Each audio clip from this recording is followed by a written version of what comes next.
What's up, guys? This is Why Not Be Reckless, aka Why Not Be Casting, and I'm kind of a freaking big deal. If you don't know, now you know. And it's time for another Money Tuesdays, and you already know the drill. We put some of the best against each other for big money and bragging rights to match. But first, this would not be possible without some amazing co-hosts. So first up, why don't I introduce Garrett O'Toole's guests? Hey, bro. What's up, guys? Everyone, Halo Infinite, it's back. It's today. We're going to have a fun time. This weekend has been amazing. I've been getting some good game time in. It has been fun watching all the pros, watching Frosty, watching Shotzzy just do the best of the best. Seeing all the clips on social media, this is going to be a great night filled with the best competition we could possibly get. Look at those teams over there, Tony. That is nuts. That is nuts indeed. And that gentleman, that my messy-haired friend, was Nighty Night, a.k.a. Alex Irwin, one of the best in the business, the human Halo encyclopedia, if you will. And yeah, you talked about some of the teams we have. Why don't we list some of them? We got Gilkey and Sab, Frosty and Renegade, Ace and Stress, Lucid and APG, the return of Shotzzy going along with Falcated, and one of my favorites, Flamesword and Shele. And obviously, you know, we couldn't have an event and not bring back Druk and SoulSnipe. Garrett, how are you feeling? Yeah, I'm feeling great. I'm really excited to see this Flamesword and Shele squad because it's been a minute since we've seen Flamesword, and I'm curious as to how he's like in Halo Infinite. You know, a little fun fact about us, you know, I started with my name Yu-Gi-Oh! Tools. He started Flamesword. They both came from the original source. That's right, 2002, Yu-Gi-Oh! The anime. We love to see it, and that's the man with the beard himself. He's already off to the races. Guys, it's going to be 5 objectives, 5 slayers. He's going to be trying to get as many kills as possible, and these rockets are going to certainly help. Yeah, he's been away from the game for a while. You know, Flamesword was a competitor in Halo 3 at the top. He's status quo, winning Reach events. He won the last big MLG Halo Reach event with Royal 2 and Snakebite. He competed a lot in Halo 5, didn't really live up to the same level of play he was used to, and then he was a content creator forever with OpTic, and now he is looking to compete in Halo Infinite, and he is going hard. He is locked in. He is one of those guys that is an absolute amazing leader in the game, much like Snakebite is, where he just has no stone unturned. He is just all over it and is so good about being prepared. I really liked when I was talking to him in preparation for today. He was asking the most questions. He was the one that was really just so involved in getting for this event. Well, one thing about Flamesword, if you guys take a look at his lobby, you might notice it in the kill feed, but he didn't get quite a favorable matchup for his first game. On the other side, we have Nated, who, you know, plenty of second place finishes at big lands, couldn't quite get the job done, but man, he is recognizable all around the competitive Halo universe. Flamesword, you hate to see it. Now, one thing I also know about Flamesword's team is Nico Shele. He wasn't able to get his actual gamer tag in, so you'll notice him as Little Monk, I believe, is the gamer tag he'll be playing under. Really? Little Monk? Huh. Okay. Well, yeah. Nico is one of those guys we saw at the grand finals of UGC St. Louis, the Halo Classic, and the MCC Halo 3. Like, he was just dominating that event. He really showed up, and he's been one of those guys that has been strictly on Halo 3. So seeing him on a newer Halo brings me lots of joy. We're going to get the BXBs 90. Oh, man, I forgot about it. We're kill race. You know, morals are out the window when we're talking about kill races. In fact, if I spawn up, the first thing I'm doing is I'm shooting a bullet out of my pistol, bullet out of my AR. You get close, you're getting the back. Oh, man, you're going to get hit with that BXB. I love to see it. The pistol, man. It looks like you're throwing out some nunchucks with the way you throw it out. But great long shot right there from Flamesword. But, yeah, guys, it is early in the game. There are some exploits, and when the name of the game is get as many kills as possible, I'm throwing out there's no ethics. We're doing whatever it takes. Yeah, you call it nunchucks. I call it a cat. When a cat gets on top of like a dog or something and just starts pop, pop, pop, pop. right on top of its head. It just reminds me of that every single time. I love that it's in the game. If it's going to stay or not has yet to be seen. There's been a lot of complaints about it, but I love it. I think it's really cool. It's an awesome thing to have in the game to counteract a lot of situations where you're at a disadvantage from either A, abilities, a power weapon, or a power item such as the grapple, or something that puts you at a major disadvantage, and you only have a BR. You can pull that one out and come out on top. Man, I when it comes to the button glitches, I think it's fine for the BXB to stay. They just need to slow it down. I mean, you can't be looking like Barry Allen with your fists out in the wind. It's just extremely fast with how fast you can BXB. And I would also like it there to be like maybe some punishment when you try to go for it. Make it so you can't move or you can't shoot your gun for X amount of time if you go for a BXB. Try to find a way to balance it. I'd love to see the return of some of those Halo 2 classic glitches in this game.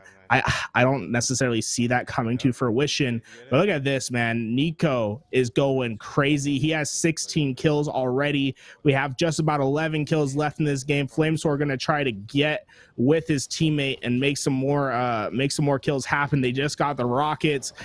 They have 10 more kills that they can try to get between the two of them. They have to stop their teammates from picking anything up. You got to play selfish.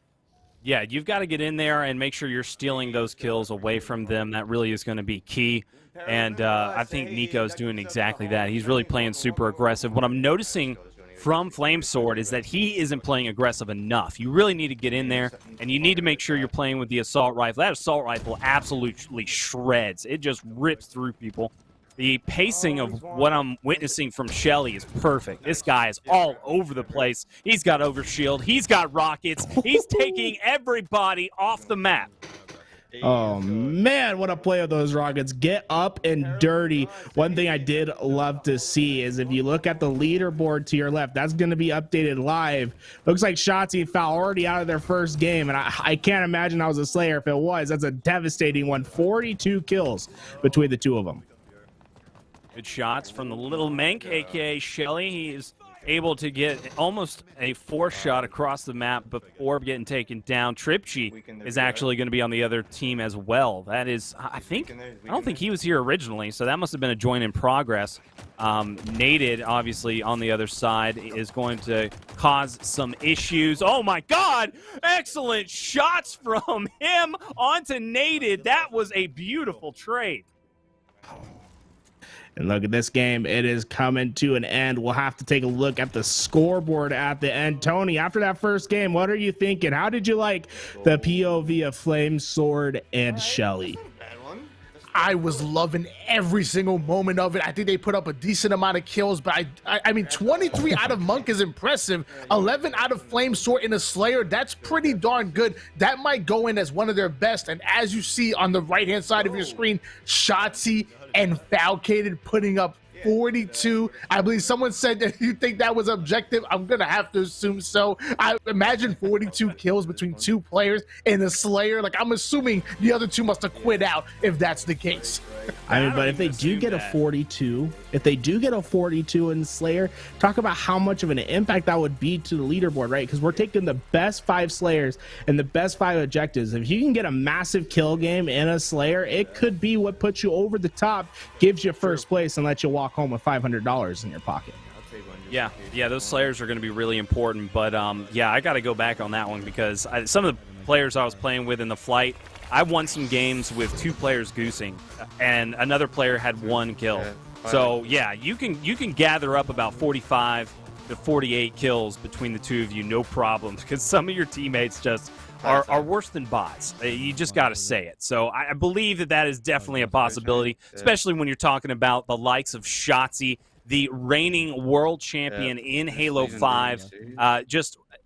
We talked about it. He was able to get on the top 25 greatest Halo players of all time list. And why was that? Because of how darn dominant he was. He shaped the entire, Halo. He just was able to dominate one of the best rosters of all time. I mean, that is really difficult to do. Obviously, it was him, Stellar, Eco, Renegade, but Shotzzy was that guy that just disrupted everything. Yeah, he really is a disruptor. I mean, in anything that he does, right? And not just Halo. He went over to Call of Duty, instantly won a world championship. The man is just built for success. And I have a feeling that we're going to see them towards the top of the leaderboard. They're going to be in the discussion for top 2. But we finally tabulated the results of that Slayer for Gilkey and Sab. They got 38 for them. Actually, that might have been an objective. Oh, man, it's gonna be a tough decision to see what's gonna happen towards the end, but I'm loving every second of it. One thing I noticed about this game, 90, is it's pretty hard for the other team to stay in the lobby. They're getting brutalized so much. I've seen quite a few players leave already in this game, and that's gonna be something to keep in mind. You know, in those objective games, when you're trying to farm as many kills as possible, you have to almost make it so that they get a couple kills so they don't leave and ruin your potential to get more. This movement is glorious. What I'm witnessing right now is just perfect movement out of him. I love that jump that he just made up into the top control room. I've been working on that almost all weekend long. Can't do it with these old man hands, but Shotzzy, just witnessing him play just for a few seconds today, already able to master every bit of this movement, and it is beautiful. We're getting some players quitting out of this game, so they're going to wait for the players to join in and get some join in progress happening if they're going to want to collect any more kills. And that is going to be a big issue of the day, but that's just part of it, right? Those are the elements that aren't going to be controlled. We're not playing customs. We're playing the flight. So it's just one of those issues they are going to have to get past, like not even think twice about it. So we're going to go on board with Frosty here. He is teaming up with Renegade. This is the best duo I can possibly imagine. An amazing 2 players, both world champions, and just the greatest. I wish we could see them in an actual Money Tuesday custom at some point, because they are absolute gods. And here we go. Frosty going to get taken down. I believe that was, I can't read the name. I think they have some pretty good players playing against ABK. I haven't seen that name around, but yeah. Gotta like to see that. Players fighting back. They're not just playing against bots. Man, this has to be a favorite for the entire thing, right? You just have 2, if not the 2 best players in Halo 5 coming over to Halo Infinite. Both of them prolific with power weapons. We'll see what happens. They, you know, once again, it's to be expected that they're going to lose objectives, because there's no shot that they're ever going to be trying to run a flag. Now, on this map, I feel like this is probably one of the worst objective maps to get, because it's just so large and expansive that, you know, it's going to be kind of hard to find some of those kills. That being said, there is a ghost that spawns up. So you get in that ghost, you could go flying around and trying to find some kills that way. Yeah, that thing is OP. It is ridiculous trying to kill that thing. I don't even know what the heck you do to take it down. I've seen people, you know, obviously stick it. Doesn't work. Nothing happens. I mean, the only thing really you gotta make sure that you grab, you know, is the what's the spike the spike thing called? The skewer? The skewer, yeah. Pin them to the wall sort of thing. Yeah, that's the really only chance you have in hell at trying to take that player out. I mean, that is a really tough thing. Definitely, I wouldn't say it's the one thing that you want to grab the most kills, though. I don't know if that would probably be the best strategy, but who are we watching right now? Who is this? Oh, we got here? SoulSnipe and Druk on the screen. These guys, you know, the dedication to Halo 5, they were playing in the esports arena tournament before they came over here. I don't know if they decided to take a forfeit. Maybe they're waiting between rounds. That's the great thing about kill races, though. You know, if you get tired, you want to take a little bit of a break, you can. You have 4 hours to find as many games as you want. You don't necessarily have to take them. So, you know, maybe we'll see them win 2 championships today. Could see them, you know, going back and playing some Halo 5 when their matches are up. These guys are some grinders. You got to respect that. They have been on top of those esports arena events and just been doing a great amount of things. What did I just witness right there? Did that player just jump into the wall? What was that jump? Was he just jumping into the corner, or was there like something I didn't know about? Like, it almost looked like he jumped up into the vent, because you know where the drop down is. He's weak as fuck. That's not possible. No, I'm just seeing things. Anyways, we got the commando in the hands of SoulSnipe here, and he is going to be trying to do some work with it. One of my absolute favorite new weapons period. I've been dreaming about using this gun. Oh, baby, and that's why. Oh, excellent cross-map shots. Just pinpoint accurate. And SoulSnipe looking great. Yeah, the Commando, it's going to be like a unique gun for the Halo universe because this is the first time that we've really experienced recoil on a precision weapon that you really have to take into account. And it has bloom to go on top of that, right? So it's going to be just a really high skill gap gun. Getting that recoil pattern down, especially on controller, can be tough, but if you're able to do so, that thing absolutely shreds. And it looks like SoulSnipe's had no problem adjusting to this new gun. Really, in my opinion, you know, there'll be people that'll say, oh, the Halo 1 pistol was the first automatic precision weapon. I don't necessarily buy that argument. I think this is the first time that we're truly seeing an automatic precision in Halo. And it looks to be one of the more powerful guns, but that kill feed, man, it is all SoulSnipe and Druk. It looks like they have 30 kills but combined at the moment, and there's still 10 left to get in the lobby. Trying to get the cross-map shots with this pistol is going to be tough. Going to try to grab the power item. Oh, get out of there. Oh, how is he alive with the OS?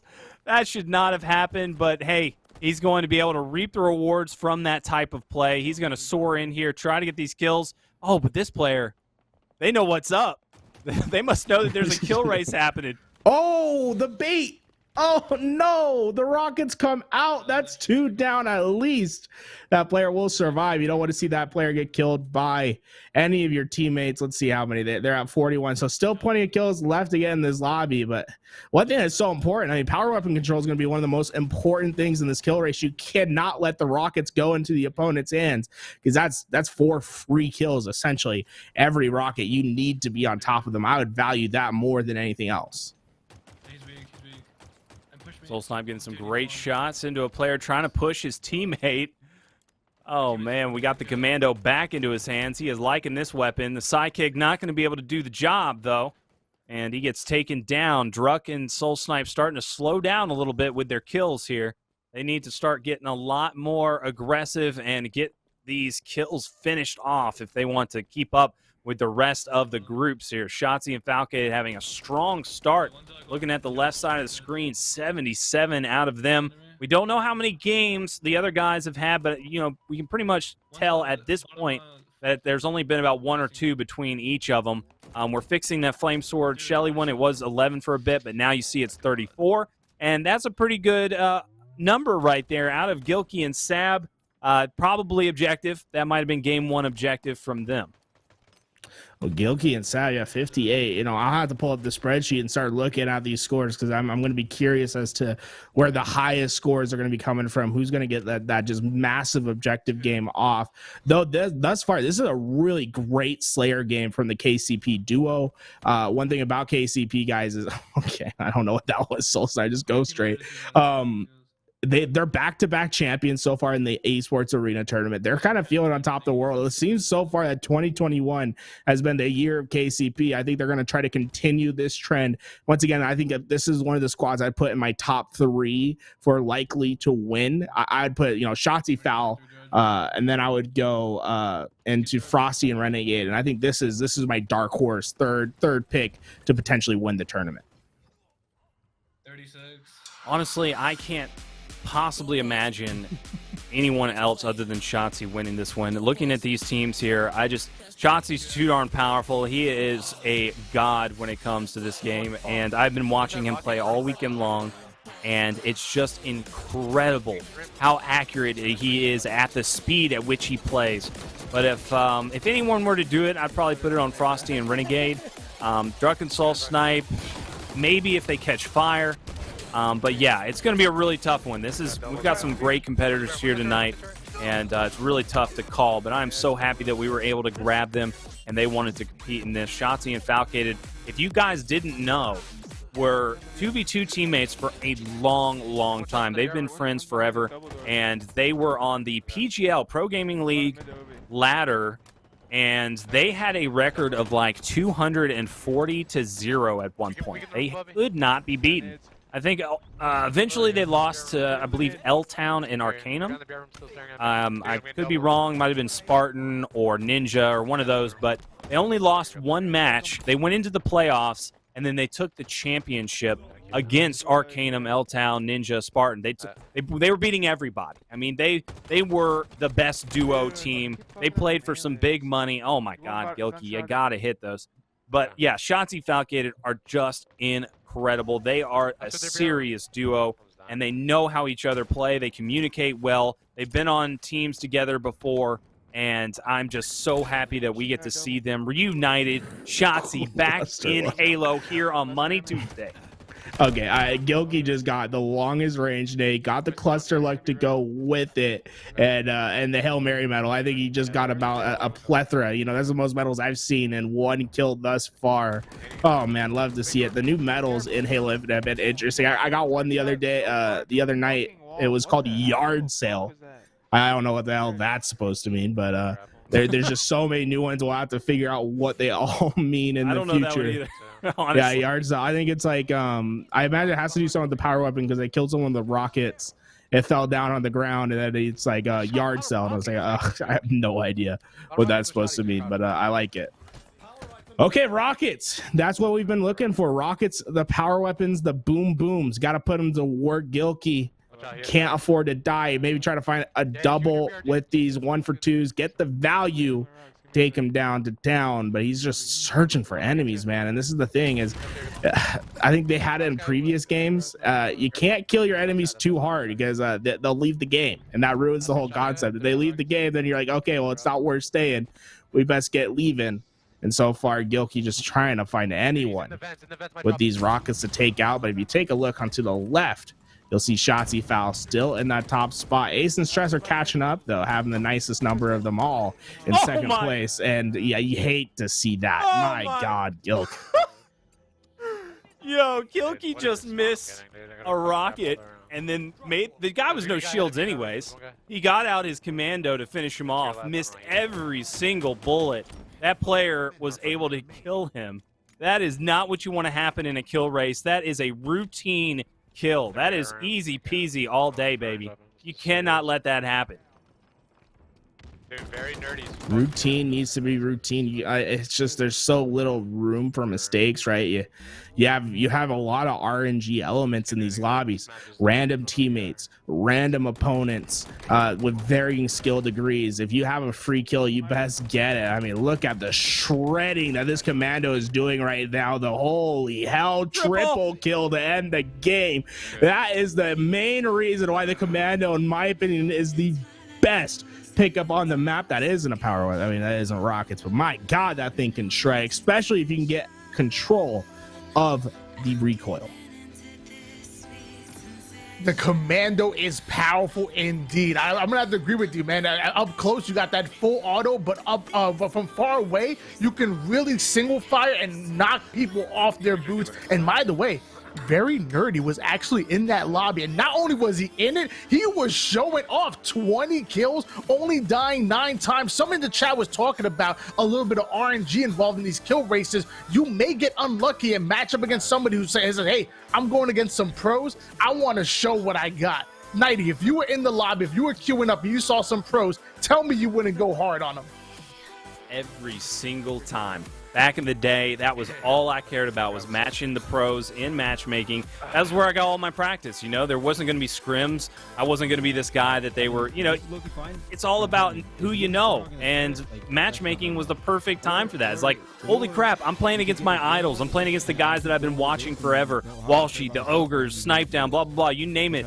I'm ready to compete. I want to be the best, and that's exactly what these guys are going to be doing. So it makes these kill races really tough, because a lot of these guys that are in this flight are competitive gamers. I mean, all the Halo players have come out of the woodwork, and they are putting their all into this. They're really just grinding it out, getting some good content up, and what better to have on your social media than you 360 no-scoping Frosty or Shotzzy.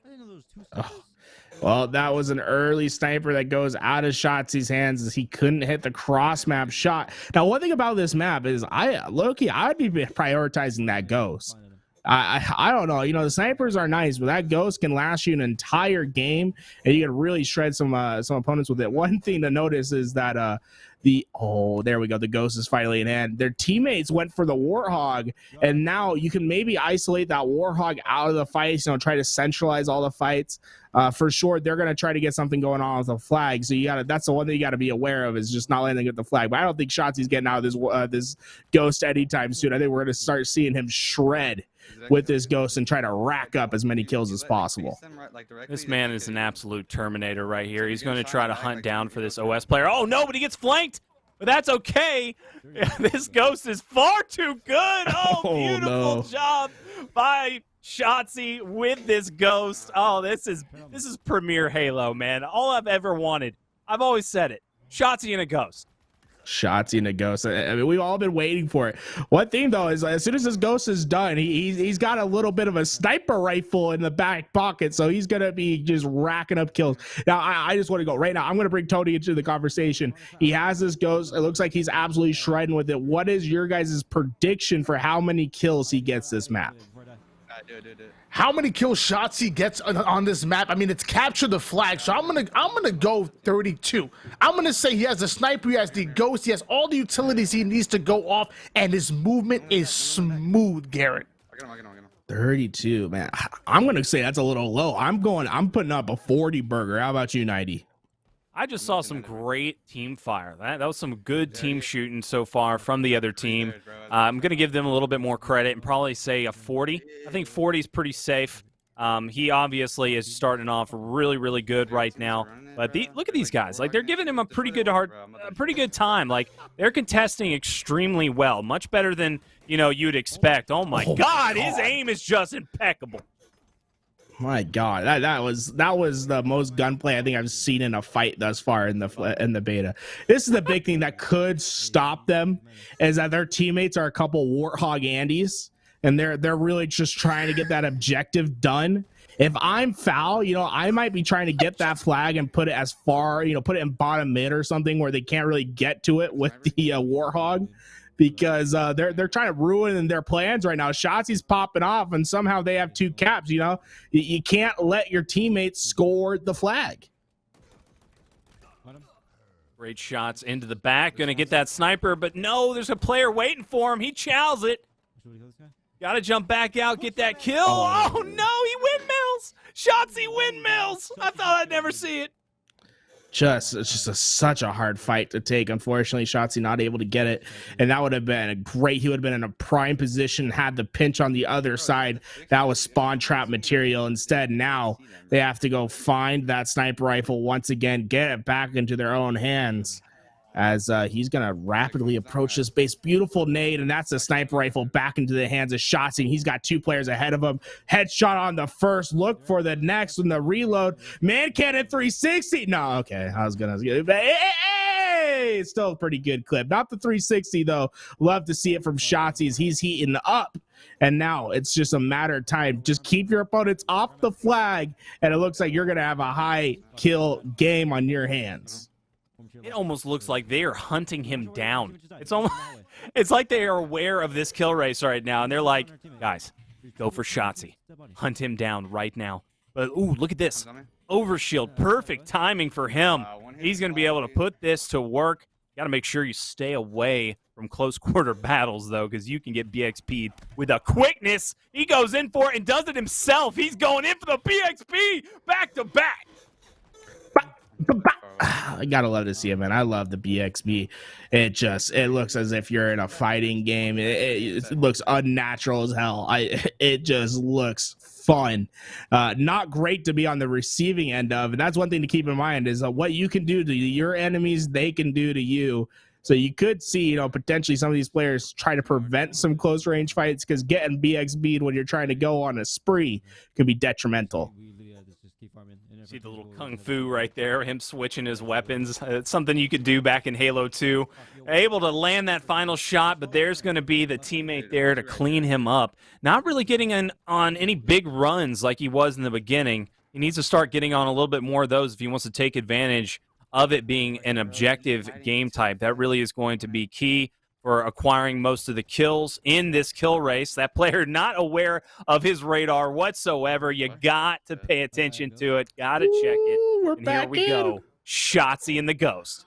Oh man, I love the banish aesthetic that was added. We have new enemies, and with that we have new weapons, new vehicle skins, and I love everything about the banish. Give me a red ghost and that. Oh no, Shotzzy. Oh no, he ran into 3. He couldn't get the splatter, and I love it. You know, get some business on the back end. You gave them the ghost, and this is the last thing. The Warhog is up. You best believe you keep your friends off that. In fact, if I was Foul, I'd be throwing that Warhog off the map. I think that's probably priority number 1. You can't let your teammates get it. I think that's what Shotzi's probably up to right now. Go kick this Warhog and throw it off. But we're not the fucking kill that shit. Yeah, I don't know. I think Shotzi's really trying to take advantage of how powerful and accurate that turret is. Bro, is he trying to get his teammate to get in so he can throw him off the map? Oh my God. Oh, get in, yes. Get in. Yes. Get in. Goodbye. Yes. Goodbye. See you later. No, What? Shotzzy. Shotzzy, no! Just throw away your life. Oh no. He's cracking up. He knows he made the mistake. You just gotta let it go. Oh man.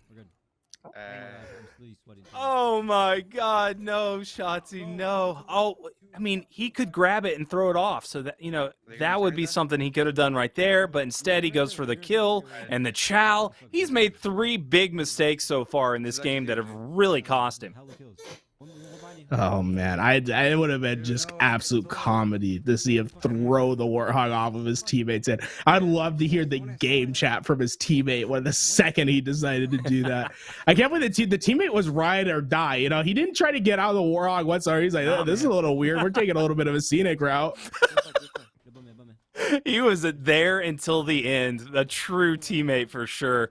But yeah, Shotzzy probably just, I guess, not used to the Warthog mechanics yet, because, you know, it did just come out today. He's able to land the BXB to the face with 3 players on him. So a good trade indeed. Falcated trying to do some work of his own over there to help him out. And Shotzzy going to try to get this commando and get reset. He's still got plenty of time to work with right now to get back into this one and grab some kills. Man, he is just absolutely shredding with this commando. Oh, yeah, get that repulsor. You're able to get the repulsor back in with the overshield, and now you can maybe, you know, bait some edges. Oh, okay. I don't know what I just witnessed. That was crazy. I don't know if he got repulsored back. What was that? I couldn't even. He got repulsored back because there's 2 on both sides. So it was repulsor versus repulsor, and that was the coolest damn thing I've ever seen. I love it. There we go. Perfect. Get your ghost back. That's exactly what you need. He gets repulsed right away, though. They are just on top of each other. Oh, can he get around the corner? Oh, he does. Oh, thank God. Man, the enemy team is coordinated. That's all I gotta say, man. They are always on top of each other. They are quick to strike. But I think this is the meta that we're gonna see on this map. CTF, you get this ghost and you just try to rack up as much as possible, because you gotta find the Shotzzy, not again. The ghost not in his hands once again. He's trying his best to stay alive. He's gonna have a hard time doing so, as he will be hunted down. And now the sniper in the hands, I believe, of Coffee Hound. Okay, well, not anymore. But that ghost gonna be prime real estate. Someone needs to get it back in their hands, and the snipers are back up once again. What is the time left? We got, what, 2 minutes left on the clock? At this point, if I'm Shotzzy and Foul, I don't know if there's overtime. I might be trying to give up my flags. We get a couple more minutes to slay out. I'm pushing my sniper. All right, he was getting some help there. He's landing some excellent shots. That AR is just too darn good. I think Shotzzy needs to start doing that, really take advantage of his superior movement and really try to get on top of getting in their face with the AR, getting as many kills with it as you possibly can. You can really rack up some great multis with that weapon. I mean, I feel like he's just toying around, making too many silly mistakes. If you want to come out on top in this kill race, just keep it simple. There you go. You see, he's keeping the... Okay, I was about to say he's keeping the AR. No, he's going to keep the pistol. Yes. Oh, no. Oh no, that's Foul and the Warhog. Okay, that's fine. That's what we wanted. I was like, they have the Warhog again. We've been through this. You cannot let your teammates have the Warhog. They just love to play the objective too much. They're too great of teammates. Oh man, I didn't get to see the kill feed. I want to see if I can pause it on the back. I want to see where we're at. So Shotzzy has 30 kills right now, and Foul has 22. So then they have what, another 2 minutes to try to make as many go in their favor as possible. Or make it 1 minute and 10 seconds. So probably going to be like a 60 kill game between the two of these guys this time round. Gentlemen, I'm so sorry to interrupt, but a new challenger has emerged. If you notice, we just added another 2 names to the leaderboard.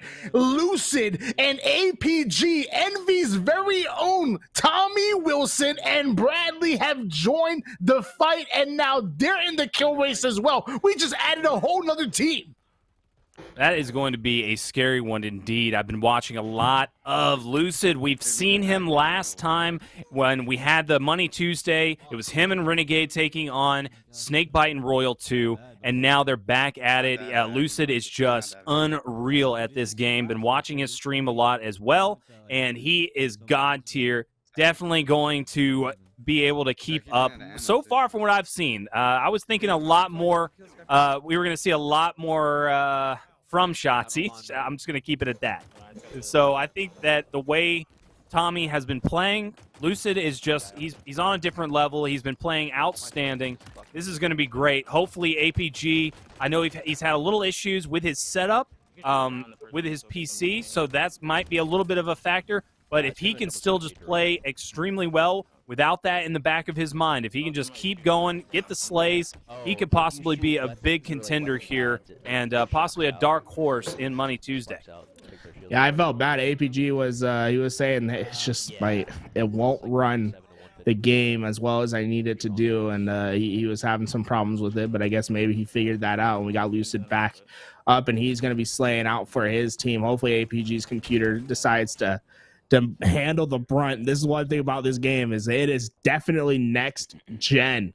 It takes up all the resources. If you don't have the PC equipment that's powerful enough to handle it, it can definitely be a hindrance. What do you think about his color? Do you think this is one of the best colors to pick, to have pink for sure. Magenta? Yeah, I think that pink magenta color, it just makes it's so high visibility. I think that and yellow are the best colors. And I believe we saw Shotzzy, he had the yellows on. I think the red is really muted in this game. And it can be kind of tough to see. And also, I have this tendency where red is just bad in my mind. And every time I see my teammate on with that stupid red skin, I still try to shoot them. So I think yellow is probably the best way to go. But look at Shotzzy. He's keeping it classic, blue versus red, as he's going to be trying to find his high kill game this time around. This one's going to be in the Slayer department. They have 8 kills left to go, and Commando is definitely going to be prioritized, and that is exactly why. Holy melt in the top mid. Renegade and Frosty, the 2 best in Halo 5, they're duking it out, trying to get this $1,000 in Halo Infinite. This team is so darn scary. Playing against them would just be unreal. Frosty getting some great shots in after being at a disadvantage in the fight. He's not going to be able to get away, though. Oh, that's going to be Sika. That's the dominant player from Europe, the French champion, the guy that has just been so darn good over on Cartel. So there's some good competition that our competitors are going to have to overcome in this kill race. This is exciting. Yeah, that's the thing. Like, MMR definitely is in this game. It's not as heavy as some people would like it to be. But I think as this game, as the fight continues, we could see, some teams that are competing against each other be on opposite teams, trying to farm each other for kills. And it could lead to some interesting results. I want to take a look at that kill feed. So 19 for Frosty, 14 for Renegade. That's going to be a 33 kill game between the two of them. Now you love to see that 30.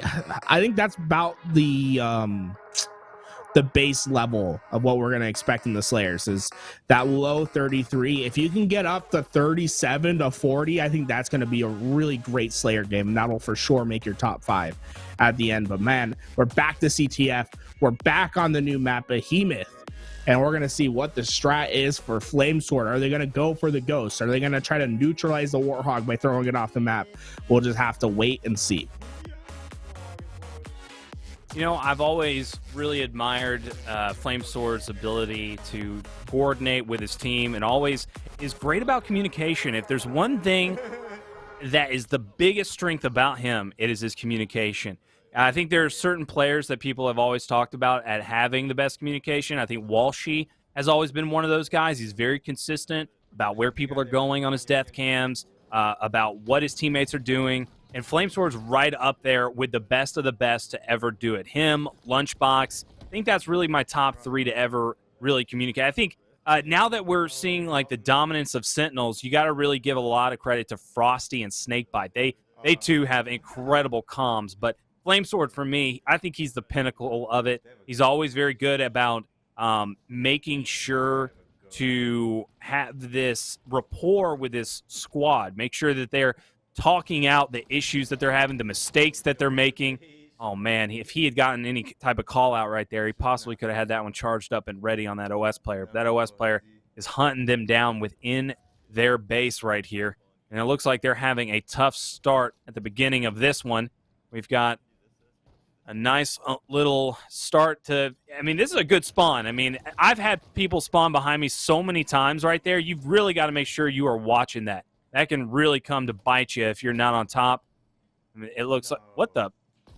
Okay, I like it. I respect that. He doesn't want it on the map at all. He's like, get that thing out of here. I don't need anyone to be using it against me. Okay, well, their flag is out, so you know that could be. I mean, their opponent's flag is out, but once again, it's either one is bad. You don't want either team to win, but you could use the flag as bait. That's something I don't think we've seen enough of these teams, is just pulling out the flag, throwing it bottom base, and just trying to put them in a highly nadeable spot or something like that. But you can see that their teammates clearly trying to be good and helpful teammates by by trying to score the objective. Little do they know, Flamesword wants the last of that is what he wants. I mean, just no objective work at all. We're pure slayers. You guys can just basically just help. Don't finish anything. Let me have them all. I don't know what we just witnessed, but that teammate of his just absolutely got destroyed. That player was super weak and just bop, bop, took him down instantaneously. But hey, that worked out in Flamesword's favor. If his teammates are getting wrecked, that is more kills for him. So now he is in the turret, going to try to take on the Ghost. Haven't seen this too many times just yet. Not going to do much damage at all to that thing. An absolute monster of a vehicle. And so he's just going to keep this one going. Hopefully his driver is going to be able to put him in some good situations. This is their strat. Like they're like, this is, I don't know if I agree with it, because you know one player isn't going to be able to get kills, and it's so far, I mean, this has been probably like 45 seconds of wasted time. But maybe they just want to like neutralize the Ghost or something like that. But there we go. That's the first kill with the Warthog. They're looking for the next one, but yeah, I'm not sure about this strat. I don't think this is the way to go. I think you have to. Oh, okay. Well, that's one way to deal with war. Yeah, that is why that gun is so good. But yeah, I don't know if I agree with using the Warthog, man. The skewer takes them out, but I think it's better to have both your pistols up and fighting. No, I totally agree. I didn't like that decision at all.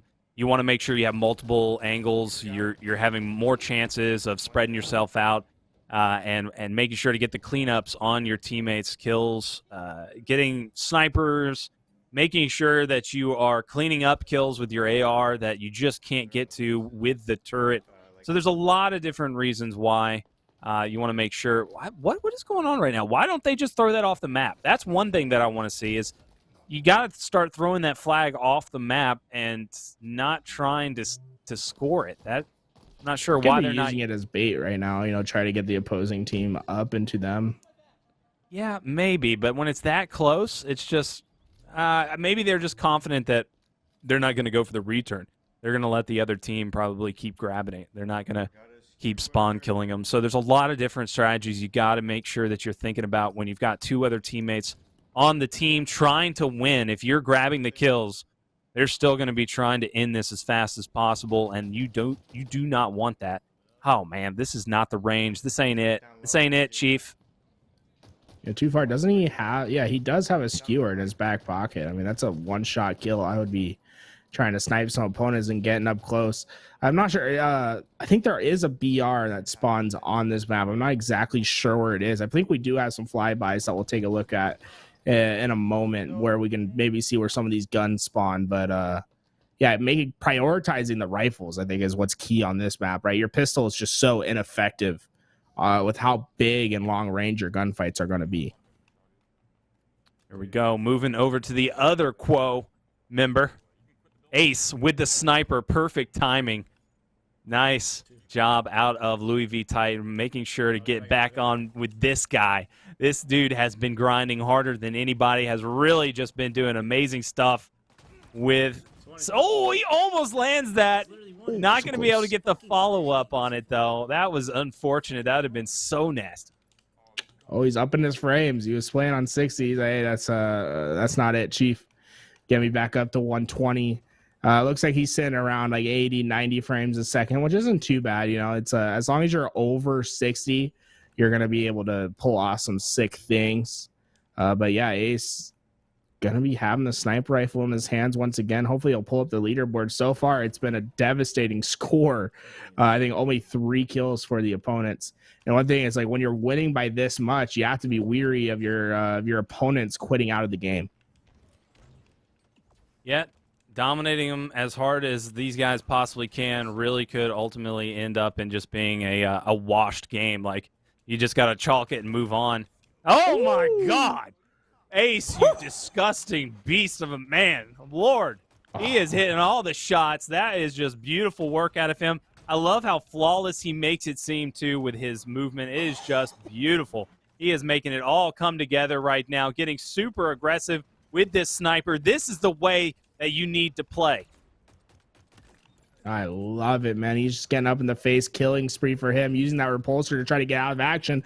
Unfortunately, he used it a bit too early.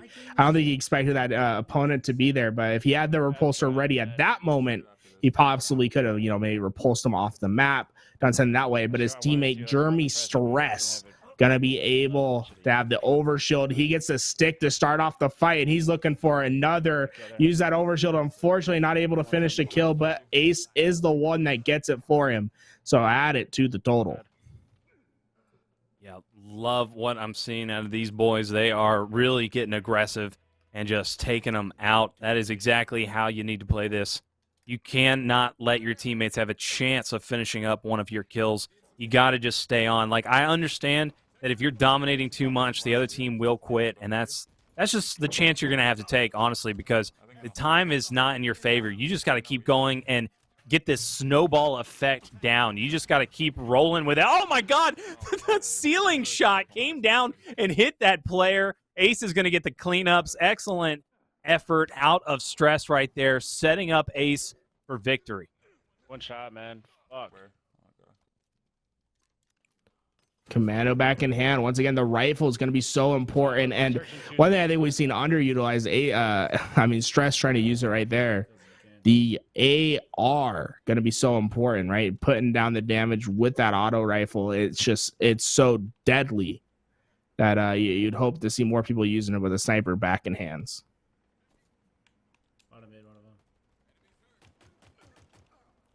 Your teammates, can you hear me? Come on, hit the snipe. Oh, Stress just gonna miss that one. I mean, actually, we're on the sword of Ace. I didn't even see the switch, and he gets BX speed. Oh, no. The BXB Ace not expecting it, man. He gets the hands to the face. My God, Tony. You said it before. You cannot, you can't, you got to throw the rule book out. BXB is in the game. If your opponent is going to be doing it, you have to hit them back with it. We're going to stay on board here with Ace off his spawn, currently with 15 kills, and he has it right. He has that assault rifle. When he's going to swap it out, it's going to be for the carbine, as that player has the overshield, putting down the damage, but missing some shots. He's currently one shot, trying to stay alive here, and he is going to be taken down. So obviously, you can't talk about collusion just because they see Ace and Stress in and they know they're in a kill race. The other team is not just throwing them kills. They're really putting them on it, 41-22 in favor of our hero squad at the moment. So one thing, I'm looking at the scoreboard right now, Tony. Shotzzy foul, they have a huge lead, 227 kills between the two of them. Gilkey gonna be in second with 147. But one thing to note, that's only one game of difference. I mean, Shotzzy and Foul have one extra game. And look how many more kills that they have than the competition at the moment, man. They are having some incredibly high quality games in their top 5.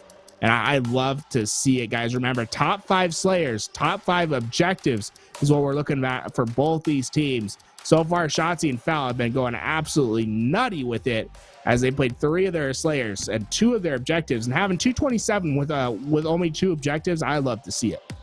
Good Lord, they're only 1 game ahead, like you said. That is insane. 3 Slayers from Frosty and Renegade, so unfortunate that they haven't gotten their 5 objectives, or one of their 5 objectives yet. We've gotten 2 objectives out of Druk and SoulSnipe, gotten to see a good amount of kills from them with 3rd place. We're going to do the tiebreaker with deaths, so keep that in mind, that really does count. And if it comes down to the wire and it's between deaths, that's when we use the assist. So it all matters the whole night. Everything that's going on. Hello, you got a radar there, buddy. Bro. No, Renegade's going to stop him. Renegade needs to be more mindful. You know, the multi-kills matter. Frosty, man. Renegade stealing the triple, but getting his own kills on the other side of the map. Look at them. One on the left, one on the right. They're going to laser anyone that comes to either of them. And Frosty's holding it down with this skewer, man. Skewer still in the hands of the MVP, Frosty, and I want to see him put it to work. I talked about it in the chat before. I said, as far as the grand scheme of things go, when the 10 maps are accumulated, I don't think this map is gonna be important, but clearly Frosty's showing what he can do with the skewer, saying, hey, look, I can pop 50 kills on any map, even this one. Put me in a Warthog and I'll go to work. Well, the Warthog is being put to work. Oh my God. You can see how wide the reticle gets. Man, it is all RNG sometimes with that pistol from long range with how much bloom there is. But he almost just lasered out the person on that turret. And one thing, I mean, it's the Warthog meta. You have to get that Warthog off the map. It's just too deadly. It can end the game so fast with the flags being pulled and ran inside the vehicles. Instead, Shotzzy, oh, please get in the ghost. Let's see it. Oh, I love it. We've seen 1 world champion. How about 2 world champions in the ghost? Find some kills, get your splatters, and put some plasma into some dead bodies. We should have brought Butoria into the kill race because she would have been going crazy with the ghost, as the first kill is going to go on the board for the MVP, scooting by that Warthog. Maybe he can call it out for his teammate. If he can get into ghost and get his teammate into the gunner of a Warthog with the driver, I'm thinking this is going to be a 100 kill game, as he's still putting down damage with the ghost. But I think his teammates are currently going for the flag. Yeah, and there's no team killing, right? You can't splatter your teammate. Unfortunately, you know, maybe he'll try it. Just figure it out. But he's just searching for the kills, and this map is so wide. You know, you'd almost want another 2, 3. You know, maybe make this an 8v8 map, just because of how expansive it can be. Oh, actually, did he just do some damage to his teammate right there? So maybe he can splatter, and that might be another way to deal with your teammates trying to be good teammates. If you're trying to go for the win, Frosty's going to hunt you down and splatter you, but he is going to be taking some heavy damage, and Frosty being taken out of the ghost, and it's still alive. The enemy team might be able to hop in that and really take advantage here. It's so weak, but yeah, I mean, one well-placed grenade could be enough to take it out. But look at these guys; they're flying high. They're trying to soar across as he's throwing down the nades. He's going to be able to find one. I guess he got the assist on that, not the kill, and that's what's been so unfortunate. Is I think their teammates have been consistently taking a couple of their kills. Yeah, and we're seeing that Shotzzy and Falcated were able to pass the 250-point threshold on the left-hand side of the screen. I said to myself, I wasn't going to pay attention to the leaderboard until we're about 2 hours in and everybody's able to get, you know, at least 20 games, and these games are going to go extremely fast as Frosty getting himself with the skewer, goes up the lift, repulses himself. He's not only going for the most kills, he's going for the fanciest kills. Do we have like a secondary prize? Oh my gosh, as the quickscope ends up hitting with the double kill. Where's the third? That was beautiful. Good God Almighty, Frosty, you savage. He knew he was about to hit it. He knew it. And he just lined it up, and that was beautiful, man. If there's anybody that is probably the best with that skewer, it is him so far from the people I've witnessed. He is just absolutely buck wild with that thing. He is so sick with it, and Frosty looking great so far. Yeah, the teammate's been stealing the kills, but that's just unfortunately going to happen. Now he's starting to get it into high gear. He's starting to get it going and speed his gameplay up just a little bit. Oh, my God, the headshots. He is just going to melt some people here with this new weapon in the arsenal. I didn't know you could get a perfect kill with the shock rifle. Apparently, it's a possibility. I love those little medals that you can get. He's going to find another assist, but Renegade was the one that cleans it up, so that's a double kill for them. The new Warhog is up. You know, maybe think about throwing that thing off once again, but they're going to be able... Oh, my... I love the aim of Frosty, man. He's just an absolute turret. Give him any power weapon. He's going to find the head and peel someone off.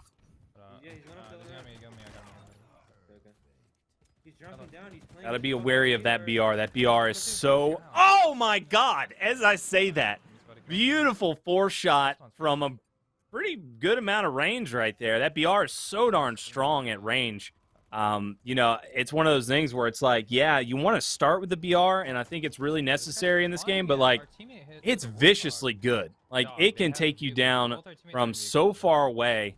And I believe it's on a minute timer on this map, so you really want to make sure you're going back for that thing as much as possible, because you can just laser beam multiple people off of their spawn.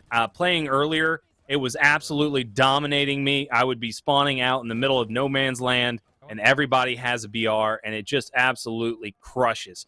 So that really should be a priority for Frosty and Renegade. But he says, forget about it. I see a bunch of people that are weak over here, and I'm going to take them both out. But, oh, my God, was Renegade? Did Renegade get that final kill, or was that another one of their teammates, man? That was a Slayer. I didn't even think it was a Slayer. So let's see, 17 and 15 between the two. That's going to be 32 combined. And, you know, at this point, I might be thinking about quitting games if I get Slayer on that map. It might not be worth the time that it takes to get it. But let's see, Shotzzy, he's in a Slayer game of his own. This time he has a sniper rifle in his hand. He's going to be able to find one, make it two. Come on, someone spawn. He's behind the rock. Push up for the love of God. Not going to give him the multi for now, but this is the perfect spot for Shotzzy to be in. He's finding kill after kill, and I believe that's foul. That's in the ghost. So that's about as perfect as you could possibly imagine as they start off this game 12-0. I'm so upset right now. That player was just focused in on Shotzzy, not even worried about the ghost that was right on top of him. Come on, man, because it zoomed out Shotzzy and kept him from getting that easy snipe. Oh, man, that would have been a nice clip. But Shotzzy not caring. He pops back out. He's going to have some help, and they just will not stop. They are going strong today. My God, he's going to get himself a hands on another power weapon, the shock rifle. This is one shot to the head, but it's a bit like the Promethean sniper rifle in Halo 5, where you have to hold it for a little bit longer than expected. As he's going to drop down, he's going to be waiting for the next, I believe it's camouflage, that'll be spawning up down there. He's not going to be able to get it for now. But yeah, you can't be out of the fight for too long. And there we go. He finally puts it on. The overshield's on his body. He's going to be able to find one easily because of that. And now, I'm not sure what he's going to... Is he just going to be trying to find some more with this Warhog? I guess the question is, what is the strategy? And his strategy is to pick up his teammate and take him out for a date. Let's go gun some people down. As, you know, this is probably one of the few times that you'll be able to see a Warthog in competitive Halo. I'm gonna get out. Chase this kill, dude. I'm chasing it. Pretty good date so far. Just rolling up, saying, hey, getting right back in and getting to action. We're going to try to just make this cycle work. And I think it's a really good strat if you can make sure that your teammates aren't, you know, sabotaging it and getting to the kills first. But an excellent, well-placed grenade there is going to keep that Warthog from doing any type of damage. Shotzy's just put everybody weak right now. Gets into the turret. He's sitting in fire. But that, luckily, is his teammates. Gonna get some nice shots in. But all of these kills are getting taken. Hopefully it's by Falcated and not his teammates. But Shotzzy living through that was just crazy. Gets the kill and is able to get this sniper rifle. That's going to be perfect. Needs to land this shot. Does not get the headshot. That's going to count against him. See if he can get a cross map. Tom Nady. Dude, so my God, he's just chucking him. He's getting hit markers. Not quite able to get the kill. The BRs do spawn up in the base, and that's something that maybe Shotzzy should maybe go take a detour to maybe go get his hands on, because so far that pistol is just so ineffective with the bloom and the ability to shoot from long range. If he goes up this man lift and he goes to his right, there should be a BR for the grabs. But, you know, get a perfect kill on the way. Why don't you? He's going to be able to find one. He's going for the long range shots, and the BR isn't quite up yet, so he's gonna have to take the fight to McCream. Gonna end the killing spree. Not quite able to get it, but starting off your game 12-1 is a great start. 23 kills combined thus far, and another 20, I believe 28 kills to go until this game is over. Dude, I'm gonna fucking rage. On the hallway. I'm nading this top. I need it. Would you chill? On the hallway. Gilkey and I Sab don't see where this kid is at. moving their way up. I'm done. See that they are starting to, you know, get that Wait, never mind. get that second place a little bit closer there. They're really starting to close the distance between Shotzzy and Falcated, so that's good to see. Frosty and Renegade still just managing to get Slayers, so that will definitely change after a while. Like Tony said, you know, you don't really want to look at these scores right now. They don't mean as much, so you really want to make sure that you keep that in the back of your mind, that they haven't had a chance to get 5 objectives. Some players haven't even had a chance to get 1 objective yet, and that is a big deal. The Ghost back in action. Once again, I believe this is probably the best strat to have, as he'll be able to... Oh, no, it doesn't get that kill. The splatter, not quite going to be able to go through, but it gives you mobility as long as you... I mean, my God, just land on the ground, please. There we go. It gives you the mobility and some hyper damage to work with. A great tandem for a kill race. And if you need to, you can always hop out and BXB your opponent. But so far, his teammates just taking some of his easy kills.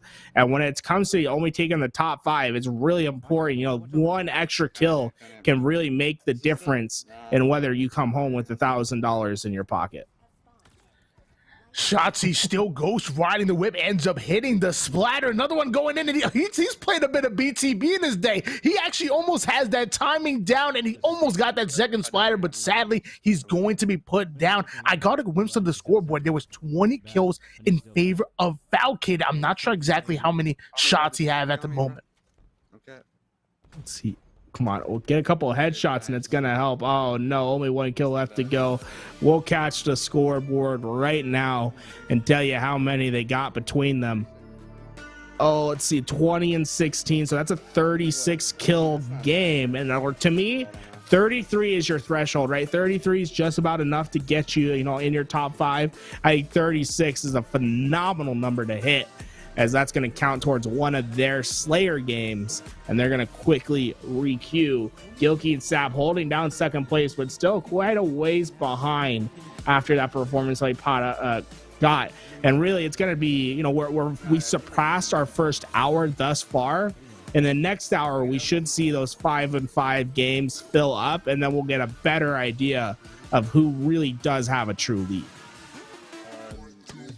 And normally I would agree with you about the 36 kills. I mean, 36 out of 50 kills is obviously, it's something. Obviously, you're doing the most work on your team. But when you think about it, in 4 hours, how many Slayers are these guys going to play in 4 hours? You see how quick these games go. Their Slayers go, what, 3 to 6 minutes max? I'm thinking I'm going to be a little bit nitpicky on this one, and I'm going to say 38 is going to be what you need to hit your top 5 in Slayers. 4 hours for these guys is a whole lot. As we just saw a little bit of the scoreboard, we're about to see another matchup here, and it's Shele, aka Nico. I haven't seen this man much play with this advanced movement settings, and we've been seeing him really dominate the Halo 3 scene. Now we're going to see what he can do when we're sprinting and sliding into things.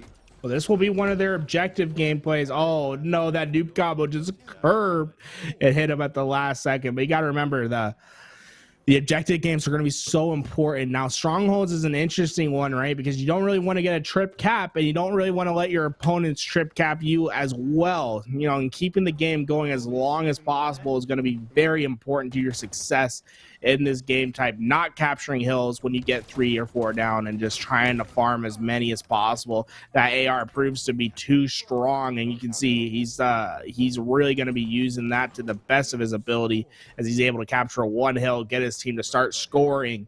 And once again, the goal, keep this game as long as possible so you can get as many slays as possible. Beautiful shots with the side. He looks like he was about to go for the capture. And he said, whoa, this is a kill race. What am I doing? I need to get out of the base here. And oh no, he's actually staying in it. No, he went for the cap. Heat wave in hands, tried to put it to the body of that player, ends up getting the melee kill and putting him on his back. This is what I was talking, this is what kind of alluding to before. A lot of these players have been dominant in Halo 3. A lot of these players have been dominant in Halo 5. Even Shotzzy dominant in Call of Duty. Now we get to bring them together and find out who's the best of the best. This is a kill race, baby. Oh man, it's just with the trip cap, they finally get B. Like the opposing team finally gets B. But every second of a trip cap is a lot of points. You know, it's gonna be, and you can't make them up. You can't somehow go down on the leaderboard. And the closer and closer you get to that 200 point threshold, the closer this game is to over. As we see points starting to get scored. Now, what would be really interesting is if we somehow got, you know, a perpetual game state. Let's say all 8 players are playing against each other in the strongholds. Tony, can you imagine? They just don't even cap the middle hill and they just go at it for 30 minutes because I don't think there's a time limit on strongholds. Oh, that would just be absolutely perfect. Yo, I gotta shout out one of the homies in the chat right now, man. We got G2's very own Apex players coming into the chat, checking out what we're doing here with Money Tuesdays. I've casted him a few times in Apex myself. He does his thing. Everybody say what's up. I've been seeing him play some Halo Infinite. You better watch out. Roller Gang's on top, and you already know as Flamesword gonna get himself a steer, goes in for the no scope, but just barely missing, whipping out the heat wave and putting it to work. My gosh, Flamesword going off with this heat wave, but his teammate does end up getting taken down. Beautiful beard and beautiful use of the power weapons thus far. We love to see our Apex competitors coming on over. We welcome you to Halo. Now, can I say G2 Army till the day I die? I don't know. I got to give my support to my boy Snipe down over on TSM, but we'll gladly take you. Have some fun. Watch the broadcast and get sweaty with all these players. Maybe you can match them. Spoil some people's dreams as we see the pistol being used top mid. Flamesword not quite able to get that kill. The Bloom once again stopping him from finishing that one out as they are rapidly approaching the end point of this game. And once again, those trip caps are coming back to bite them with only 26 kills combined. That's just not a scoreline that you can have for your objective. You need to be hitting at least 40 kills, in my opinion, on these objectives, if not 50, in order for you to really have a top 5 game. I'm gonna decide to design Fool's DMs. I'm gonna try to see if maybe we can get him into a Money Tuesdays one of these days and some Halo, you know, or maybe we make an Apex one. I don't know what's going on here. The assists are starting to fly for Flamesword, which is great, but this is a kill race. Assists are not gonna matter as his teammate is putting in that work. That was gonna be Shele really making use of the assault rifle, but the scoreboard is ticking and it's not on their side. Every moment counts. Oh man, beautiful nade from Flamesword. Yeah, they have to let the opposing team capture a point. That really what it comes down to. You can't farm a kill over at A, and it looks like their teammate is just too good. He's gonna, okay, no, they let them cap it. That's perfect. You get the kill. Now you can't stay in the hill. You gotta leave. They're gonna do just that, and now you gotta trust your teammates are just gonna bite you in the butt. They're gonna go play the objective and try to end this game. Now, one thing is you don't want your opponent to trip cap either, though I would say maybe a small trip cap for a moment might not be the worst thing in the world, because then it buys you, you know, your teammates are going to go capture a hill on their own. It buys you a little bit more time in that way, but oh, come on. Okay, yeah, the Bloom can just be a little bit tough to handle sometimes on that pistol. ends up being taken down. So we're going to switch gears over towards the commando player here, putting down the shots, but the assault rifle gets the best of him up close. I love me the commando, but if you can hit those assault rifle shots, it will put you on your back. Be careful with the commando, because I'm telling you, the assault rifle is too good. So we notice Shele coming right up, whipping out that sidekick. He wants the fastest TTK, putting down the damage. His teammate coming in for the bait and switch. He's going to get the kill. There's another one over towards top mid who ends up taking Shele down. They are scoring 168. The opponents are scoring, and they're about to be put into a trip cap, which I think will be ideal, because now that'll allow Shele to potentially just fly out of A and try to get kills while capturing a hill and use it as bait. Fortunately, he's not gonna be able to do that. No BR on the spawn. And that, man, just having the rifles is so important to the action. Man, the strafe speed is so fast. You see Shele giving them the left to right. It's not enough. Flamesword will be able to come in and get the finish. But my God, I love the way that they milked this game. I mean, Tony, it was like 169 to like 20 something. They've really let the other team come back into it to farm some more kills. And now I want to see that leaderboard sometime soon and see how many they've reached.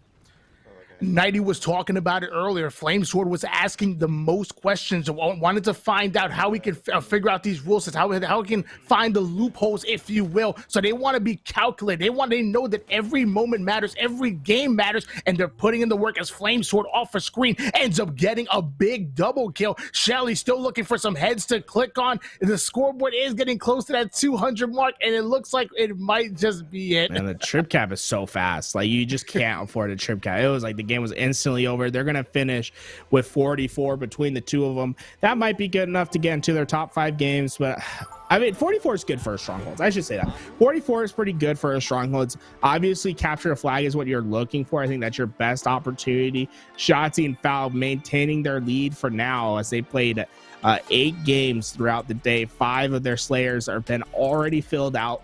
That's good to know. And they still have 2 more objectives to fill out their You see one of their games go away. We'll figure that out in the back.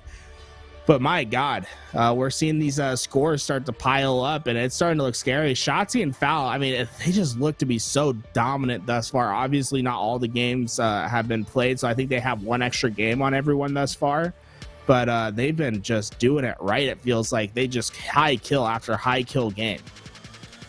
I got my homie Golden Poncho in the chat giving me the intel, and he just let us know that Shotzzy and Falcated dropped a 38 bomb in Slayer. Those are the kind of scores that we're going to see. That's hitting the top 5, and that's going to stay there, as Frosty still having the skewer in hand, making his way over towards top. Lookout, has a player in his sights and leads it perfectly, puts him on his back. I love how good Shotzzy is with that gun. I don't think anyone has mastered it the same way as he has. You got to lead it a little bit. Shotzzy still putting down shots, ends up getting himself a killing spree, staying alive. We said before, the tiebreaker is going to be the deaths, so you want to keep your deaths low while also making sure that the kills are going in. The strafes are nice, but Frosty's is better, but finally will be taken out, already having 7 kills on the board. Now, when I think of Strongholds, I'm going to be honest with you, Garrett. When I think of Strongholds, I don't think of a game type you're going to get a massive amount of kills on. I think Capture the Flag are going to be the ones where you get your top 5 in the OBJs. What do you think? It definitely there's way more potential in this ETF. One thing is, if a Strongholds game does go for a long period of time, which I think is what Frosty and Renegade's goal is right now, and I think they've been successful at that. You see, they've maintained really a 2 cap for themselves and for their opponents. As long as you don't let any trip caps happen, you could get more kills in a Stronghold, because the engagements are going to be much more rapid. There's not as much much room to move around. This map is much more condensed and smaller, so you're going to see more engagements per minute. The question is, how many minutes are you going to get? And so far, I haven't seen that trip cap for either side. As they get out of BA, will get captured in time, thankfully. There we go. As long as you don't let any trip caps happen and you let this thing go to the last second, I think Strongholds could be the optimal game type, but you really have to milk out the timer. I'm loving this way this squad was put together. We're talking Frosty and Renegade, two of arguably the best slayers in Halo 5 at the moment. I mean, they're at the top, they're at the peak of their skill set and of their game, as Frosty going to get himself another skewer, but utilizing that sidekick to get the first kill, almost getting the second one, but I think his teammate is going to end up stealing that. But luckily, I saw the kill feed. It was Renegade. That's going to be a tick towards the scoreboard. C is going to be capturing you low-key. I mean, you want the C to get captured. You might just want to run away. There's a teammate. Just get away. Don't get the kill. As you guys have a trip cap in effect right now. And the longer this trip cap goes, the worse it is for your team, because it's going to rapidly deplete the amount of time left in this game. You have to give up one of the hills. And it looks like A will be the hill. You have to let him cap it, then get your kills. But Shotzzy says, no, I'm just going to get the kill right away. B was captured in time, so it looks like that was the right choice as he gets another. The skewer putting in work, making shish kebabs out of these new Spartans, as he's going to be able to find another one on spawn. Can't quite get the 7th shot to hit, but gets it on the clap back, and this is looking beautiful from Frosty. And I could use a nice little kebab right now. How do you like your steaks, Garrett? I'm a medium rare kind of girl myself. How do you like your steaks? I'm a medium rare, sometimes medium, depending on the cut. But my God, it's anything but rare for Frosty, man. He's just letting them bleed out. Just a little bit of sear, basically to tar, because he is like a scorching flame. He comes and he goes just so quickly, you don't even get to feel him for long, because my God, the kills are fast, they're rapid, and they're piling up as Frosty is making use of all the little toys on the map as he finds another 2 to go, and he's going to pick up the AR. This man is on fire, and he is someone to get into engagement after engagement.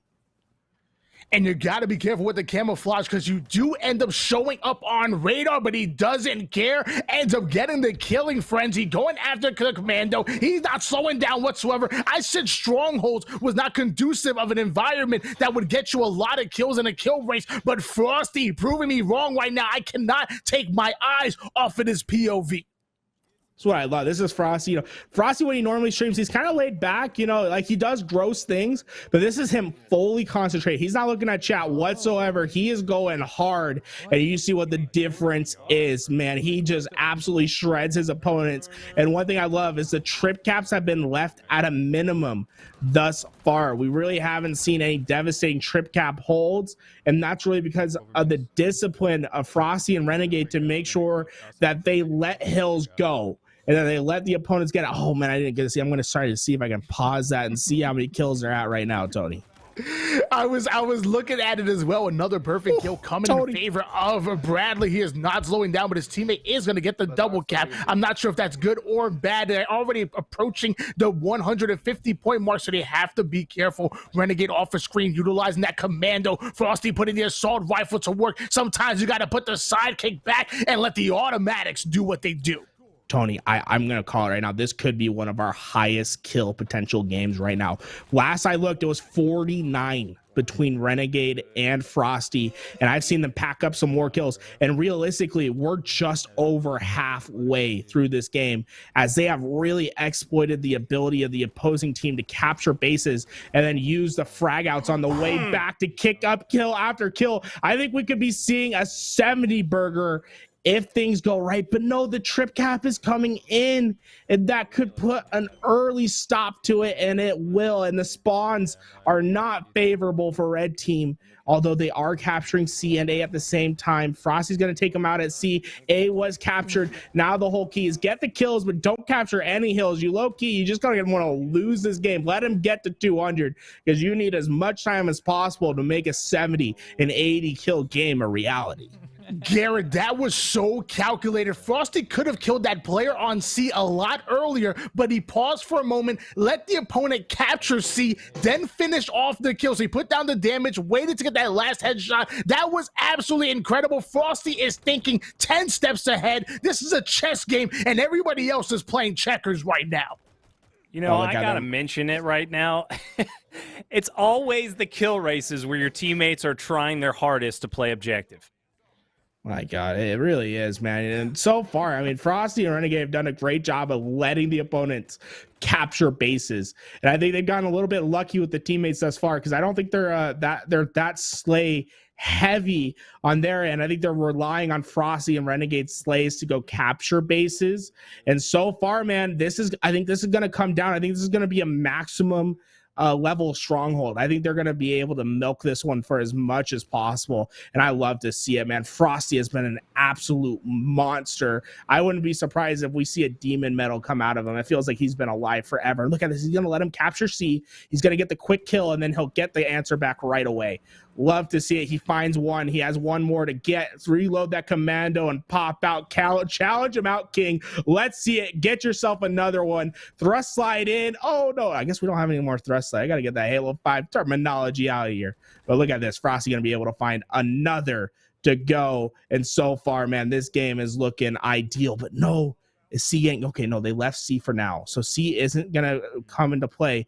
But you have to let the opponents capture another base. What? 72 kills? They have 72 kills at the moment. We have a 40 bomb coming out of one and 32 out of the second. This is definitely one of the killer games. Renegade lost the last kill race that we did in the first tech preview. He hit up Frosty and said, I do not want to lose again. We're coming for the full prize pool as Frosty putting down the damage once again, but that base is going to be captured and we are going into the tail end. That's going to be it. I saw the 72 mark. There was about maybe 5 more kills in this. We might have just saw our first 80 kill game on the board, and it's not done yet, Garrett. Oh my God, it's still going. This is insane. Renegade, they're gonna capture B. No, the teammate died. Let's go. They're still able to milk it for longer. Frosty is going off running riot. They're gonna hit 80 kills. They're gonna do it. Done. Oh my God, he's not stopping. Kill after kill. This is going to be probably the highest kill game of the day, as I think we're going to hit over 80. Shout out to these guys, man. They're taking the beating of their lives, and they are staying in this game. They are just riding it out, letting it happen, and that is going to do it. Incredible job out of Frosty and Renegade, putting up the absolute biggest game of the night so far. Oh, my God. They look so happy. 83. 83. My God, they're looking like Kobe out there. My God, 83 kills. Oh, that might be one of the highest we'll see today. Oh my God. I wonder if some of these pros, they could be getting on voice chat, and if they could communicate with their teammates and be like, guys, I'm in a kill race. We cannot get trip caps. I need you to try to make this go as long as possible. I'll slay out. Let us hit 100 one game. I could see it, man. You got to get those voice comms on and start communicating with the teammates. Ladies and gentlemen, if you didn't have Frosty and Renegade as one of your favorites, I'm going to need you to check yourself into a mental hospital right away, because they just showed right there that they are dominant and they're going for the lion's share of this $1,000 prize pool. This is Money Tuesdays, baby. You better get with it or get out. Oh, Jesus, man. That was such a game. 83 kills for Renegade and Frosty. That's for sure going to hit their top 5 of the day. Guys, if you're tuning in for the first time, we're in a kill race. We got 7 teams, I believe. 6 teams today. It's going to be top 5 slayers, top 5 objective games in the 4-hour period that the flight is up. So we're seeing these guys try to get as many kills as possible. High kill games are the name of the game. And so far, Frosty and Renegade, they've got the prize of it all. Again, 83 on their last objective. Now, the problem is that they did get a late start to the game here. So not that we're adding all of the games possible. You have to get the first, it's the top 5 Slayer and the top 5 objective games. That's going to allow a lot of these players to be more warmed up than they are. They started earlier. They're going to go later. So we're going to see if that's going to bite them in the butt later on, the late start. But obviously putting 80 kills on the board, clearly they know what they're doing, as Ace making his way over towards top lookout, putting down the damage with the plasma, ends up finishing that player with the sidekick, and he's not done yet. He still has his life, he still has his shields, he's looking for more. My God, man, he is looking cracked out. This is like the fastest I've seen Ace play in like 6 years. This man is going crazy, trying to find as many kills as possible. No, not quite able to find the finish. There we go. He gets it back, and they're looking for more. Oh my, this might be a really fast-paced Slayer game. Hopefully, the opposing team doesn't quit out because Aaron Ace Elam is going ham at the moment. Still having that battle rifle as the camouflage is coming up. He's going to finish off that player, but nobody in sight just yet. Going in for the camo and going for the double. That player being so elusive, finally able to get him. Ends up getting the camouflage. Sees some X's on the screen, so he knows that's where the heat is coming from, and he has the fire. Killing frenzy, and he's not stopping. And sniper rifle with camo now. Oh my God, we're 19 kills in, and he has 10 of them, and he hasn't died yet. We could see, dare I say, a demon medal today. This is insane from Ace. He's not stopped. That's another 2. Oh man, Stress gonna steal the triple kill. Understandable, but Ace is looking absolutely different on the Slayer map. Tony, I'm already predicting this is gonna be a top 5 game. There's a reason why this man was running Halo 3 for so long. There's a reason why Space Station Gaming ends up picking him up. It's because he's an absolute nuisance. Going in for the quick scope, having that player put down. Another player coming over towards the C side, but his teammates are going to get the cleanup. Hopefully it was his teammate in Stress that was able to pull it off. Going in for the sniper, his teammate trying to get it. Elam Ace saying absolutely not. This is all mine. We're playing for big money. You're playing here for bragging rights. Let's be honest here. Running Riot is out. That's 15-0, guys. This man has been on an absolute mission as he's going to have more to fight. He hits one with the sniper trying to get the finish. That player hiding behind that sandbag, not going to be able to live for long. The radar showing another underneath. Unfortunately, that kill not going to go to him or Stress. That's one thing you got to keep in mind, right? You only have one teammate, really. Everyone else needs to not get any kills, as he's going to find another headshot. And Tony, I think we're going to see a demon medal. I think this is absolutely unreal from Ace. It definitely is. He ends up getting the assist on that one. It looks like his Stress was not able to clean that one up, but he's not done yet. To play over towards Tower, ends up missing the first one. There's a second one who might end up having camo. The third one's never going to miss. You can't miss 3 in a row. Not Ace, and he ends up getting that beautiful headshot. He's looking for some more heads to click on. He's actually pushing up forward into the enemy spawn, having the BXB on hand and putting that player down. If the weapon glitches are in the game, Ace is going to take advantage of it. Sidekick forget the second one. There's another player behind him, almost getting the triple, but luckily Stress is there. Who ends up getting put down with a assault rifle, and that player ends up getting a clutch double kill, both on Stress and Ace. That's a clutch up. Ace having 20 kills at the moment. Stress a little bit behind right now. He's only has 7 kills. Okay, well, Ace went on a 20 kill spree right there. That's absolutely insane to see. Stress going to get with the double team. Low-key, I would like to see Ace, not even chase the kill. I want to see him just see how far he could go with this streak. Unfortunately, he cuts it off a little bit early. Maybe that's something we'll have to do for the next kill race, Tony. Is we'll have to put some bounties out there. Top killing spree, top multi-kill, and maybe give out some a little bit of cash prizes for those medals as well, because that was absolutely insane from Ace, and I think he should be rewarded for that 20 kill spree, because that thing was absolutely beautiful to witness. I would want to actually see a most creative kill. I think I would want to see like a lift repulsor into a 360 or 720 no scope. That's just kind of guy I am. As the heat wave coming in from the grassroots partner ends up getting the melee kill, so every kill counting, but he will go down. Luckily, Ace and the entire team going in for the rest of that, and Ace able to get the second player, and he's going to end up getting a heat wave of his own. My God. Oh, Jesus. I'm trying to take a look at these scores. I saw in the chat someone said that Shotzzy and Fal got a 90 kill game. I'm trying to see if I can confirm that one, because that is absolutely insane if that's actually true. Oh, is someone going to drop? Is there a duo that's going to drop 100 bomb? I mean, we've seen 80. We have an unconfirmed 90 kills in the chat right now. I mean, it's only a matter of time. I mean, we still have what, 2.5 more hours to go. As Ace still having the commando sneaking up behind enemy lines right now, but his teammates made quick work of that player. They're already having a little over 30 kills on the board, so they really need to step it up if they want this to count towards their top 5. All right, I haven't seen confirmation of the 90 kill game yet, but it could be a reality. Maybe they just haven't posted the scores yet, but this game is over. 28 kills for Ace, 10 for Stress. But guess what? That equals 38, and I think 38 is a great score for a Slayer. Put that in your top 5. 38. If you can hit a 40, I think 40 is absolutely above and beyond. But here we go. We have an objective with we have an objective game up, and we have Shotzzy's POV. I've been watching a lot of Shotzzy's streams, and his movement is so fluid. It is insane what he's able to do with that movement, getting into gunfights early, and his shot is absolutely insane. He ends up going in for the Warthog, but he's taking some damage from across the map, switches out for the turret. He don't even need a driver. He just needs himself, clearly, as he puts down the damage. That's going to be the first one. Going in for the second. Beautiful double kill. And now he's going to go hop in the Warthog and look for more.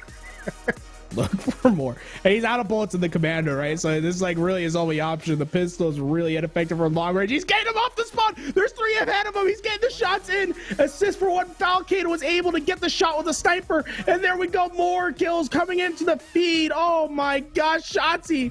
Absolute laser with the Warhog. Oh man, this man. Oh, okay. Throw him off. Throw him off. Oh, he's done it all. He gets the flag back into the home base. His teammates must be a little bit mad, but you cannot be angry with the game. This is crazy, dude. I'm dying. I'm dead, bro. You know, I think I like that strategy of hopping into the voice comms and just talking it out with your teammates. I'm like, hey, look, you know, we're in a kill race. I'm gonna need you guys. I know you're playing like a good teammate. You're trying to go for the wins, but I'm gonna need you guys to just go in for the slays. Have some fun with us. Hey, give us a few nice assists. Shotzzy utilizing the repulsor ends up going up and at him, almost able to get to hijack, but it looks like his teammate's able to do it. Falcated gets the ghost. He gets to clean him. A second player in front of him ends up getting put down. Beautiful double kill coming out of Shotzzy. Oh my God, Shotzzy, you're absolutely insane. And I saw the texting in the text chat. That's another way to go about it, right? I think the teammates might be aware of the kill race. I saw one of them was saying, "Go Shotzzy, go, do it for Dallas." So that's a great indicator of having a teammate like that. You know, a teammate that specifically won't try to pick up kills and just make people weak is invaluable to have as a third or a fourth man. You know, Shotzzy and Falcated just in Halo. We're not even counting Shotzi's Call of Duty money, because that's a lot of money right there. But they were able to accumulate over $1 million between the two of them, and that's as individuals put together, and only in Halo. I mean, these guys have been there, done that. Nighty have said before, these guys used to play Money 2. They used to play in tournaments all the time together. A kill race being a lot different here, but I think it's really showing. Showing their asses. It's showing what they're able to put on display here, because they're slaying animals. They can put down slays with the best of them. I believe there was a 90 kill game by these two. Maybe we're seeing it. Maybe it's this one right here. Yeah, this could be it, man. This is looking insane. Gotta get that war. You gotta get the ghost. He blows it up, but can't quite get the kill. It doesn't look like he's gonna be credited with either of them, and he's eventually gonna get taken down. Let's see, 20 and 15, so 35 combined right now on this objective. But they've still got plenty of time to work with. And in fact, I would say go and capture one. I don't know what the overtime rules are exactly, Tony. I haven't been in overtime in the beta yet. But if it gives you an extra 3 minutes like Halo 5, it's worth going and getting one flag and capping it at the last second. I was in one overtime scenario, and I never looked at the timer. I just know that we capped one flag. We ended up winning, but it might just be an extra 3 minutes. And the overshow gets clipped onto Shotzzy, goes in for the quick scope, but the body shot not gonna count. Sadly, his teammate ends up cleaning it, and it was not Falcated. Luckily, he's coming in. His other teammate gonna get the AR kill again. Not Falcated. Every kill matters, so he whips out the sidekick, finishes off that second player, and going for more heads. Yeah, I mean, you gotta be in the voice chat. You'd be like, hey, guys, stop it. Give me all the kills. Cannot let you guys finish any, but he's gonna fight 2 with the snipe, 2 headshots, and the flag is out for his team. Oh, can't get the 3rd off spawn, but he does know where they're heading towards. He should be able to get the cutoff, gets the body shot in. His teammate Foul is there to probably get the cleanup as well, as Shotzzy's just going absolutely crazy, playing so aggressively, but his teammate gonna be able to find 2, and now we have a tied game up, so overtime is on the table right now for these 2.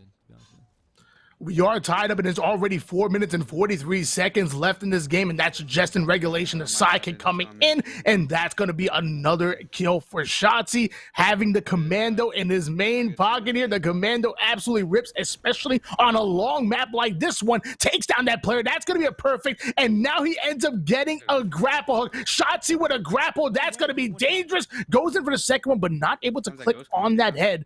What are you going to do with this grapple and commando combination, man? Literally almost so close, bro. Oh, he's going to go straight up into the action. He's going to find one with the back heads back towards him. He's going to be able to find the kill. Get the grapple to get away. No, not quite able to get away. All 3 in the base. Going to be proven to be too much for him. Now Warhog is out. And looks like, I'm not sure. You got to make sure your teammates do not use that Warhog to capture anything, right? We saw Shotzzy already throw it off the edge one more time. I don't know if that strat's going to work again. You know, fool me once, shame on me. Fool me twice. You know, who knows what happens.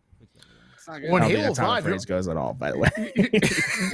In Halo 5, you're actually only able to jump off the map 3 times before they kick you off. So clearly that's not going to work too much as he goes in for another beautiful shot, ends up getting the reversal kill, but he is going to be cleaned up. Mind you, this is a 2-player race here. Falcated is still on the screen as well. So we're seeing Shotzzy's point of view, but mind you, look at that kill feed. I'm sure Falcated is putting in that work as well.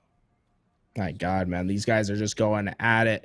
Hopefully they'll hopefully Shotzzy will show us what the score looks like in a moment, as he's just trying to. Okay, I was about to say he has the repulsor in.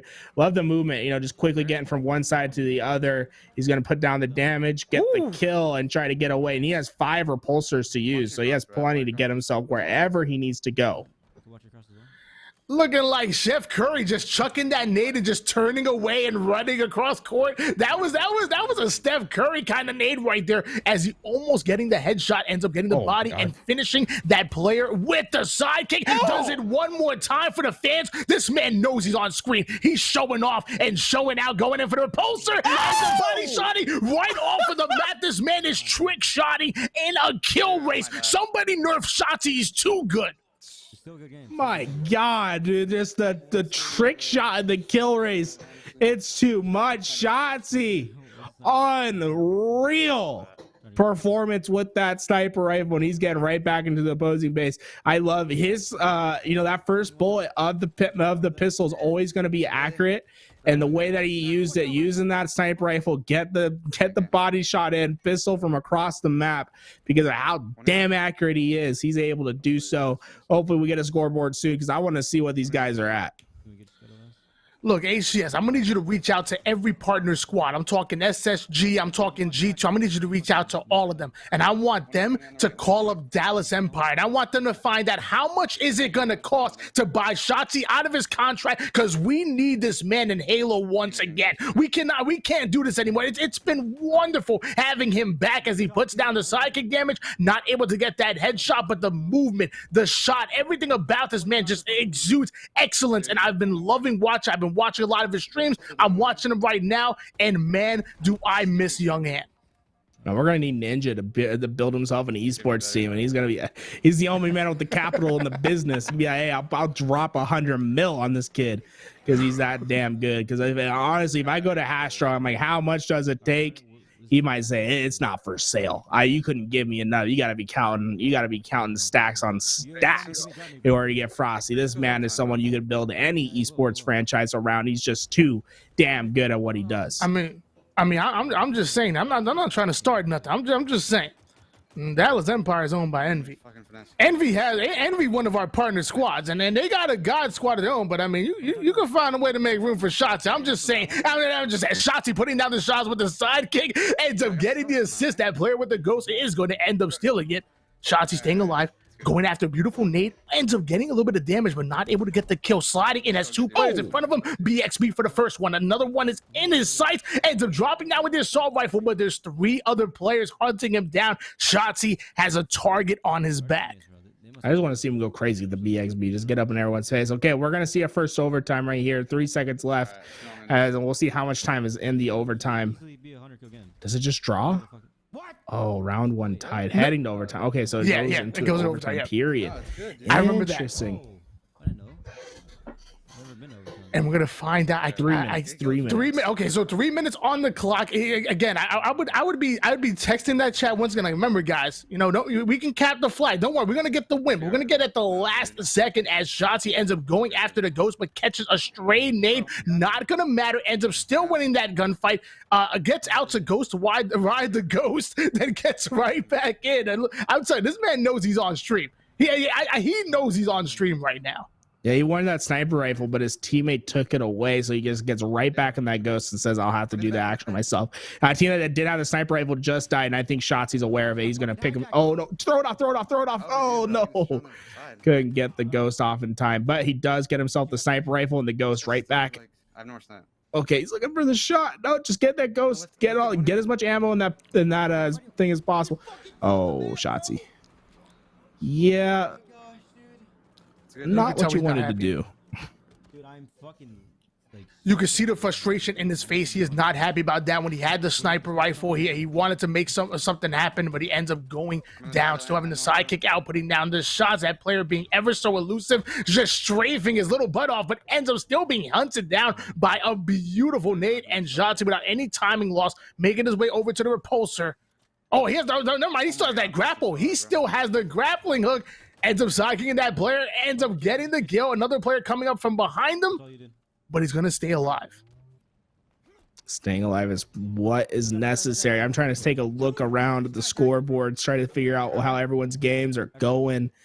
It looks like Frosty and Renegade did play another objective, though they were only able to get 37 kills in that one, as they're starting to get themselves back up on the leaderboard. Once again, the late start for them, so it's going to take them a minute to get in. But, Tony, they did have a 30, I believe that, what is that, 32 kill game Slayer. So, yeah, it's just some middling games. They just need to get their scores up. But so far, this game from Shotzzy looks like it's going to be one for the books, because with the 3-minute overtime, that's just so much time to work with.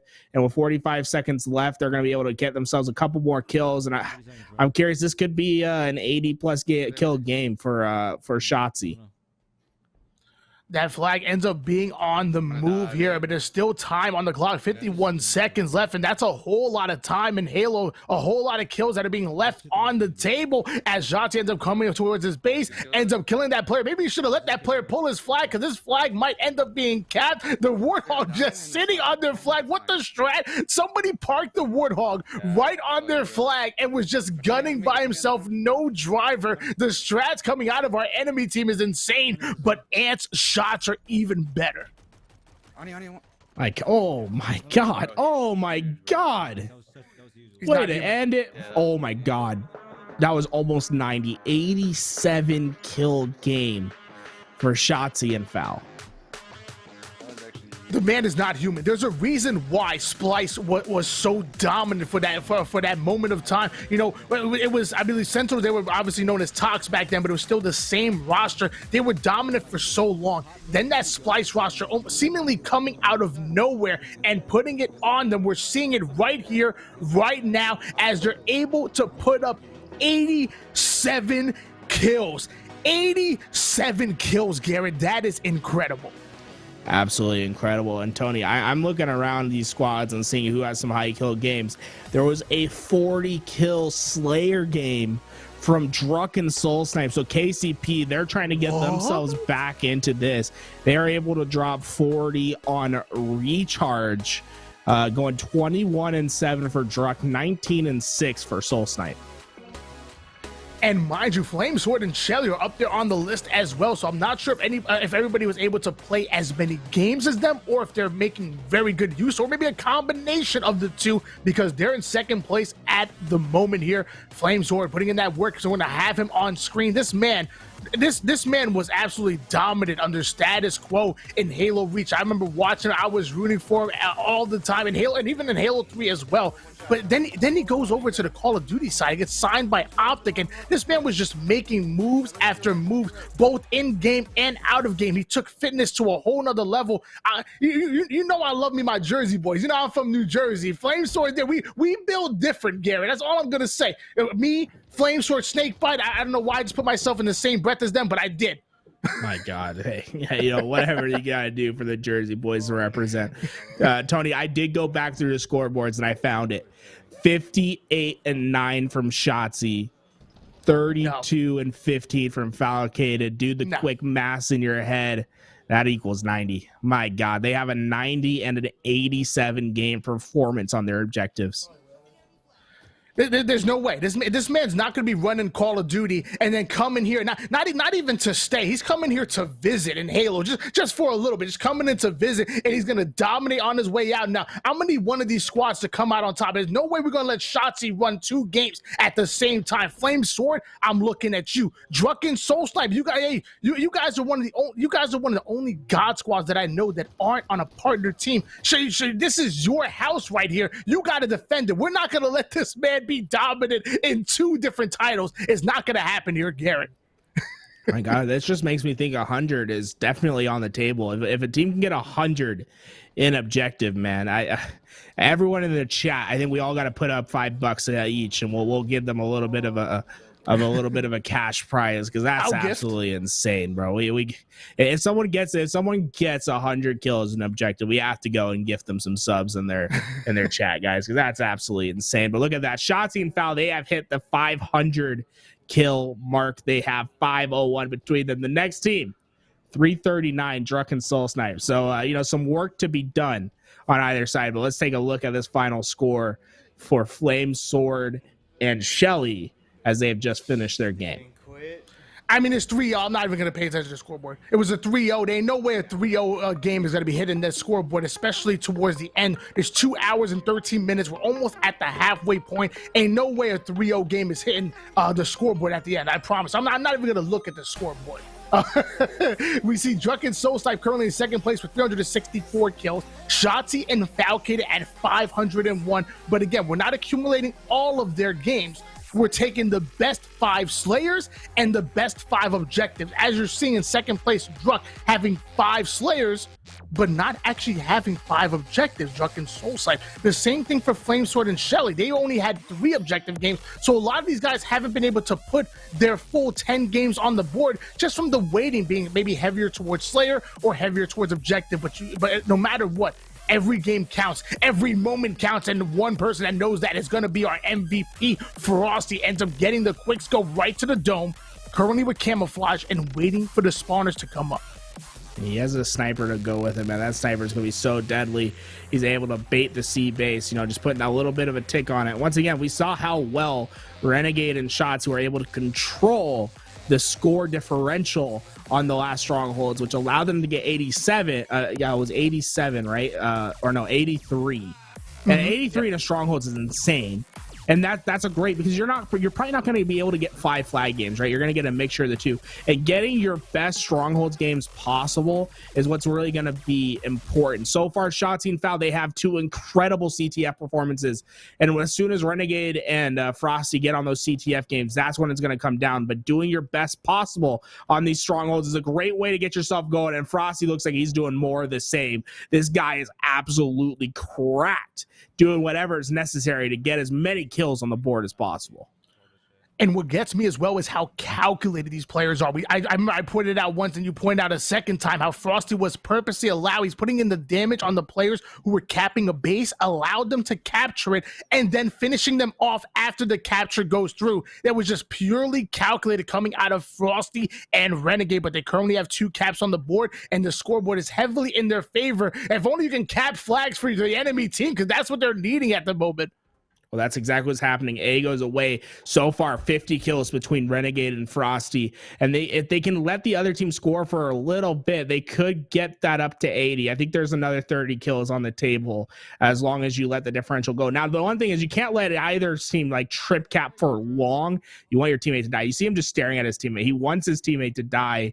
Unfortunately, that's not quite happening as they're going to be able to collapse in over at B.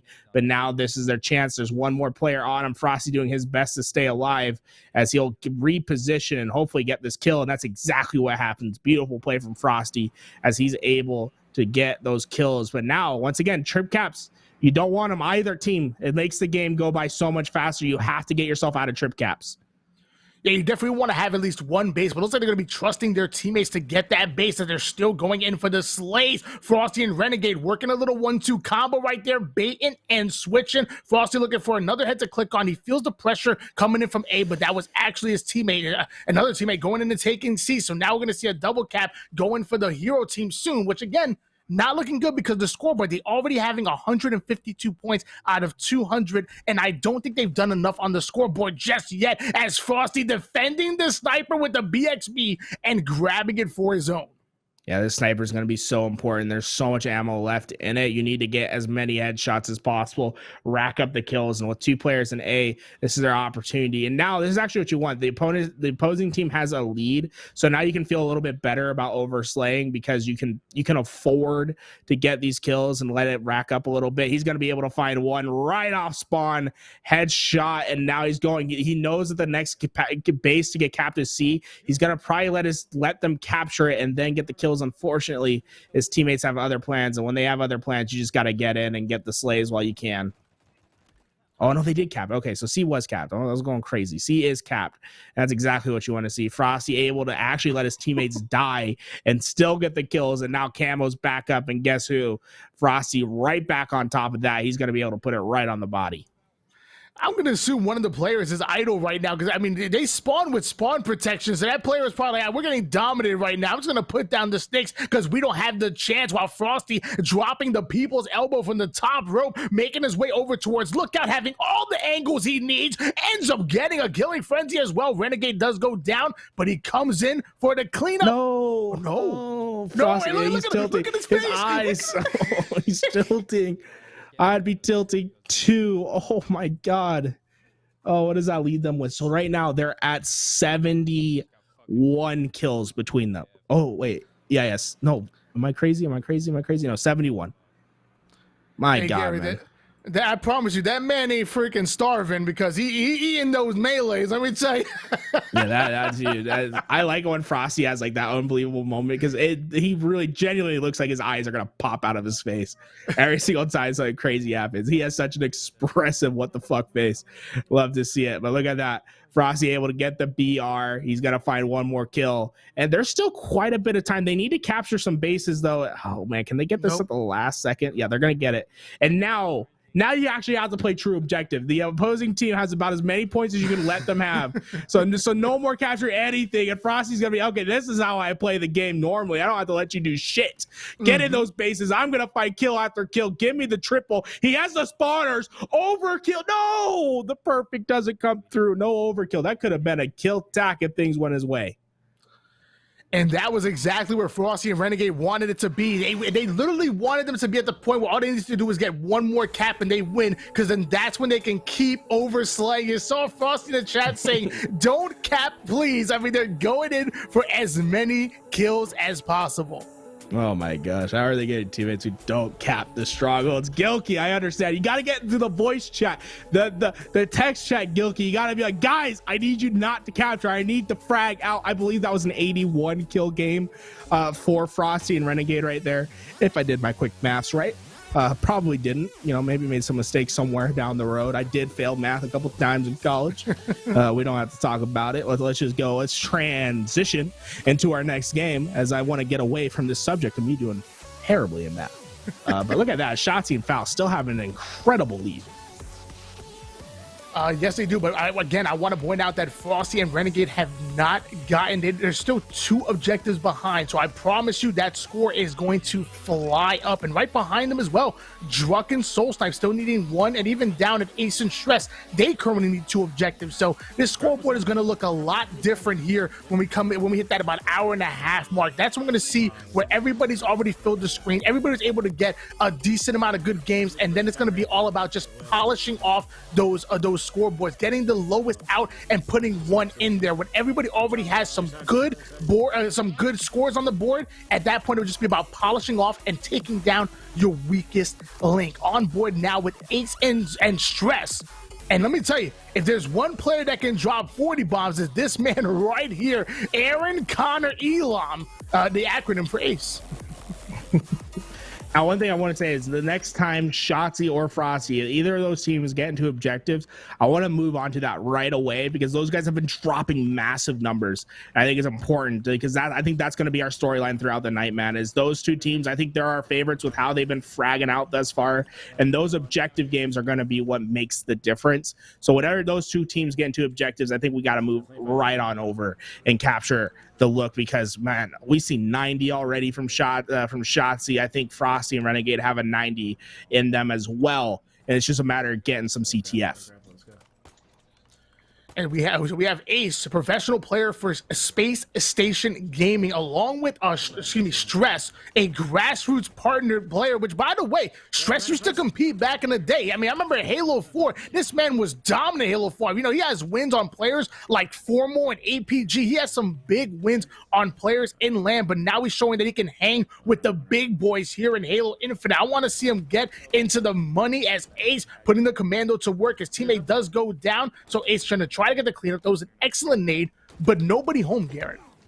Oh man, that plasma rifle just absolutely shreds your shields away, and it looks like Ace is on the receiving end of that one as they've been trying their best. I think they've gotten quite a few Slayer games, so I don't think their objective games have quite filled out. And when they haven't been able to get lucky like Shotzzy and Frosty, where they've been able to stat out quite yet. Lucky. So they're very much. I think it's very lucky when you got teammates that don't capture flags or go for objectives. No, it's a skill. It's a skill set because you know you're a professional player.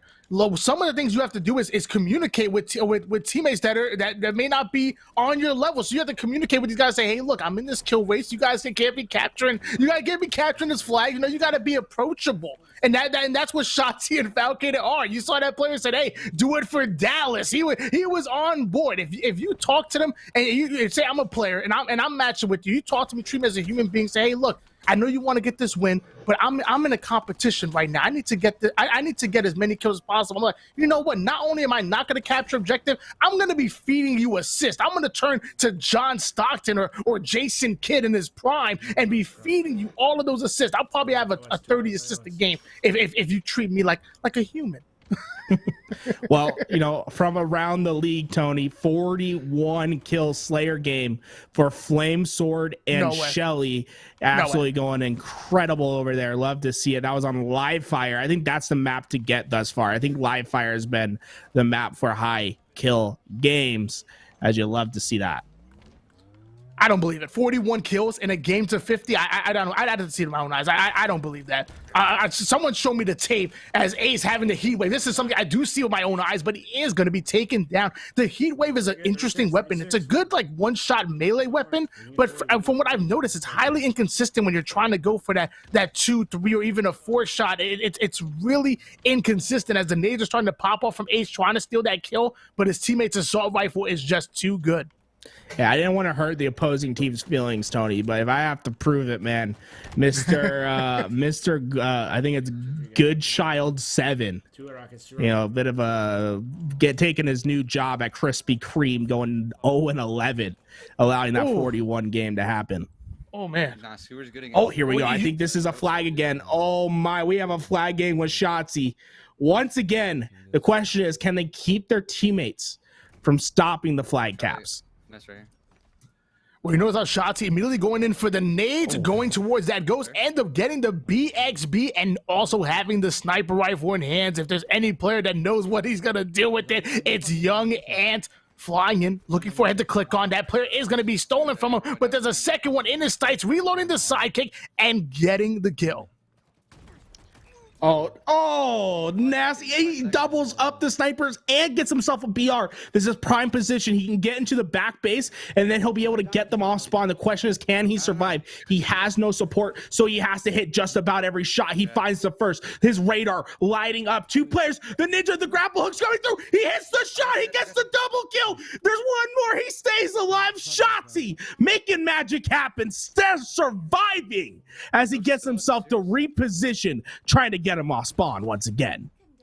The master of movement is putting it to work, staying alive when it was near impossible, and now just showing off with the sniper rifle to the body, finishing off that player with the headshot with the BR. That player spawning and going back to the black screen. I hope you enjoy it, buddy. Going in with the BR, getting the double kill. I'm going to end up getting the triple kill, and I'm calling it right here, Garrett. This is going to hit the top 5. Ladies and gentlemen, get your popcorn and get ready. Overkill secured. Killtech not going to quite line up, but you can start another spree, young man. He's going to be able to reload that sniper. Remember, he picked up 2 snipers. He has full ammo as he finds himself another multi-kill as he's getting himself into that base, and he's going to try to find some more to go. Now, I'd still love to see that flag get baited. Running riot. Tony, we're 2 minutes into this game. He has 15 kills already. This man's going absolutely off with the sniper rifle, and his teammate has the ghost. They have the best combination possible to get this to a 100 kill game. I'm calling it. This is going to be a 100 kill game. Hello YouTube, hello Reddit, hello Twitter, because this is going on all the social medias. He's not done yet, putting in another big kill, and he still has the sniper rifle. Actually going to be lifting forward, allowing the enemy team to spawn, almost able to click on that head, but looks like Falcated ends up getting the splatter. He's going in for another big kill. So, oh my gosh, Shotzzy and Falcated are going off. The only concern, Tony, the teammates are playing flag very heavily. Up 2-0 already. The question is, can they maintain this for long enough to make sure that the teammates do not ruin the game for them? Maybe the Warthog strat has to come out once again. Get the Warthog, bait your teammate into it, and throw him off. But we're on a rampage, and the new sniper rifles are going to be coming up soon.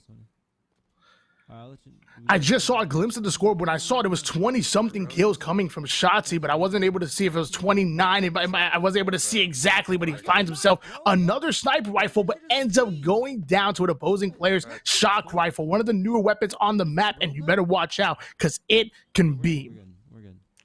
My God, I'm going to see if I can get that scoreboard up once again and just take a look, because this game has been absolutely incredible from Shotzzy. Sidekick in the hands of Shotzzy at the moment, looking for anybody on the map. I think he saw somebody on his radar, but it's like that player is going in for the flag. Luckily, Shotzzy's in the middle of the map. He can stop this from being capped, or maybe strategically he wants to let them cap a flag to possibly force an overtime. And there he goes, dropping down, ends up getting the BXB when it looked like it should have actually been a backsmack. His teammate Falcated is going to clean up the second player off the screen, and mind you, he does have the repulsor, so if he needs to get out of a bad situation, he can utilize that repulsor to get out or get in, and as he gets the double kill. Beautiful shots from the BR, followed by the backsmack. Another player in front of him with the sidekick. I'm telling you, Shotzzy is going off here on Money Tuesdays. He knows there's $1,000 on the line. Oh, he has to let his flag carrier die. That's the biggest priority right now, is to let his flag carrier die. You saw him try to snipe that flag away. There we go. The flag carrier dies, and now he just needs to try to survive as long as possible. Look at that chase nade. That thing might work perfectly if they do decide to come down. He's trying his best to stay alive. The radar lighting up. He's not able to do so, but oh no, is that foul stole this flag away? You see that? Foul stole the flag away. He's going. That shit's going off the map. You aren't getting that one back. Did you see Himbo Slice just look at him? He's like, what the heck is going on here? He has no idea. Shotzzy going in for the shots, but ends up being taken down by the assault rifle. It is deadly. Oh, look at this. This guy sending some messages in the chat or something. This guy was not very happy. Oh, no. The flag is out. And like you said, it will be beneficial to them if they let the opposing team capture the flag, right? At this point, you want to go into overtime and give yourself as much time as possible. Shotzzy going absolutely unreal. Last time I checked, he had 20 kills and 0 deaths. I think he's probably hit that 30 mark by now. I'll have to see a scoreboard sometime soon.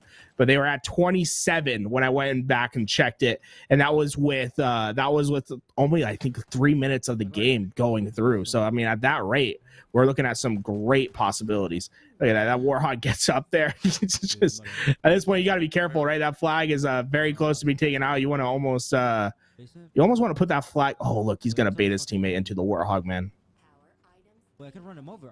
You could run teammates over. He's trying. He's trying to pick him up, but the gentleman says, "Look, I'm calling Uber. I don't need you, okay? You're over here throwing flags off the map. I don't know what's going on here. I'll just call an Uber. I don't need you." So I could in the hands of Shotzzy. Oh, I missed, dude. He's not Looking weak, for a not player to weak. click on him. Somebody that spawned over towards the back base. He actually dropped down. Shotzzy hunting him down like a wild animal. Ends up putting him in the dirt and getting a double kill. The sidekick has never looked so good. And it's up in the hands of this young man right here. He's making it look like a DMR or dare I say it, even as good as the battle rifle. Oh my god, man. Oh, just misses. Oh, can't get the kill. I think Fal got the assist on that one, though. Oh, there we go. Captain McGriddle back at the flag, the bane of their existence. The question is, can they get him killed? Do you have repulsor? Can you repulse your teammate? That'd be sick. Just repulse your teammate off the map. That might work. I think there's one player on that flag carrier. They're trying to stop him from capping. They're not able to do so. McGriddle, stop it. No, don't put it in. You're stopping a 100-point performance with this. No. Oh man, that's so unfortunate, guys. Captain McGriddle stopping it short. Imagine your teammates are currently playing in that kill race for $1,000, and you ended because you wanted that little bit of extra MMR. You just ruined what could have been a 100-kill game. Shotzzy was going off. Falcated was right behind them as well, and you ruined it for just a little bit of MMR. Unfortunate. It is what it is, though, and that's going to be an objective game that probably won't go on the board. Potential game that could have absolutely seen another massive performance. Shotzzy was going absolutely crazy, but that's also that's the pain that can come if you have too hot of a start, right? Your teammates are too quick to get on the objective and capture flags, because they're, at the end of the day, they're just trying to win games. It looks like we're on board now with Ace, who's currently playing a flag game of his own. These flag games are going to matter. This is the ones we're going to see you put 100 kills or more on the board here, as Ace ends up finishing that player with the assault rifle, ends up trading it out for Commando.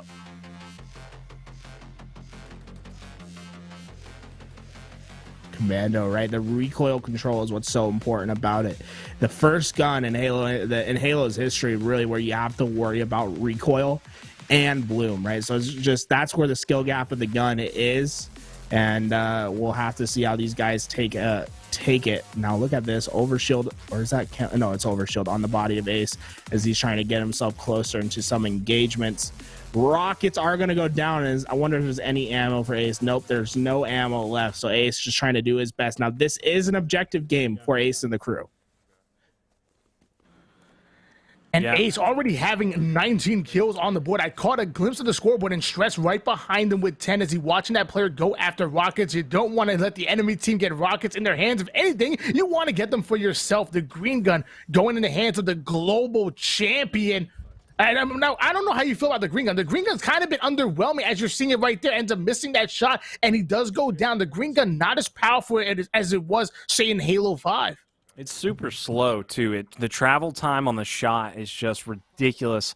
How much slower it is. Halo 5, basically you could use it as a sniper across midship, but on this game it just travels and you can dodge it. It does have good tracking though. I have to admit that the tracking is very good. It tracks for a long time. But yeah, not quite as good as it was in Halo 5, but not nearly the same gun at all. It really works different in this game with this new arsenal of weapons. But looking at the strategy for Bazaar, I really liked what Flamesword was doing. Flamesword was really doing a good job at controlling spawns. It doesn't seem like there's too much of a strat on this one, but you got to remember that it's going to be different when you're playing against harder competition. Retro Twin Bob and his brother, the twins, I've been competing against them for a long time. Halo 2, Halo 3.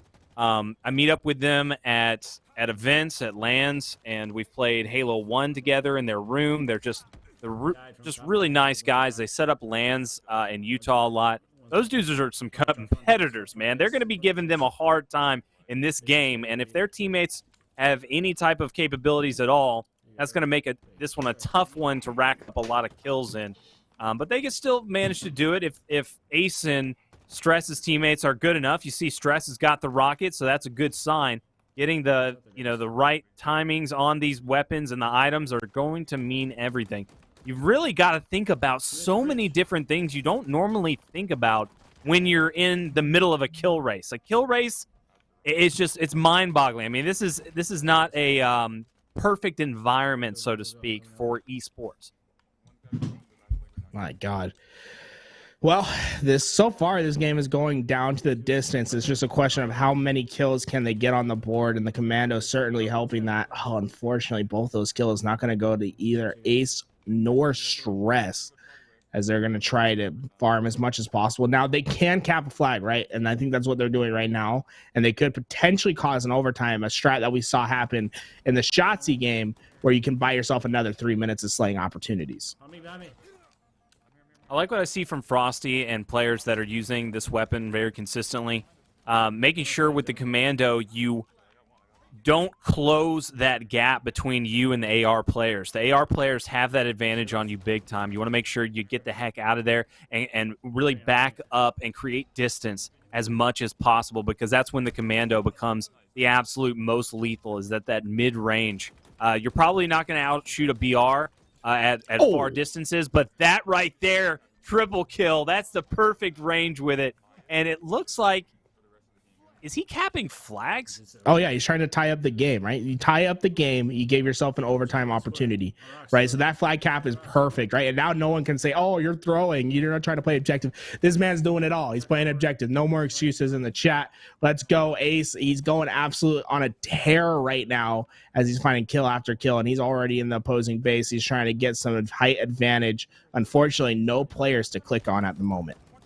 I respect that.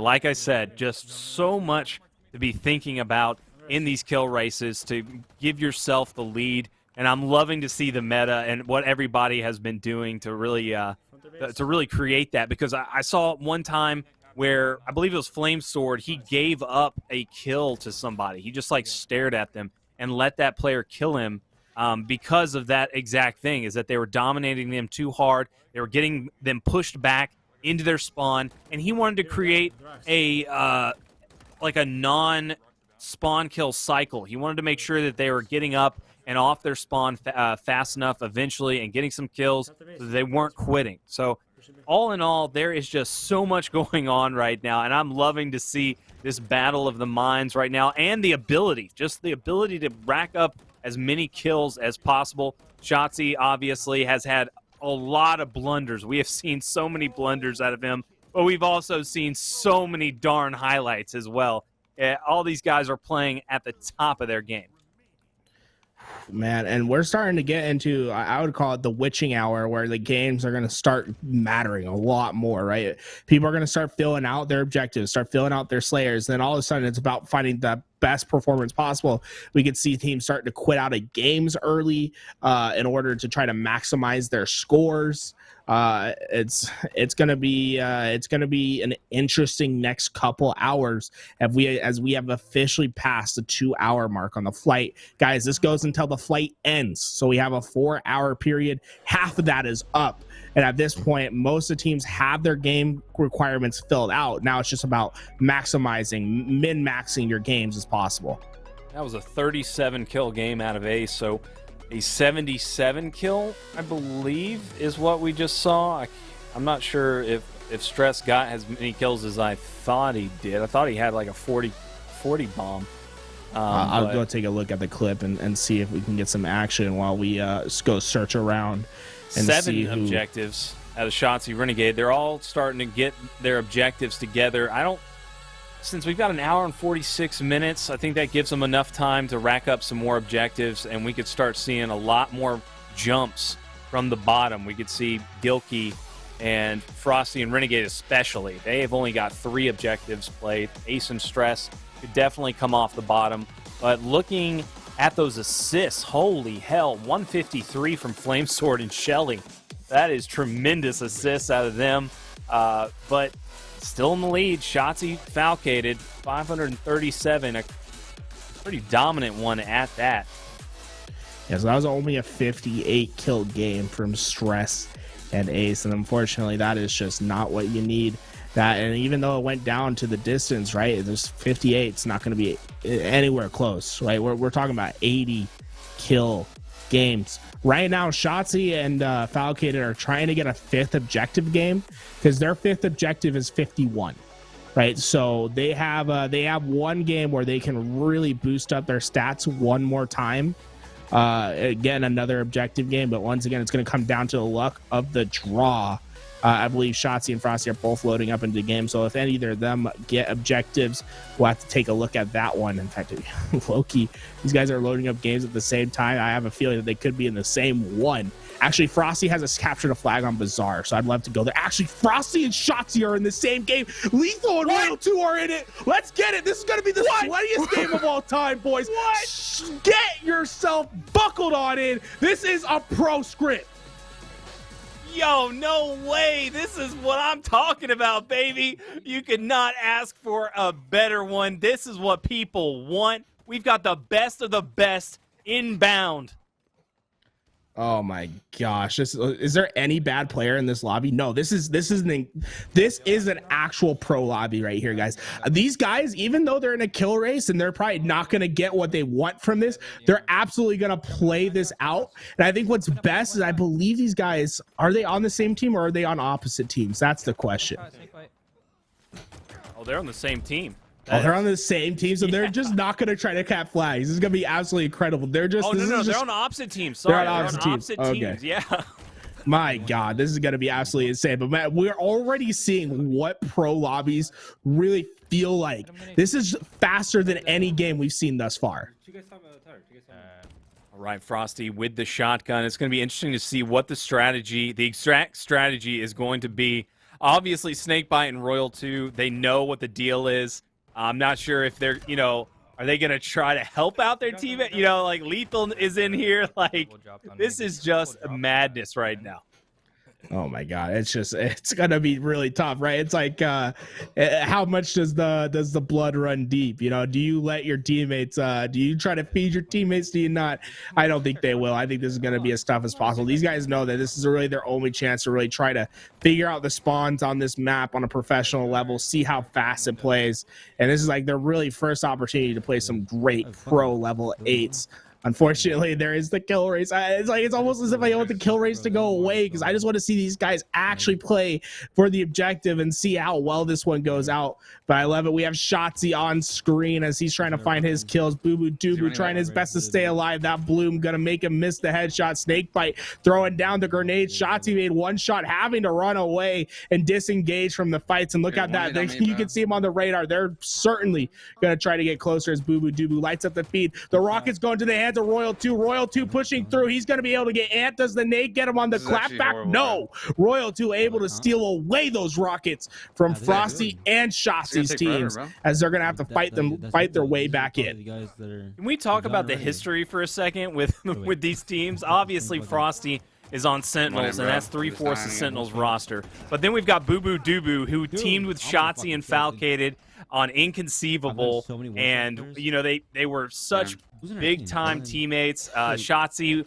winning his first event. Boo Boo and Shotzzy winning their first event together, beating this roster, this Sentinels roster. There's so much history surrounding this game right now, and it's for $1,000. Two of our best teams teaming up against teaming up on the same team.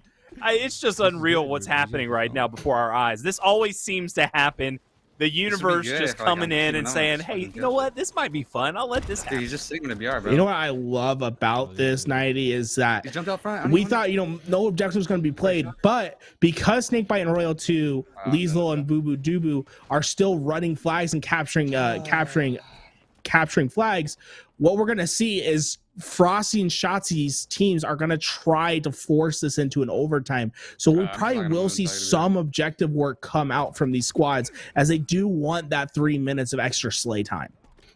Oh, I mean, they're on the same team. My bad. I totally messed up. Shotzzy and Falcated are on the same team as Frosty Renegade, so their whole mentality is going to be about just slaying the living crap out of them. They know what each other want. Like, they're gonna team up for this one. They're gonna take it, right? Like, they're gonna understand that this might not be in their top 5 objectives, and that's okay. They want to keep up with the other team and not let them get enough kills, because they're in competition with each other. They know they're some of the two best teams in this kill race, so they've got to keep up with the slays. They don't want to just assist their teammates. They just want to let this one go by. Honestly, if I was in competition, I'm not sure if I would stay in this game. I'm staying in it. I'm staying in it just for the experience, man. You know, it's just, this is going to be one of your few times where you get to actually play in a pro level like lobby and get the feel of how Halo Infinite will be in real life. I think you absolutely try to rip as much of this experience as possible. You know, there's going to be plenty of $1,000 tournaments in the future. You know, keep an eye out on the channel. Follow us on Twitch if you're ready for the Money Tuesday. Not going anywhere anytime soon. Frosty, Shotzzy, Falcated, and Renegade, they all know what's up. They want to play this game as much as possible. And look at that. We're tied up 1-1. Frosty being the one to do the objective work. So he had to leave the field of fire for a little bit, but Boo Boo Doo was able to answer with his own kill. And look at this. Frosty's back into the action. He's trying to find himself a double. He's going to go vent side, and he's going to potentially drop down. No, he's going to let that player gets picked up, in fact, from a teammate, and they're just going in. Frosty has the BR, and this could be what's the difference between these guys, is who has the rifles, because it's so much easier to get kills with the rifles. There we go. Assault rifle usage. Oh my God, his head's stuck in the ceiling. Boo Boo Doo Boo out shooting Shotzzy. You know the guys on the other side are trying their absolute darndest to mess them up. Like, hey, they're in a kill race right now. Wouldn't it be hilarious if we just messed with them? So they are going hard right now. They are absolutely going in, and they are killing it. Shotzzy, you gotta love to see that. He's laughing and having a good old time. That is great to see. No, in fact, if I'm Shotzzy or if I'm Frosty, I'm saying, hey, you know, whoever wins, they have to give the loser has to give 5 subs to the other guy's stream. I mean, like, you know, like whoever gets more kills in this game, whatever it is, you gotta find something fun, some competitive drive within the middle of this game. But look at this, this is gonna be big. Shotzzy able to get the boom booms. The rocket's so powerful in Halo Infinite. It feels like that explosion wraps around a country mile. Anyone that comes into his frame is obviously gonna get destroyed, and that's gonna be Snakebite to be the first to answer that call. Dude, as Shotzzy has 3 more to work with. Great positioning to keep these rockets. You can cover so much area on Bazaar from here. You can also grab the BR if you need to. That's another thing that I'd like to start seeing, is just grabbing the weapons and like throwing them into corners. Since they're both on the same team, you know, like hiding the BR. I feel like that might actually help. But, you know, it's just little things like that that could definitely end up getting some more kills for them. But like I said, I don't think this is going to end up in their top 5. But who knows? It absolutely could. But playing against some of the best competition, it'd be really, really difficult. Yeah, that rocket right there probably should have taken him out. Not going to be able to do so. So you see how they're controlling their spawns right now. I really like it. They're not allowing them to get the spawns on the far right or the far left, which are underneath shotgun. You can actually spawn in the shotgun spawn, and it makes you, it's so much easier to get out of spawn from there. And that's one that you don't want to see them spawning in. So you want to keep your distance as far away from the flag as possible. And all 4 of these players are just trying to get kills. And meanwhile, Snakebite Royal 2, they know it. They're like, hey, we're just going to sit back and let you come to us. Oh man, I'm so glad that this happened. We're seeing some incredibly fast-paced games from either of these squads. And I love it that, you know, you can just see the competitive drive from either of them. As someone has something to say, look at that. Shotzzy instantly get taken out by the skip nade from Snakebite, and then the pistol from Boo Boo Doo Boo. The coordination comes through, and he's going to be the first one to fall. And we're still tied up 1-1 as they're just trying their best to push forward. But it looks like it's finally Lethal and I guess 3/4 of Sentinels are going to start pushing themselves back into the game. As it looks like, ooh, look at this. Rocket's back into the hands of Frosty now, and he's going to have a grapple to go with it. Let's see if he can find some insane clip, as he's going to find one on Lethal. He's pushing forward. He has one more rocket to fire. He's able to get the assist, but not the kill, feeding Shotzzy in the feed. But that's 3 down. Look at that. Oh, did Shotzzy pull the flag? Yeah, they are going to pull the flag out. So they're really just playing for this game realistically. I love that from Shotzzy. Frosty got the first one. You get to carry the second one. 3 minutes to go in this game. Plenty of time to put up some more numbers. Frosty trying to hold down these rockets. Oh, man, that is a scary team to play against. Frosty, Renegade, Shotzzy. Oh, my God. Bro. Couldn't imagine a more scary team, to be honest. Not me, man. Excellent shots out of Frosty. Going to use the BR, one of my favorites in the game. It is just so beautiful to use. Going to grapple on down and get the rest of this run. Some good shotgun kills coming out of Falcated. Going to allow for him to be safe as can be, putting in that second one. Now he's going to try to get back into the action and accumulate some more kills, because this is a race. That would be crazy if this were to end up being one of the top 5 games for both teams. He's being thrown out, man. Look at this. It's coming down. Settles is trying to push her way back, and they're going to be able to take down Frosty. And we got to come up with I'm trying to come up with a name for the other team, man. Just 3/4, maybe 75. I just can't figure it out. Part sen. I'm not sure, but look at, oh my God, that perfect kill from Frosty. That's absolutely filthy. It's so hard to do with this pistol. And he comes forward. He's going to be able to get one more. The camo player is eventually going to be his downfall. Lethal sneaking around up in the top base, trying to make sure that his team can get back towards that flag, because they only have about 1 minute and 30 seconds to work with to get a flag out and potentially put this into overtime. Frosty and the crew trying their best to make sure that doesn't happen. I think it's a lot more simple than you're trying to make it. There's not too many names you can come out with. I'd say it's just Boo Boo Doo Boo and the Sentinels. Are you guys even searching for it, or like Boo Boo Sentinels? Senboo? Sendoobu? Look at that triple kill from Shotzzy in the feed.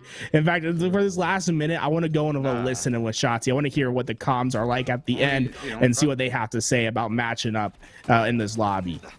Yo, I'm playing like the biggest fucking scumbag, dude. It is actually hilarious. These guys fucking hate playing against me. Flag return.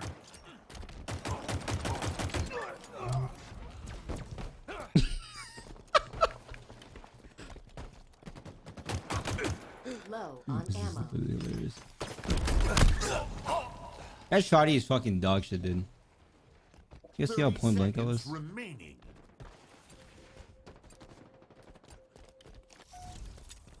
Dude, this is literally way too funny. Any spawn code and shit.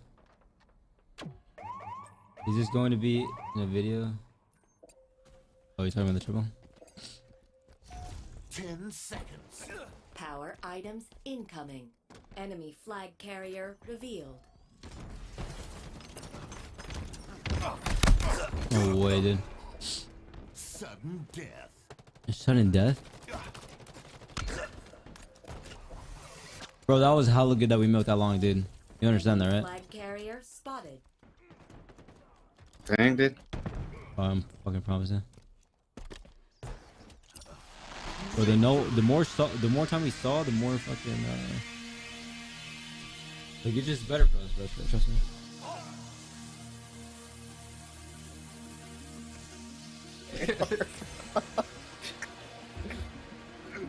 Dude, it was dying. It was dying, bro, when he saw you. He thought you were lagging out, bro.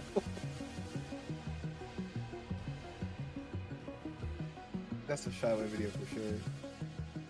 Yeah, Shele's got to break that down. Someone's in the Yeah. Shele. He decked the Craigasm on that one. Yeah, we still had more kills than them. Hey, yes, sir.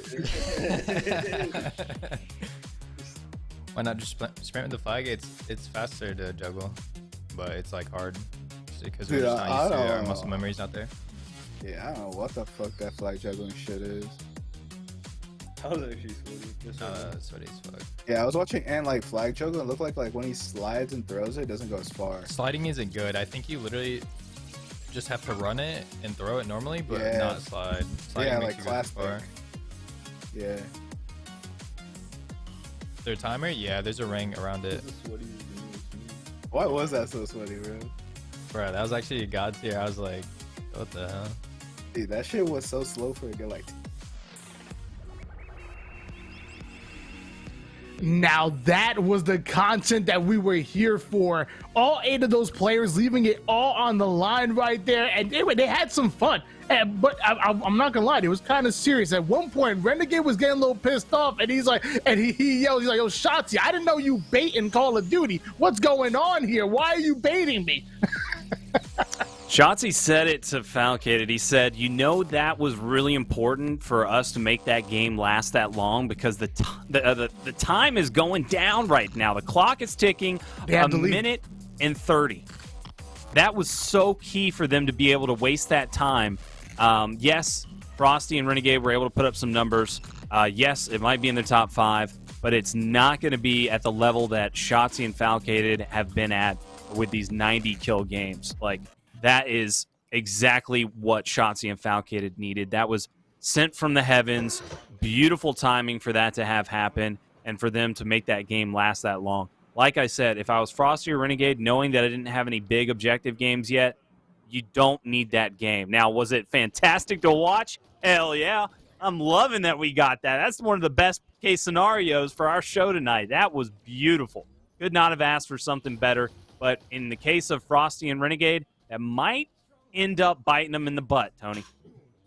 And notice the shift in the scoreboard. Gilkey and Sab able to sneak all the way from the bottom of the list over to second place, right behind Shotzzy and Falcated. Right behind them is the ones on the screen, Flamesword and Shele, trying to put up as many kills as possible in this kill race. Again, for you guys who are new to the channel here, we're taking the top 5 Slayers and the top 5 objectives from each of these teams and adding them together, and that will be their total score. So if they want, they could play 50 games, 60 games, 100 games, and the only ones that matter are the 10 that count. And also remember, it's winner takes all, so it is not about that second or third place whatsoever. You've got to get first in this one, so you have got to be going as hard as humanly possible in every single one of these games, not taking it lightly, bringing the strategy to it, making sure you're really thinking about your approach, because it is going to be huge. Right there, we got a pretty solid game, it looked like, but let's check out the kills here and see what they accumulated. I couldn't get a little read on that one, but it wasn't enough. Yeah. That's pretty much all you got to know. Frosty and Renegade, they're going to do their best to get back up on that board, but right now, Shotzzy and Falcated, it is just so much in their favor. Everything is going their way.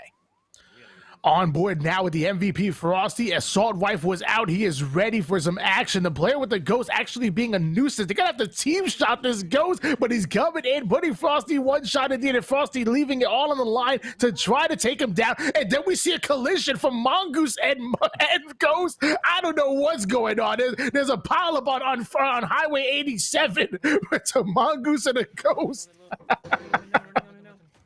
Frosty just immediately trying to be as aggressive as possible into the enemy's base. Oh, he gets the pushback. He's going to try to hunt this player down. He does get the kill, so great job out of him. He gets the double. What? Make that the triple. Frosty killing it right now, going for the over. He gets it, and he is still going, looking for the spawns. Not going to be able to find it, but Frosty, he knows he needs to turn up right now because he is down in this one. That he does, and that's the reason why we're seeing him turn up indeed, but he ends up being taken down. Had the commando in hand, but the sidekick, if you hit those kills, the time to kill will put you down. Still gonna stay on board here with Frosty. Having that assault rifle, there's plenty of goodies on this map. You have the sniper rifle, you have the ghost, but sometimes I guess all you need is your trusty sidekick as he plays it beautifully, ends up getting the kill. Another one trying to slide into his DMs, ends up getting blocked. Frosty cannot be stopped, and he is not done yet, Alex. Oh, the bloom ended up messing him up right there, getting him some shoulder shots. A little bit of RNG right there. Not going to be able to get the final bullet into the body to take down that player. That is just one of those unfortunate things that has been happening to not just Frosty. It has been happening to all players. Shotzzy has had many a blunder. It's crazy. Wow, that thing has some range. Dear God. That repulsor just booted him back. That was insane. But he does not let it stop him. He is going to keep going. He's got one of his best weapons, the skewer.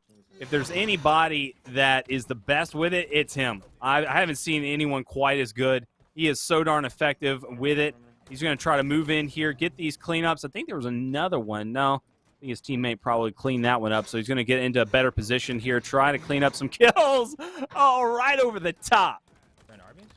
As Ludacris once said, get back, Mother Ghost. You don't know me like that. Ends up getting the double kill. Does Frosty goes in and ends up getting the triple kill. Now going to trade out for the skewer. Goes in for the no-scope. Not only is this man going for kills, but he's going for style points as well. Almost hitting that one. Was a beautiful overkill, but he's not done. Commando still in the hands. Trying to click on ahead. Ends up getting the kill, but he tries to play his life. Not able to get around that corner.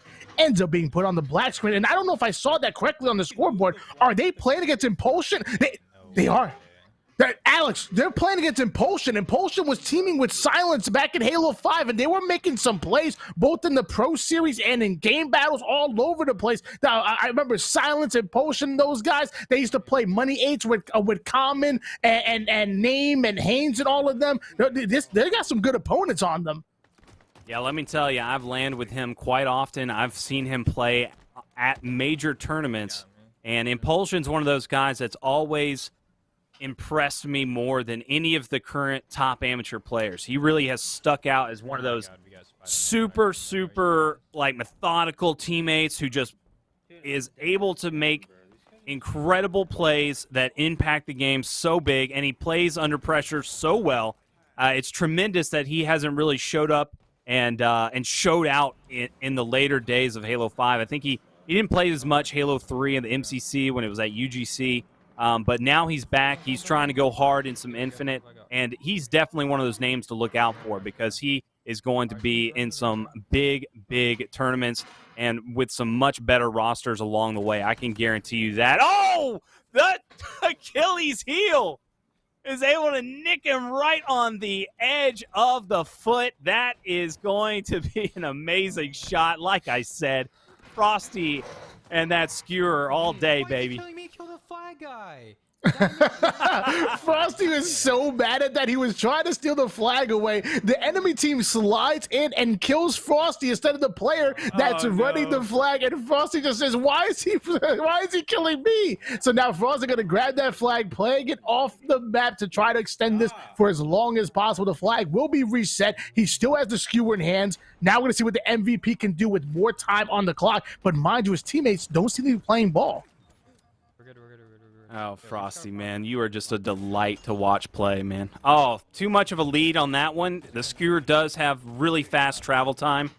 So when it's across the map, yeah, you want to get that good lead on it. But when it's that close, you can still just have it spot on. Renegade with 20, 17 out of Frosty. This is looking to be a real good one.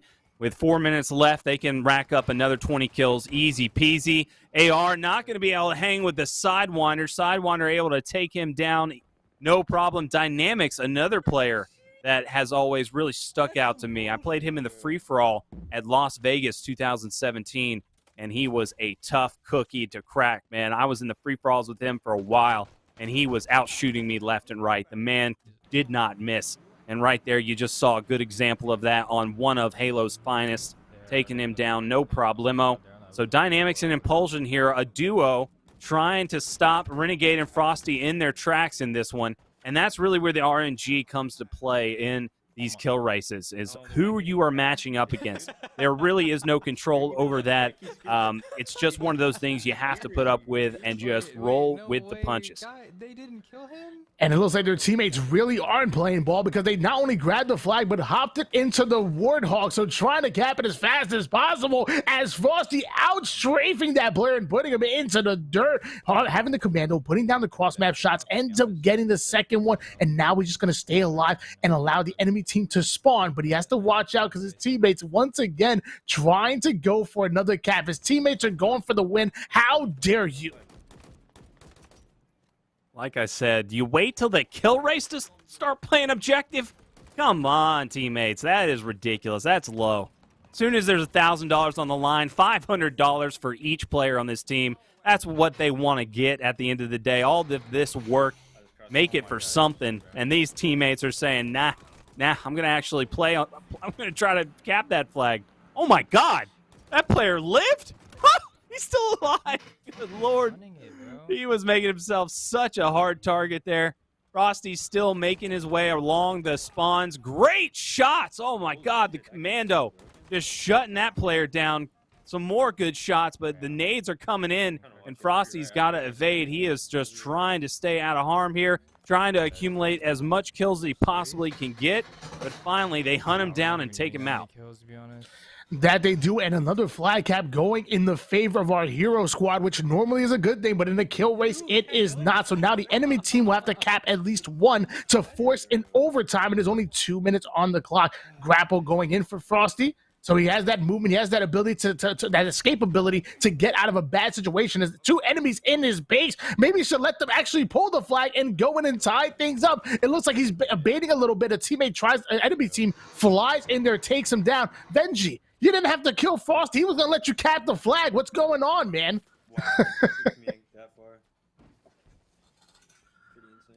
Frosty trying to make this game last a little bit longer, not going to go for it. Very smart. We've already seen it out of the other competitors as well. Got a minute 30 left. Going to try to get that to last a little bit longer. Trying to get this. I'm not sure why he didn't go for that gun a little bit earlier on the wall. It's like the first thing you need to go for. He knows there's a player up there. He's going to try to make a jump. That would have been so slick if he was able to make that. Oh, my God. Looks like the overshield. No, that's active camo. Yeah, don't want to worry about that one. Got a player right in front of him. Easy clap there. Now he's going to move in, trying to get some more before this is up. But never mind. No, it's tied up. So we've got a minute left on regulation, and then it's going to go into overtime, which will be 3 minutes. So that's a lot of good extra time there. We've said that the fifth game out of Shotzzy and Falcated was at the like 50, 55 kill mark. So they need to get around that. They need to have a fifth game to be around the 60 kill mark if they want to end up beating them. They need to have some higher ones, though, too. With the 90 kill games out of Shotzzy and Falcated, man, it's going to be tough to catch up to them. Looking at that scoreboard there, Shotzzy, Falcated, 544 still sitting at the top. Yeah, I'm going to refer to it as polishing off your score. So when all your scores are decent and you have 5 on the board for each for your Slayer and your objective, at that point, you want to keep grinding and you want to knock out that lowest score. So every time you get a decent score and you're beating that lowest score, that gets knocked out and your average ends up getting raised. So that's what you're going to see soon here as we're approaching the 1 hour and 17 mark. Commando in the hands of Frosty, and the round ends up being tied. Enemy team was able to put a flag cap on the board, so we're gonna have a potential 3 additional minutes. Already 58 kills on the board. If their teammates play a little ball here, maybe they can turn this into an 80 kill game, but their teammates have to work with them a bit, as Frosty now gonna make his way over towards Sniper, but he is going to be a bit late. Oh my God, what the fuck? What? Oh my God, bro. There's some shenanigans happening on screen right now. I think they're around the 55 kill mark. They just need to keep going a little bit longer, and they will be able to have a nice kill game here. I don't think they're going to quite reach 80 or 90, but that's okay. They want to just to keep accumulating. Great aggression so far. Not going for the flag. I'm liking to see that. Frosty's still trying to hunt down these players. There we go. They're at the bottom of the base. He gets one. And now he is seeing some more red dots up there. Going to Spider-Man his way on up. Finds one. Going to get in there. But, oh, my God. I just died instantly. That player, he wasn't having it. He took him down. See, what they need to do, you need to be playing chess, not checkers. What you need to do, you need to hop in that chat, and you have to utilize your popularity to make sure you have teammates play ball with you. So what I would do, if I'm Frosty, I'm like, hey guys, I'm the MVP. If I drop 100 kills in this game, I will shout you out on Twitter. Dog, there's no way. Yeah, well, it's not working right Don't now. cap any objectives. Don't cap any objectives. You go for slays. Hey, give me a few assists as well. And if I drop 100 kills, I'll shout you out on Twitter. And then you make one post on Twitter, and now you're shouting out all the teammates that let you get to 100 kills. Boom. They're happy, you're happy, and now you're $500 richer. I'm playing chess, Nighty, not checkers. No, you're completely right. That's one of those aspects of tonight's game that really is going to be important. But that could definitely make the difference. With one game where your teammates are on board, you could get a 100-kill game. Like, that absolutely could happen. And what we just saw was two teammates, Drombus and Spaceboy, doing their absolute best to keep Frosty and Renegade from getting that $1,000. 63 ain't going to cut it. Like, it's good, but it's no cigar. Like, it's going to be one of their top 5, but it's not going to be one of their best. They need to start racking up some 80 kills and some 90-kill games, if not 100-kill games. Oh, no. Ace was just paired up with Fate ZD, also known as back in the day as Dream Flies. This is one of our young up-and-comer players that we have, and let me tell you, you better watch out. He's a player that can put in work, and he can definitely steal a bunch of kills. I wouldn't be surprised if by the end of this game, Fate has more kills than either Ace or Stress. This is not going to be a good game for them. Come on. I called it. Look at I called it. Look at the scoreboard. He actually beat out Stress in slays. Dude, let me tell you, Fate, if you guys are looking for a dark horse squad to watch out for, Fate is one of them. And mind you, they also were going up against Old Man Medi or California of back in the day. Let me tell you, that man's good as well. This is not going to be a good game for them either way. They're matched up against a really good player who's going to steal all their kills. They were matched up against another good player who's going to end up putting them on the black screen. I don't think that was a good game for Ace and Stress. On to the next one. Yeah, so sometimes you just that's going to happen. You get some really good players on your team, just like we witnessed with Shotzzy and Frosty's teams. They got on the same squad, and it's just one of those things that ended up helping Shotzzy more than hurting them. So good for them, but hey, look at that. The 5 objectives are locked in for Frosty and Renegade, and that has big time put them over the edge. They are in second place, but they are still quite a ways away from grabbing that lead, man. They are so far away. Good Lord. That is incredible that they are that far away. That must mean, let's see.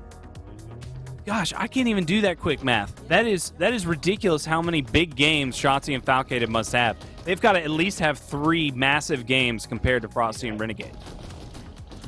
Yeah, I mean, Shotzzy and Falcated have been on one. I mean, and rightfully, I think it was like their game number 2 or 3 that they already had like a big bomb on the scoreboard, and they kept it going. I mean, these guys are in it to win it. But again, this is Halo's house right now, and you know, Shotzzy, he's just a visitor now. This man is leaving over at the end of the weekend. He's going back to COD. We're not gonna let him come into our house as a visitor and come out on top. Frosty and Renegade, you guys are number 2 right now. I need you to climb back up. Gilkey and Sab, you guys have made some huge headway. I need you to climb up. Somebody has to dethrone Shotzzy and Falcated.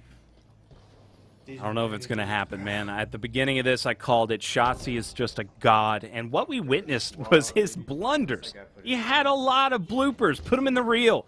He definitely had some situations where he absolutely choked. I'd say there's about 5 or 6 of them. And I haven't seen too many chokes from the rest of the people, which is just outstanding that he can be so consistent, but somehow having all these issues in game where he's making all these blunders happen. It just goes to show that Shotzi's making up for it big time with some massive kill games and just absolutely dominating. He is, obviously got some luck on his side. with that one game. That game was very lucky for him, but it doesn't really matter because he is just running over the competition right now. Flamesword 13 and 11 in an objective. That is going to be really unfortunate. Wizard, oh, that was a good team on the other side. Never mind, that was a team of 4. That was a really solid squad. I've played with those players before, and yeah, that's going to be tough when you have a team that's gelling and they're working together. That's just a wall that you're going against. If you get any kills at all, it's going to be good. So maybe that, you know, that's a decent game. Nah, probably not. That's not going to be in their top 5 objective. But yeah, that's just going to happen. No way. You just want to get the game over with at that point. Once you see that the game is like that fast, you just want to get it over with. And mind you, you have to be careful. You have to actually let these games play out. A couple of our competitors have, tried to quit out when things weren't going their way a bit early, and they ended up getting banned. So you gotta let the games play out, even the bad ones, and you just gotta move on to the next one. Make sure that your shots are still warm. As Shotzzy climbing up over towards Rockets ends up taking the boom to the face, but goes one shot. But stays alive. Now he's going to have rocket launchers in his hands. If there's any way he's going to beat some of his crazy scores, it's going to be on the back of this power weapon right here. Needs to stay alive with these rockets. These are just guaranteed kills with this thing. They are so powerful. Great place to be with these rockets. Oh, no. We got out of his stream just for a second there. I am not sure what happened to that player in front of him. I'm going to assume that he used that rocket on him. Oh, he's not going to be able to stay alive. He gets hunted down and taken out. But that is very good positioning. Is that his teammate, though? Oh, no. Looks like his teammate is running with the flag. He's probably not going to make it that far, though. Yeah. So that's some good news right there. Shotzzy trying to get some cross-map shots in. Buttering that player's shields up a little bit, going in, gets the shots. Tremendous accuracy from the young world champ. I'm going to be honest with you, Alex. I said it before. I've never seen the sidekick look as good as in the hands of Shotzzy. He just has a way with it as he ends up dropping in with the assault rifle this time. Old reliable, in my opinion, ends up getting the kill. Now he's pushing over towards the spawn, has a teammate, has an enemy on radar, goes in for the BXB, and puts the player on black screen. And just in the nick of time, because active camo and rockets are coming up soon, and Shotzzy is not slowing down. Jason. My spawn library now? Well, I can watch him time those rockets and the active camo. He's all over it right now. Gets those clean. Oh, no! The bloom! The bloom! Oh, my God! It just destroyed Shotzzy. Holy hell, that guy was no shield. Shotzzy used his entire clip, and that is what happens when you don't slow down your shot and try to make sure you hit that headshot. It gets out from underneath you, and that is unfortunate. Good Lord, man. That Shotzi's just been running into some seriously crazy stuff happening to him. This is the Shotzzy show on both sides. We're seeing great highlights, and we're seeing crazy bad luck. Don't worry, ladies and gentlemen at home. I'm about 99% sure that the weapon in competitive is most likely going to be the battle rifle, so you won't have to worry about the bloom coming out of the sidekick, but you will have to worry about the rockets fly into your face. Actually, Shotzzy getting sniped by it, and that player is going to end up coming down his rocket alley and going in for the spawns. It looks like SoulSnipe might be in the kill race himself. I'm looking at the kill feed, and this man has some slays. I would love to see where his kills are on the scoreboard compared to everybody else, because he keeps popping up on the kill feed. I knew I fucking saw it there. These are some talented players that he's playing against. I didn't get to read who they are, but they are individually out-shooting Shotzzy a lot of the times, and outplaying him as well. So I want to see what these guys are doing here. Yeah, I mean, it seems to be the case, definitely, and I like to see it. Give a little bit more competition here. There we go. Getting Citric. I actually played against him today. Yeah, he whooped my butt. So, yeah, that makes sense.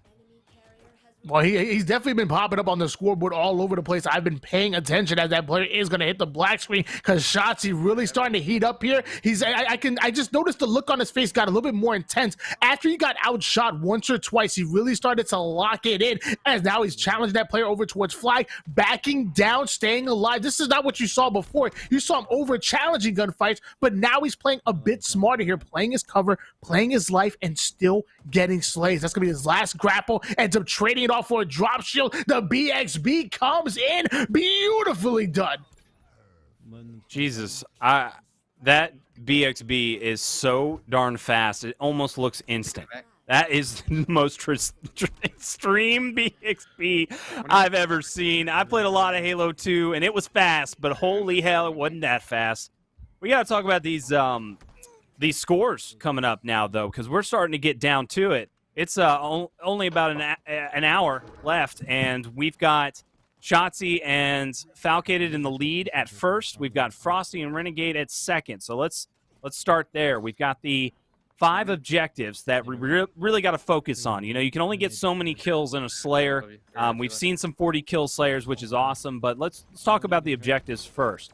Frosty and Renegade, their highest kill objective is 83. Now, is that going to be good enough? We've yet to see. But then they've got an 81. They've got a 63, a 44, and then a 37. So, indeed, they're going to need to at least get one more big one and start to replace that 44 and 37 with some 60-kill games for sure. They need to really, really start upping their objective games. Meanwhile, on the other side, Shotzzy and Falcated, they have a 90 bomber. And then right next to it, an 87.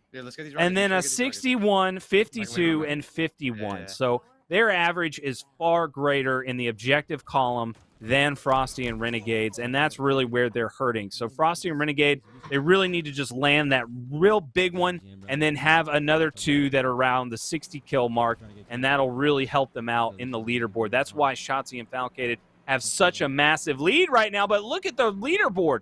It just went up. Gilkey and Sab, they're in the running. That they are, and there's a lot of ground to be made up from everybody on the list here, because Shotzzy and Falcon have put in at least 2 massive games, both in the Slayer and the objective column. So it's going to be really tough to dethrone them. The one thing you can do is they may have those massive games, but maybe you can beat them out on the other 3 games. Maybe your first 2 won't be as high as their first 2, but the rest of your 3 games in that Slayer objective might outbeat them. Again, it's the top 5 games in both the Slayer and the objective that have you come out on top. And like you said, Gilkey and Sab have moved into second place. Shotzzy keeping his high ground, taking down the first player, goes in for the second one with the battle rifle and staying up on elevated on the map, staying back in BR Tower, and now waiting for the spawns.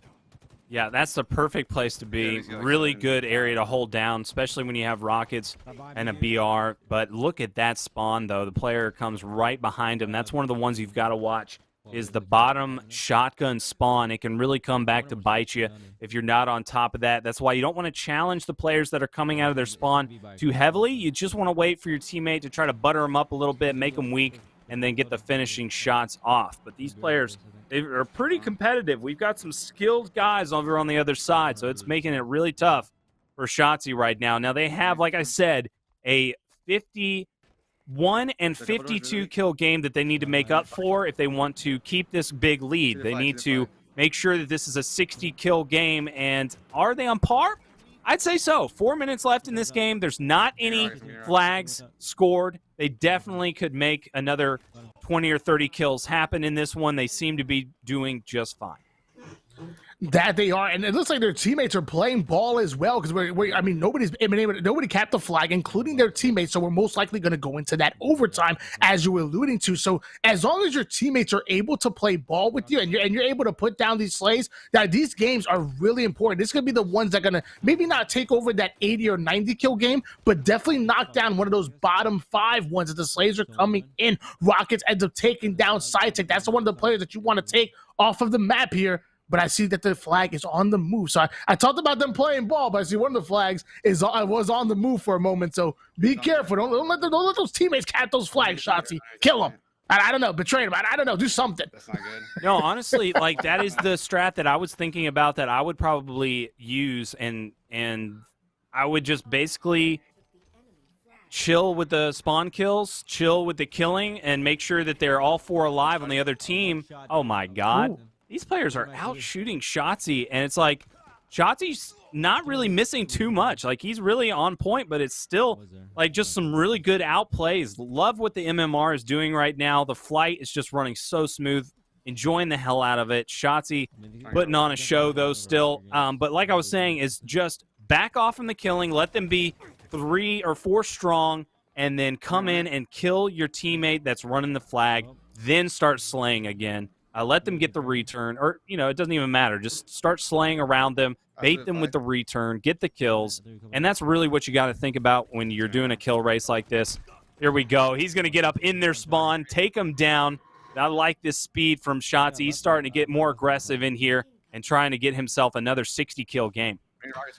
Normally I would agree with you, but I was actually joking when I said that because player collision's off, and actually so is friendly fire. So you legitimately can't even kill your teammates if you wanted to, but Shotzzy having a really good time killing the enemy team as he gets himself a triple kill, now making his way over towards Rocket Alley, and when you're over on Rocket Alley, you have a high chance of them spawning over towards that back left side, but his teammate didn't actually get the memo. His teammate blocked the back left side, so now the spawns are going to be crazy. The enemy team can spawn in Rocket Alley. They can spawn even close to your own base in this game. If you block that BR tower side and not block the back left, it can be really good for the team, but it looks like the enemy team, his teammates do not want this to go into overtime. That flag once again is on the move, and there is no friendly fire, so it might end up being capped.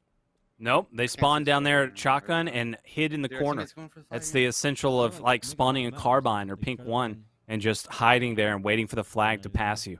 And they were able to get a kill, but they weren't able to get the return. But it looks like Falcated might be holding on to it, so that might be huge. Okay, great. Excellent. He's going to walk it over to the other side. He's going to give it back to him. I love it. He's like, hey, look, maybe Falcated is not able to get slays himself, but what he can do is allow his teammates to get slays while they're not gapping the flag. Shotzzy getting another pickup on SideTick. Falcated may not be able to cap, but the rockets are still in the hands of of Shotzzy. Puts down the damage. That player's trying to stay alive, ends up catching a boom boom to the face. And Shotzzy grappling back up, sees a spawner. Not anymore. It's a black screen once again, and here comes the spawn trap, just waiting on one side and anticipating them go to the other side. But once again, his teammate blocking the wrong spawn. They can get an outside spawn down at shotgun and to the left of where Shotzy's at right now, in that little room right above the power item. So those are the two that could get them out of there.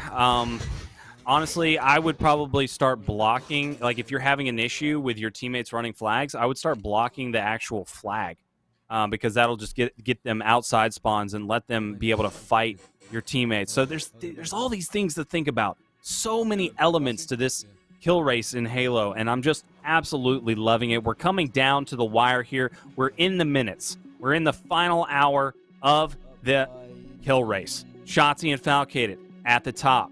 547. They're running really strong right now. We've got multiple objectives from every team. They're all getting set. They need some big kills, though. They need some really big kills. We're talking about a 90 bomb. We're talking about an 87 kill game. That's going to be tough for these players to catch up to that kind of just absolute domination from Shotzzy and Falcated. It is just going to be too much for these guys. I could see Frosty and Renegade pulling it off, though, in the last seconds, just like they do. They are those kinds of players. They're both world champion Halo players and are totally capable of some massive stuff. But, hey, you got to give credit to Falcated. Falcated is a big-time winner now. He just won his first LAN, one of the last major Halo LANs before lockdowns. He was the champ. Him, Spartan, Ace, Boo Boo Doo Boo. They won the Halo Reach tournament at DreamHack. I'm even wearing the shirt. It was a big deal for them. So he is the current LAN champion. Shotzzy is the current ring holder. He has the crown on his head. He was the last world champion Halo player. So they are at the top, and it is going to be tough to take them off. You see that in the chat? Gilkey. Oh, Gilkey. He knows what's up. He's trying to make sure that they can get as many kills as possible this game. Quickly trying to tell his team, please do not cap the hills. Oh my god! Commando in the hands of Gilkey at the moment, putting down the slaves, but it looks like his teammates didn't get the memo because they're going in for the kills, and it looks like they might be going in for the cap. I think I saw a player hovering around B, and I didn't drop in yet, so maybe they're doing it. Gilkey comes in for the shots. Beautiful. Commando ends up taking that player down, but he will get cleaned up. This is something you never like to see, right, Tony? They go right into their sensitivities after death. They're like, I gotta switch this up a little bit, fine-tune myself. Usually that could mean maybe they're head casing a little bit. Though Gilkey, unfortunately, he was banned for a little bit. Quit out of one too many games and cost himself, I think it was 10, maybe 15 minutes of time. And when you're in second place, that time can be so valuable. That being said, though, you know, who knows how much time they would have wasted in the game. You know, it's probably like a 7-minute loss at the end of the day because they probably like got out of the game really early. That would have went on for a long time. And, you know, and speaking of them being in second place right now, normally in a tournament, you would see, you know, a top 3 payout for $1,000. Sometimes you would even see a top 4 payout, but not here on Money Tuesdays. This is a show match. So all of these players are playing for winner takes all. First place gets that $1,000, and it's a nice little $500 split. I would be upset if I ended up in second place. Gilkey and Sab are definitely going to be stepping it up and leaving it all on the line. One thing you can tell just by listening to their comms, Tony, though, is they're having a great time, and that's what we want from all these competitors. As long as they're having a fun time, you know, it makes them not getting that prize for getting second place just a little bit better. That being said, this could count as one of their objective games. I'm not quite sure what their 5 games of objective are right now, but if they can get this one to replace their 5th, that would get them a little bit closer to catching up to Frosty, to Shotzzy and Falcated. Oh, that BX be so deadly as he turns around and just puts in the pistol to work. He's unfortunately going to go down after 2 get there, but this is a quick start. The objective is going fast. Look at that. You have a donut from one of their teammates. That's what you love to see, actually, because you don't want them getting any kills. Never thought I'd be so happy to see a donut on the screen for a player, but in this case, I think you would. You want to, again, turn it into John Stockton, get all of the assists possible with Sab coming in for the cleanup kill off the screen. Gilkey ends up taking down that player as well. There is 2 caps in the favor of this red team squad, so they will have to put a cap in just to kind of make sure that they don't end up winning too fast. You want to, I mean, there's a fine line. You want the game to kind of end, what, like 200 to 199 or as close to that as possible. Gilkey end up hitting the black screen, so now Sab, the only player alive to get slays, and he goes down as well. We might have to capture something soon. My God. If they capture, it's fine. You know, one thing I just realized is like we have 10 games for our leaderboard, right?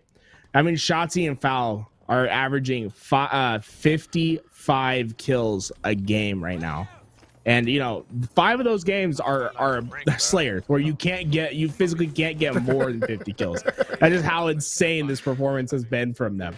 It's like they're basically almost maxed out, I feel like, on their ability to get yourself on this leaderboard. Gilkey going to throw some great grenades, and thus far they've done a great job at slowing this Strongholds game down. Right, this is going to be one of the longer Strongholds games that we're going to see, as the opposing team has not been quite able to do much. Look at this. Look at that. They reset B.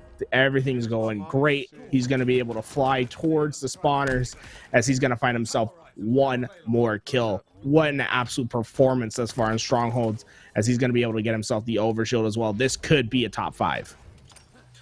Gilkey did lose a lot of time with that ban, but no time lost in this game right here because he's always in the action. No time lost, gets right in the face of the enemy, and now he's going to get a commando. The player coming in for the double kill, going to finish him off with the assault rifle, but loses all of his extra shields that were allowed with the OS. Commando shots across the map are hitting, but not able to get the slay. But he is going to be pushing that back orange room. He's going in for the flank. The collapse coming in from both Gilkey and Sab. It looks like Sab ended up getting the cleanup with the hammer. Oh my God, last shot with the commando, period. And look at that, trip cap's just going to be temporary as Gilkey gets right into the base. I love this. It seems as if their teammates are fully on board for letting them just try to slay out. And this is exactly what Gilkey needed. He was in the chat earlier, was like, why do they get teammates that don't cap or get in hills? And it's like, it looks like Gilkey finally found his golden goose, as they're going to be able to milk this one for about as long as possible.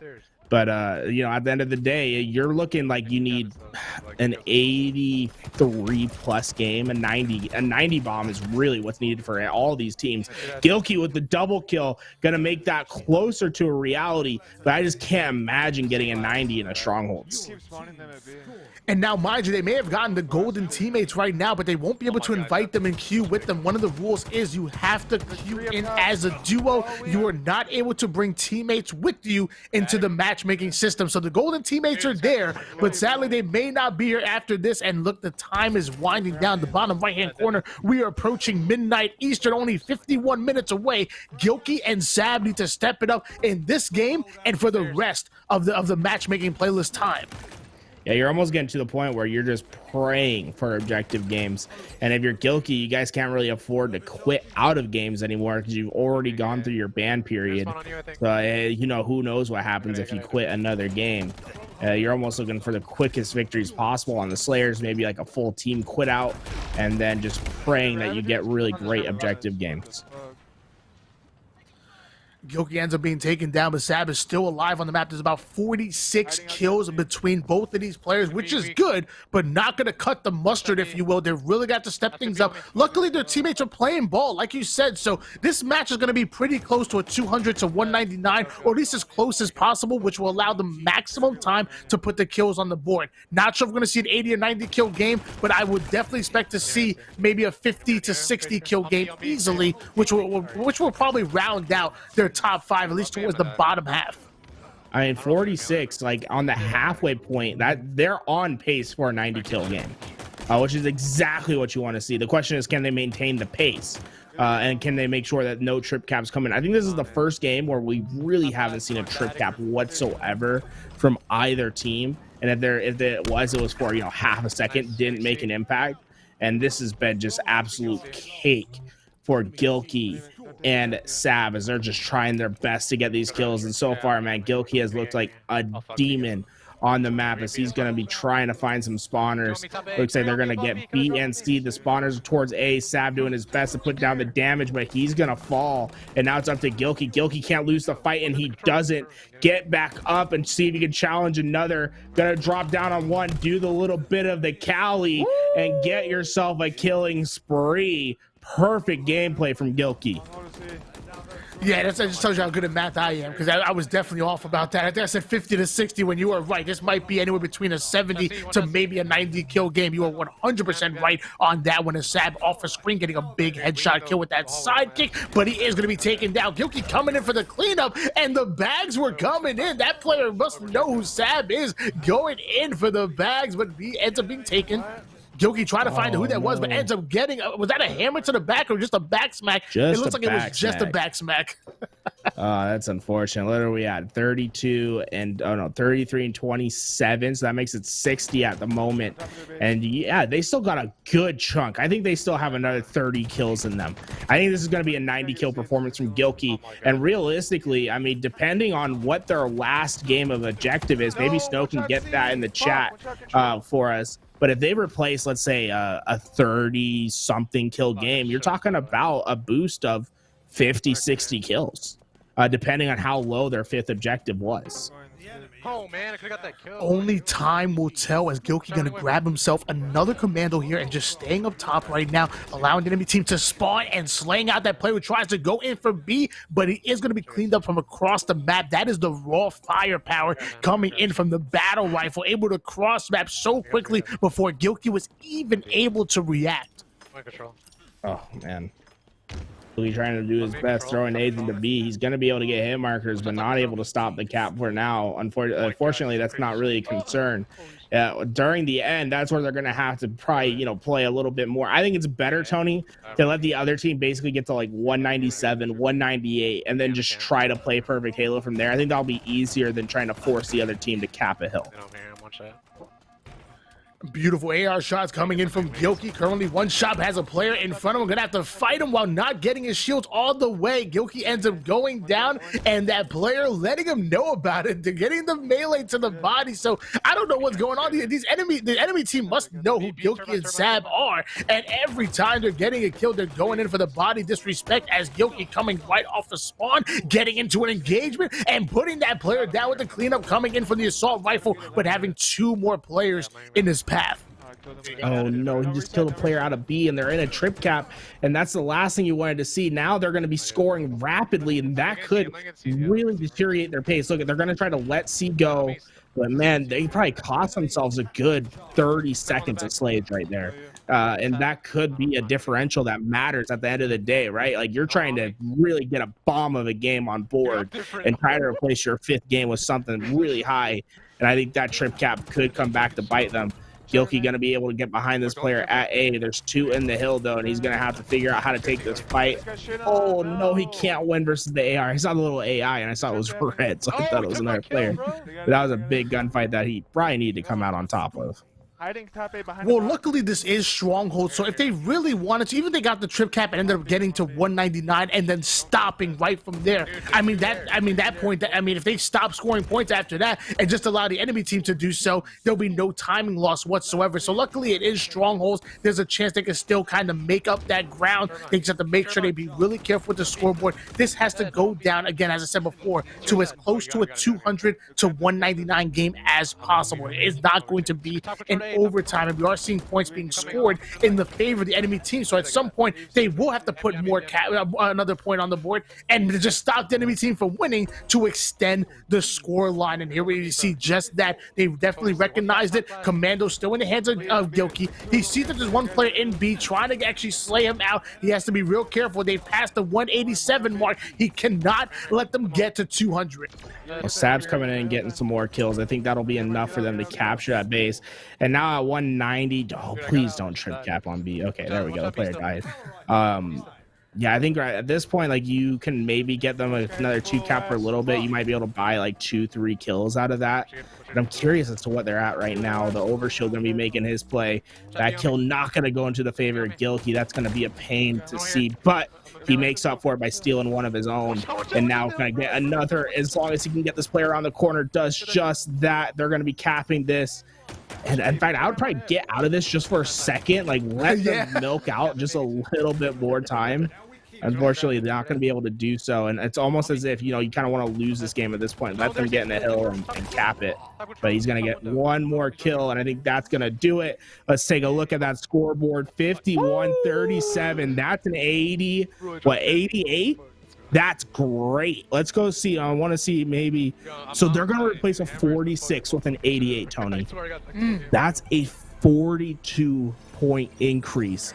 And that's going to put them in striking distance. We're going to see them at 535, which is only, you're talking about a 20-point differential. And it looks like Frosty and the crew are trying to do the same thing right now as they're in their own battle. Unfortunately, the trip cap does come in, so that could be a damper as Frosty lets 2 one-shots get away. And I wonder, I mean, with Shotzzy and Falcated really building up a lead, I wonder if at some point maybe they took a 10 to 15 minute break and said, hey, look, let's rest the eyes, let's come and refresh, grab a snack or something. When you're grinding for 4 hours straight without any kind of break, you know, the fatigue sets in. I think Shotzzy and Falcated might have afforded themselves a little bit of time to maybe take a quick little break, refresh, splash some water in the face, get a little snack, and then hop right back in, refresh, as Frosty still with that commando, putting down the shot. The cleanup kill comes in, throws the shot grenade, nobody home just yet, and that player, and it looked like that player was going in for the kill and then realized he wasn't going to get it, and he just gave up and started looking in the air. What was that, Garrett? Oh, I'm not sure, but there's one thing to be sure is that they want them to keep scoring. Right now, this is exactly what you want. They're so close to victory. It's almost as if you got to let the other team score for a while, but B and C both captured at the same time. Those teammates are just really wanting to get this game over with. And I don't know if I don't know if they did the in-game chat strat, you know, make sure that they let the opponent teams like, hey, I need this game to go as long as possible. But yeah, I got word from Louis that they did it and they just aren't honoring it. They're just gonna let this game try to go over as fast as possible. And that's going to be unfortunate for Frosty because this looks like it definitely could have been a game where they could have gotten an 80 bomb if it went the distance. The stick coming in from Frosty ends up getting the double kill. So beautiful plays right there. And like I said, it is a bit of a shame, but sadly this game is going to be ended. And that's the part of the kill race. You know, it's a little bit of RNG. Sometimes you're gonna get teammates that play ball. Sometimes you're gonna get enemy teammates that quit out. But you gotta fight through it and on to the next one mentality, which is kind of, you know, that's kind of what you have in competitive as well. You know, if you go down, you know, 0-2 in a best of 5 series, you have to almost blank out what happened behind you, and you have to say, you know what, we just go forward. We have to try to pull out the reverse sweep. We have to take it one game at a time. So, you know, it has that competitive mentality, but here in a kill race, why don't you break down what you see on the scoreboard here, Garrett? I see Gilkey and Sab are in striking distance is what I see. One big game. I need to know what their 5th game is right now, because if it's like a 40 kill game, you're talking about an 80 kill game getting it done, which is definitely possible for these two. The question is, can they get an objective, right? We're talking about 45 minutes left to play, really 40 minutes realistically to get games in. Can they get the objective game that's necessary? And right now I see Shotzzy's in a flag game, and that's concerning because that could let them get a bit further into the lead. And we're back on board here with the team that's currently in first place, and that's gonna be Shotzzy. Shotzzy and Falcated almost putting up 100 kills between No, they can't. It's overtime, Tony. It's overtime. Wait, this is a 100 kill game guaranteed. Yo, this is it. This is where they put separation between them and the rest of the crew. Oh, no, it's not overtime. It's over. That was overtime. It's over. Damn, that's incredible. Okay, well, that's gonna make the lead grow a little bit. Yeah, that's 94. That's probably their best. I don't think they beat. We saw they had a 90 kill game before, but that was 94 that they're putting on the board, knocking down their 5th place score. That's gonna be a jump. Oh my gosh, that's gonna be a shame. That's gonna be really hard for some of these guys to catch up to. Oh, here we go. Ace is in a flag game of his own, which is great to see. He's going to be able to get himself a triple kill. Where are they on the leaderboard? You know, a 90 kill game can get them back into the running as well. Everything's going to come down to these objective games at the end. Still on board here with Ace. Ace having that commando, and so he's teaming up with Stress at the moment. They're at the bottom half of the screen here, but they can easily make some headway. All you need is about 2 or 3 good games to knock down your 5th, 4th, and 3rd place scores, whether that be in Slayer and Objective, and then you're right in the money as Shotzzy and Falcated going in for the money. We've added all of their points at the moment, and they currently sit at the big 600. I didn't think reaching 600 kills was going to be possible in 10 games, but they showed that it is. That is insane. As you kind of alluded to before, Garrett, that is an average of 60 kills per game, and like you said, in Slayer, you can only get a maximum of 50. So they're really stepping up in the objective. Yeah, I hope next weekend maybe they have an objective playlist, because if they do, man, we could see some crazy games where, you know, maybe hopefully they give us a custom game lobby and we could just start going crazy with that and actually see some true money matches going down if that was the case. One thing I just want to point it out, man, I feel as if Frosty and Renegade have really gotten the unlucky straw. I think their objective games, they've probably only played a handful of them. I think they're way far behind on matches played. I think Shotzzy and Fal have gotten a little bit lucky this tournament with how many objective games they've had their chance to crack at. Wait, they have our flag out. Sometimes it's about the RNG, and Shotzzy and Falcated are running that on board with Ace, who's currently running this ghost right now off the screen. Stress getting a big kill. Pings are coming in, and Ace is trying to collapse on it. There's a player in his sights. Can he mow him down? Well, he's certainly trying his best. The ghost try, I just absolutely love to see it, man. It's just so much fun. You know, you don't normally get to see our great competitive players, these arena shooters in their vehicles, but you love to see it when it does happen. It's just something a little bit more fun. It doesn't get to happen every day, but I love to see it. New snipe is up, and this is where Ace can absolutely pop off. He's going to be able to get this one. Oh, actually, it's going to be the what is it called again, Tony? The skewer. Unfortunately, I don't think skewer is what you really want on this map because just you have such less ammo, right? So you're not going to be able to get as many kills. Trying to take care of the camo player. That camo player going to sneak up on him and take him out. So far, a 48 kill game. And with 2 minutes left, they need to let the other team score and go into overtime. That they do, because sadly, this is not going to cut the mustard. It's not going to be able to. It might make the top 5, maybe, but it's definitely not going to be more towards that first and second place. AR is still in the hands of Aaron as somebody coming up behind him. You got to get out of the camera. You're distracting him. Get out. Go, go, go, go, go. So Eli's Ace going to be taken down. Jesus, man. This is this play against Wasp. Yeah, I saw, actually, I was looking at Shotzzy stream for a second. They got an unfortunate lobby with like Smokey Dig and some of the Halo 5 guys. So I think they were thinking about quitting out of it. I don't know if they ended up doing that or not. I'm trying to keep an eye on Gilkey stream because they need another objective super hard, and they just did. I see them loading in. So after this minute and 30 with Ace, we'll hop back over to Gilkey because they just loaded into a strongholds on live fire. Camouflage in the hands of Ace, and he is deadly as he goes in for a big kill on that player, able to stay alive as well. He sees Stress currently in the gunfight, so he's going to help him out with the sidekick from across the map. That's going to be a slay and assist going for Ace, but the slay going in the hands of Stress. And now they're approaching the enemy team's base. Maybe they can get the spawn traps really start to heat up here. Stress is in the action. Ace grappling up, getting right behind enemy lines, but he does go one shot, and he will be taken down. So important for them to just try to get as many kills as possible. They did let them cap, so that's going to be great, right? You're going to have an overtime period now as this game rapidly approaches its end with the clock coming down. Looks like, oh, whoa, that repulsor, man. That thing always throws me off, Tony. That repulsor, every time I get hit by it in matchmaking, I'm like, oh, what the hell just hit me? I never get it right. And I'll be interested to see what kind of competitive play it'll see in Infinite. Like what crazy movement strats are we gonna see from some of these guys? I'm gonna have to.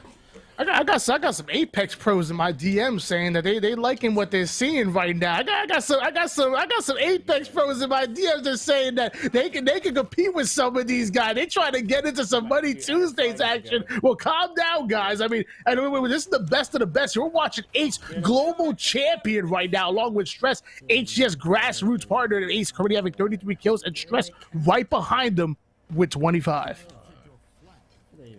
Well, I'm keeping my eye over on this. Unfortunately, the cap gets killed. But on Gilkey's game, I saw in the chat, they're like, hey, they keep capping the trip caps and stuff. And they're like, guys, we need you to stop capping the hills. And unfortunately for them, this game does not look like it's going to be their goose that they need. I can't imagine them getting much more than 60 kills. I'm telling you, all you got to do, you got to flex that muscle. And he said, no, LOL.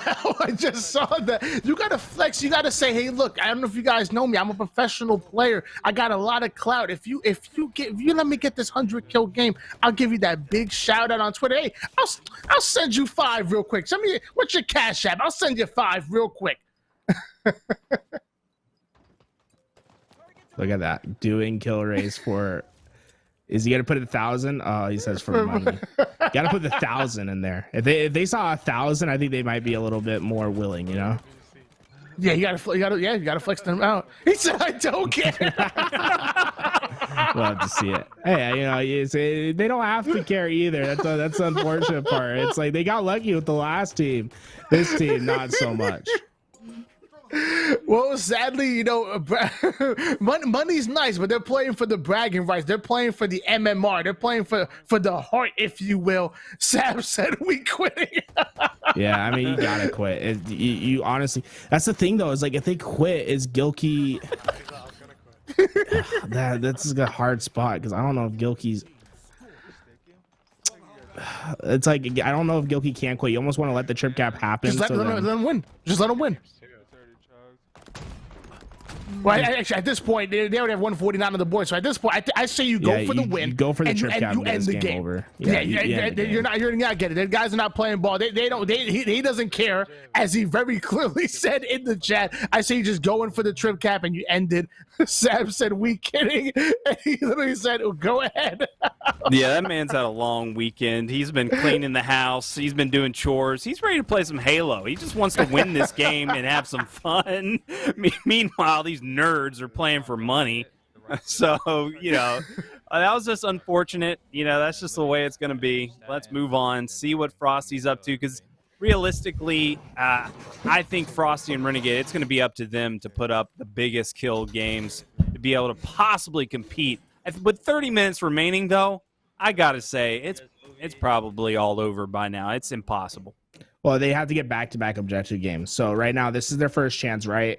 They're going to be able to get this one. The strat is just do not let them cap B. Like, try to keep B uncapped for as long as possible. I think that's exactly what Frosty needs to stay alive right here. Yeah. And literally let B not be capped. Yeah.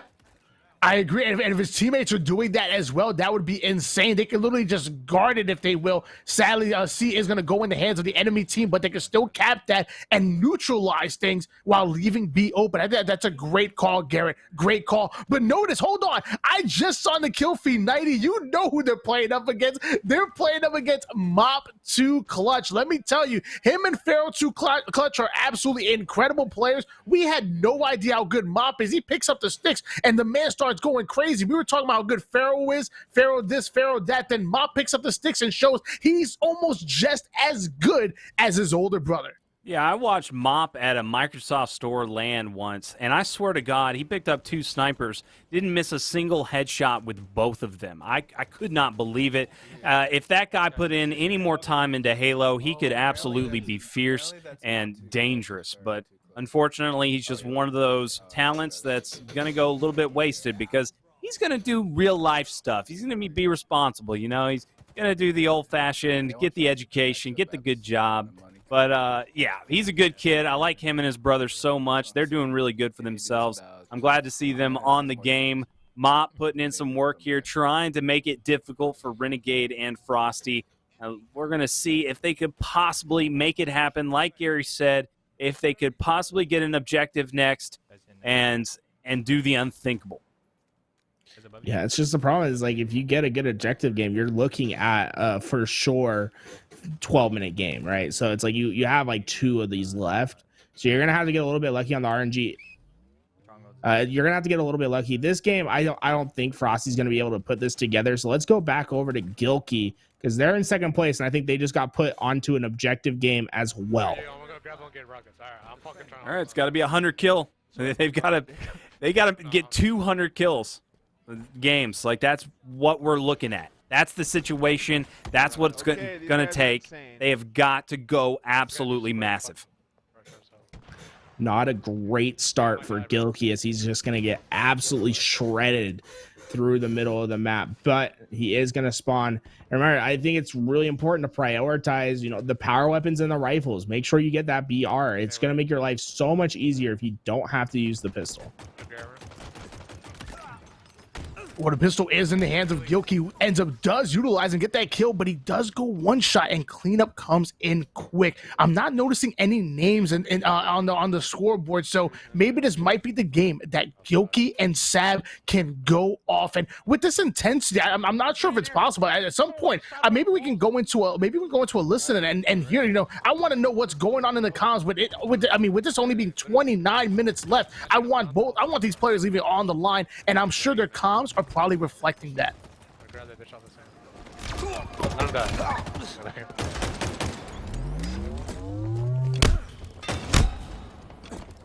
One bullet, dude. One bullet. Bottom shotty. Nah, there is shotguns, dude. What? Wait, what gun is that? Yeah. There's no shotgun. That's kind of shoddy. It is. He's gonna cabin, man. Alright. Don't let him keep gathering. Turning rockets. Our side rockets. Dude, I'm like trying to grab the flag out of his hands, just wasting time. He stuck me down. Alright, we need more kills. Fuck.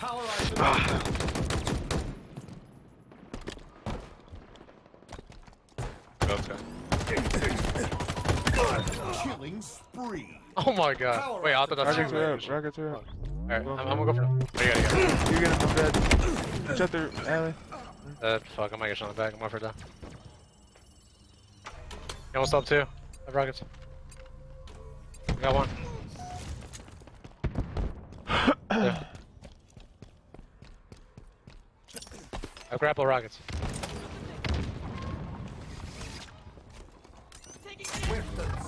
Dude! I don't have rockets! There are 3 guys in that room. I just told like they. Oh my god, it's huge. 2 more in that room. They're all, not even up. They're on the stairs. Like under the stairs. Rocks are still down to the left there. 2 rockets in the chamber. Shot acquired. Nice, that's huge. Good job, dude. 2 left side now. Couldn't just left the alleyway, 1 shot. Nice, 2 more, 1 just left alley. 1 shot, go in there, spawn. Oh my god. Nice. Killing spree. On that bitch. Overkill. Okay. What? I'm fucking cracked. I don't even know what I'm saying. I was like half trolling when I said that, but like, I actually like, alright, I'm shotty, bro. Just get the over and turn around. Then I just get world starred by a pistol. Nah, dude, I was actually like half cracked, half trolling. I actually like thought like you should run it. Like I forgot we're doing this kill race shit. That's sorry. What's up, boss? Oh, it's your ass, brother. I forgot that. Bomb shotty, bomb shotty. Damn, there's 3 on me. There's 3 in this balcony shit. I got one. Just... My scoreboard's not working. How many kills do they have? 22. Total? Yeah. Damn, we're ass. Go hard. Dude, they're playing hard D. These guys want the W. Dude, we need a cap. Dude, this guy fucking grabs rockets, bro.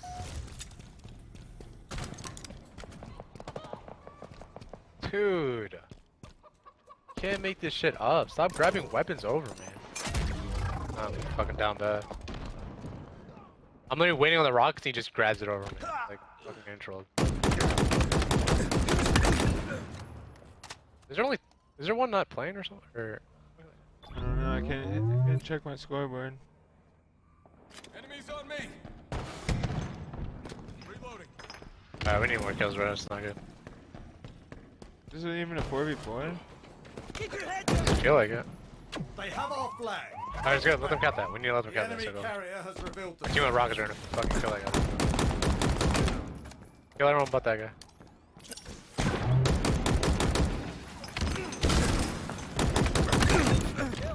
Let's let him get that. Dude, he's killing him. An enemy flag. Let him backspec. I had to kill him because he's rocketing him. Perfect. Flag returned. They're flat too. Need help, they're weak. Our teammate got them both.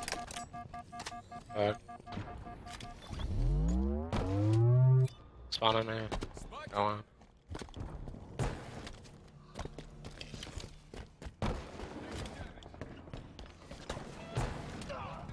What's our BR, dude? Can they just run it if they're on our BR, dude? They're just fucking missing on kills. I'm playing so average right now. Alright, we have 30 kills right now. Let's try to double it.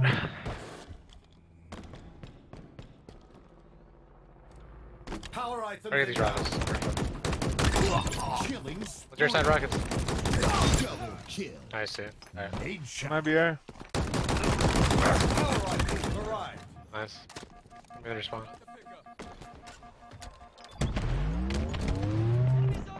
Those guys in this house, weak as shit. I don't wanna die down. Back on. Spartan down. Over there. Hostiles in sight. Watch my back. You got melee. Or she's hiding down there in one spot. Guys, weak. Watch out, watch out. Oh my god, this guy hit by a god, man. I'm fucking dead. Pushing. How are these guys so good at slaying, but not pushing out of their base while slaying? Like, dude, this is fucking up our OBJ game, bro. They're playing awkward ass Halo. Over there. Hostiles in sight.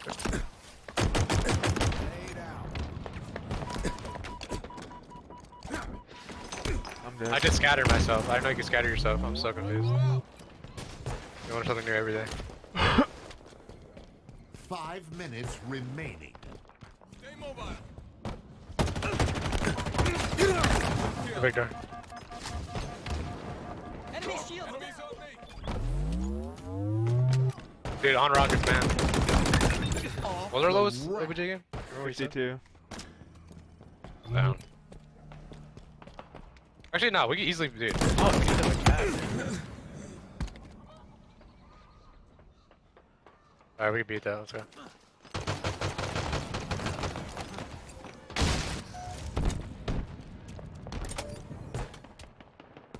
That. Alright, this guy's actually fucking good, bro. Fuck off. Beautiful shot.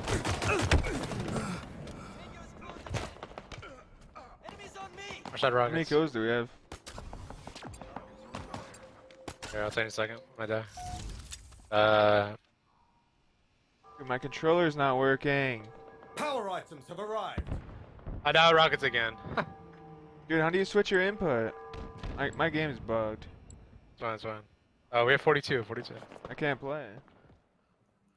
And it looks like Gilkey having a bit of technical difficulties here, which is not going to be good. Oh, I just saw him move a little bit. Sadly, it looks like he's moving his mouse and keyboard and going back to controller. Not sure exactly what's going on here. This is not the time to go through difficulties at the moment. There's only 21 minutes left on the clock, Garrett. Every minute and every game counts.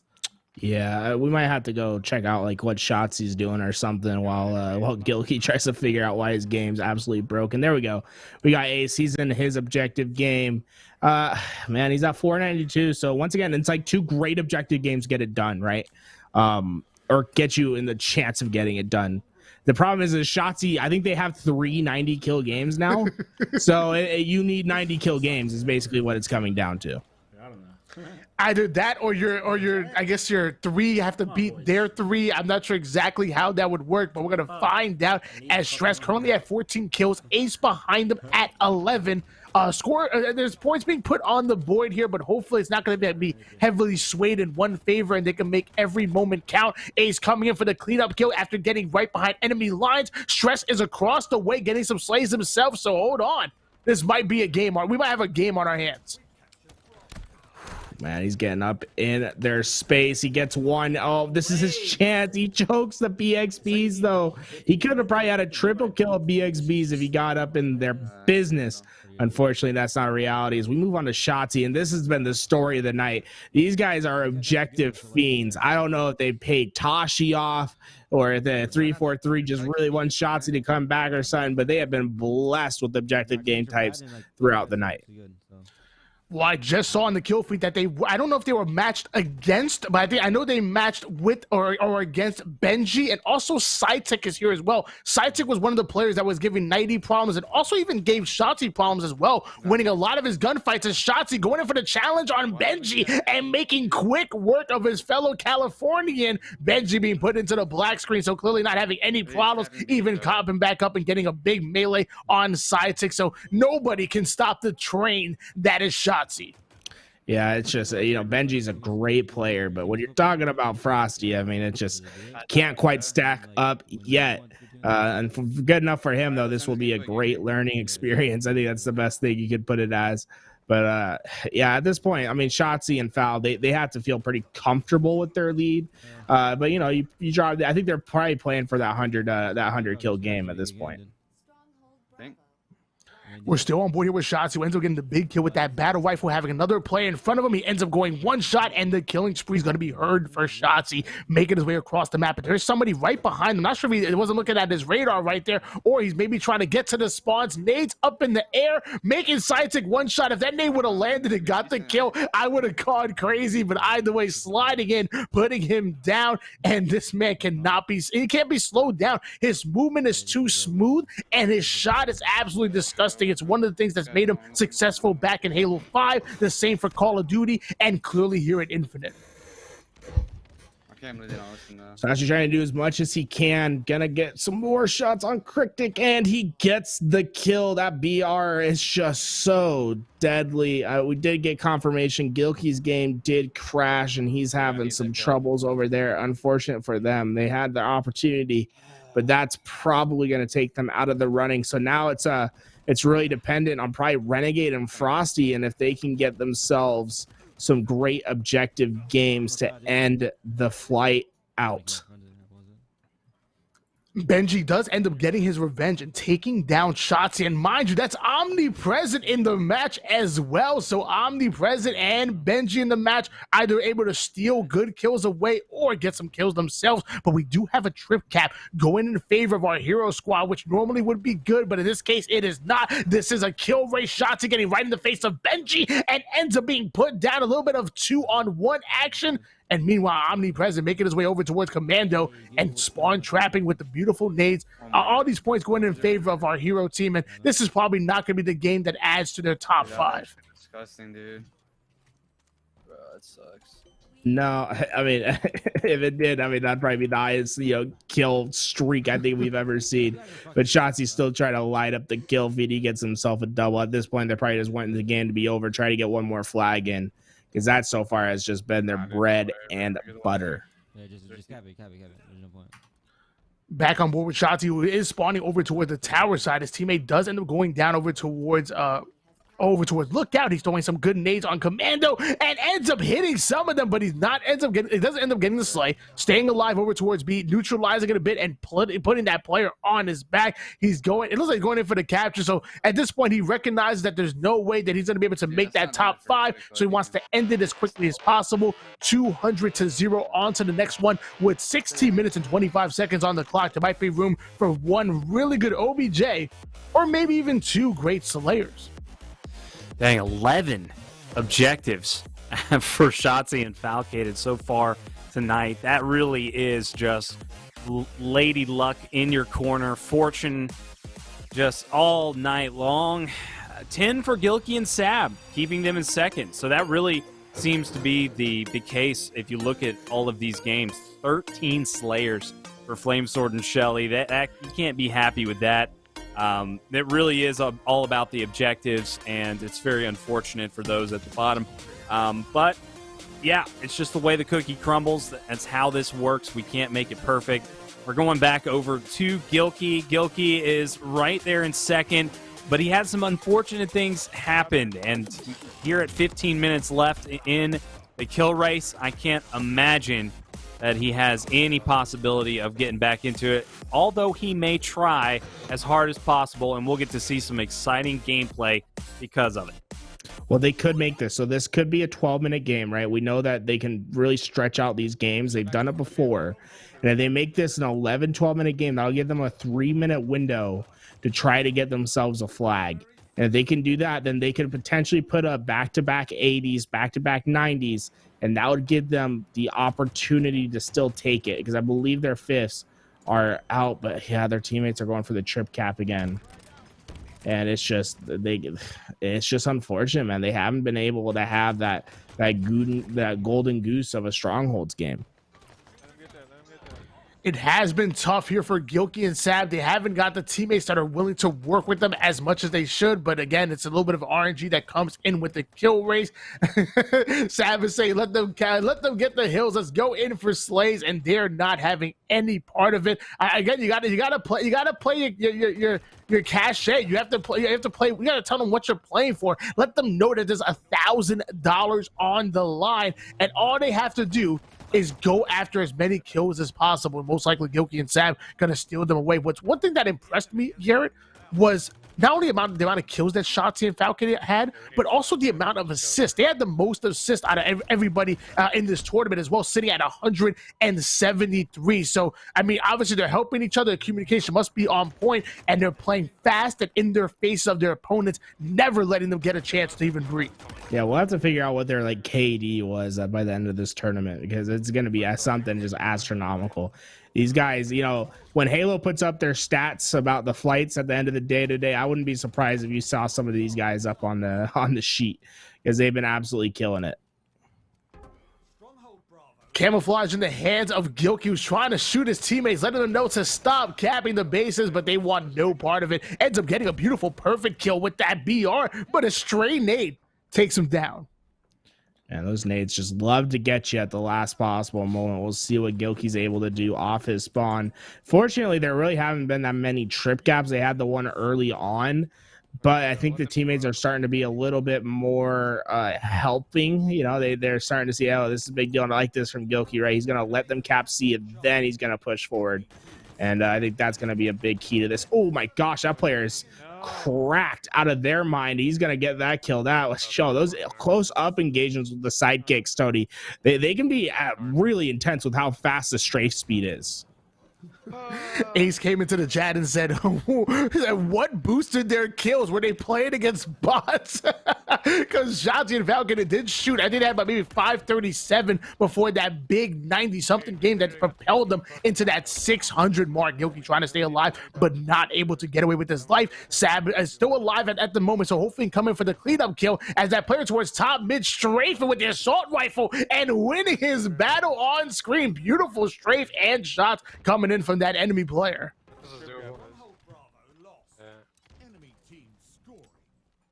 My God, Gilkey, we need you to turn up right here. This is your chance, right? It looks like this Strongholds game can go the distance and they can get as many kills as possible. But one thing, they just aren't getting the kills at the pace necessary, in my opinion, Tony. And this is what's going to be so important, is just starting to get them on the cycle. It looks like the teammates are being a little bit more responsive to not capping the hills. Grab this BR and start to laser whoever comes. Unfortunately, he just cannot find anyone to put his reticle on.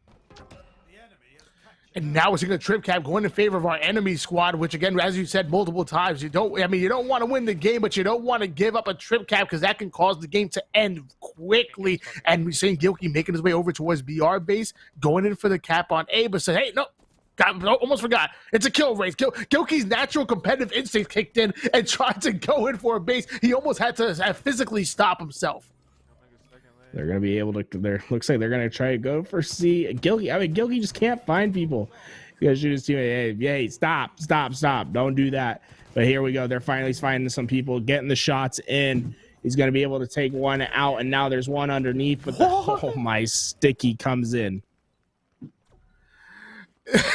The sticky coming all the way from bottom mid tunnels up the chute and into top rockets. I'm gonna have to practice that myself. I've been known to drop down into bottom mid to play my life, but never to chuck a nade up there. As Gilkey ends up getting the assist, and that did not go to Sab. So every kill, every assist matters. As the sidekick ends up going in and getting the kill despite being one shot, and his teammate going in for the trip cap. He wants so his teammate was playing ball for a little bit, but now he wants no part of it, and Gilkey wasting all of his ammo trying to get his teammate out of there, but there is no friendly fire here in the Halo Infinite technical preview. Oh man, these we'd be having tombstones for the enemies and the teammates if there was, because you'd better know these pros would be killing just about anyone who tried to get into a hill. But unfortunately, that's not going to be the case. And this game looks like it's not going to be their red herring. So now it looks like there's probably one, maybe two games left that these guys can get in. And it's going to look tough for them to try to catch up to the 600 kills that Shotzzy and Fal have. And at that point, it's going to be game over, and the win goes in favor of Gilkey and Sab. So that's the one thing. That's a win under their belt, but obviously not what they're going for, because they're currently in second place, just chasing the ghost. That is Shotzzy and Falcated at the moment, sitting at a big 600 kills total between 10 games, 5 Slayer, and 5 Objective.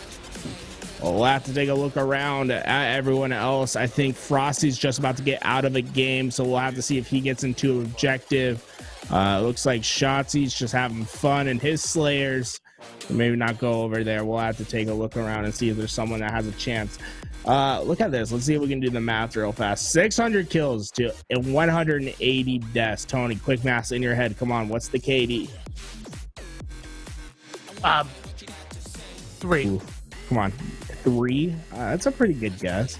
3.33 KD. I heard you type into a calculator. I know. That's I literally heard I didn't it. say I was gonna do it in my head. I said you can do it in your head, bro. 3.33. I told everyone. I went on stream and told everyone that I failed math twice, brother. Think I have any shame in using a calculator? That's just my best friend. I'm mad I just threw out a random number.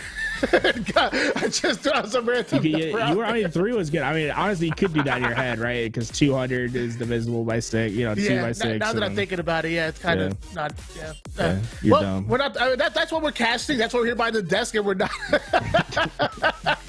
But again, I want to talk about those assists coming from them as well. So not only are they getting those massive kill games, but also even getting 173 assists in those total 10 games as well, which is quite impressive. The second place, 152 in Flamesword and Shele, who obviously were getting more assists than kills because they're sitting in 5th place out of our 6 teams. Yeah, they've had a rough go. Again, a lot of Slayer games, not quite able to get those OBJs. 12. Shotzzy and Foul have played more objectives than they have Slayers. I mean, they probably have like a low Slayer game that they could clean up and probably get themselves to like 605, 606, you know?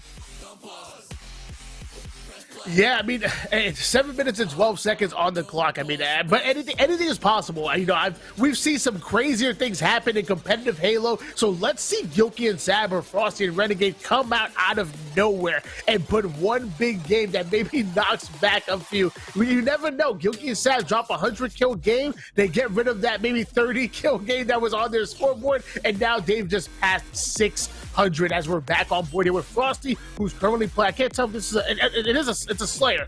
It's a Slayer, but did he get matched up against Lethal? Yes, Lethal just got a big kill on Frosty. It's Sentinels on Sentinels crime, if you will. No. They just keep getting unlucky, man. Every kill race, there's Sentinels on Sentinels. That's all they do, man. I mean, that really was a fortunate game for Shotzzy and Falcated to have them match up with Snakebite, Royal 2, and Lethal. Shotzzy and Falcated really needed that one because that objective right there would have gone into Frosty and Renegade's favor big time. They also had a lot less objectives already played, so I mean, it's really, really unfortunate. But hey, Shotzzy played lights out, played an incredible night of Halo. We were so happy to have him back, and he absolutely destroyed just like we knew he would. That was an impressive showing from him and Falcated. Falcated showing that just, you know, he misses his old teammate. They gel so well together, and yeah, I'm pretty happy about it. Yeah, and you know, I think I don't think there's really any more opportunity. As soon as 9 o'clock Pacific, 12 o'clock Eastern hits, I think that's going to be the end of our kill race. And I don't think there's any chance for anyone to get in. Now, I do want to go. Yeah, we did go over to Shotzzy. They're doing a kill race. They have a massive lead. They're telling their team not to get Will split the cut. Holy shit, Shotzzy. You know, confirmed 1,000. I think they're going to try to get their 100 kill game right here. He's listening. Will split the cut. He didn't say how much he's splitting. You know, it could be a 0.5% split. He sends them $5, and Shotzzy ends up getting a kill on an idle player, and that player actually did stop. Notice that he has the flag in the base, but he did not go in for the capture. He's just sitting there. But now Shotzzy is telling him, not only don't cap it, but don't cap it even if the time goes down to 1 minute, because this can still go into overtime, and this could be a big game for Shotzzy and Falcated to put some more separation on the scoreboard between them, Gilkey and Sab, along with Frosty and Renegade. Yeah, they're going ham. I think they're having a little bit of fun, man. I love it. The teammates like, yeah, I got you. And this is probably the best case scenario for them because they're not even capturing the flag, period.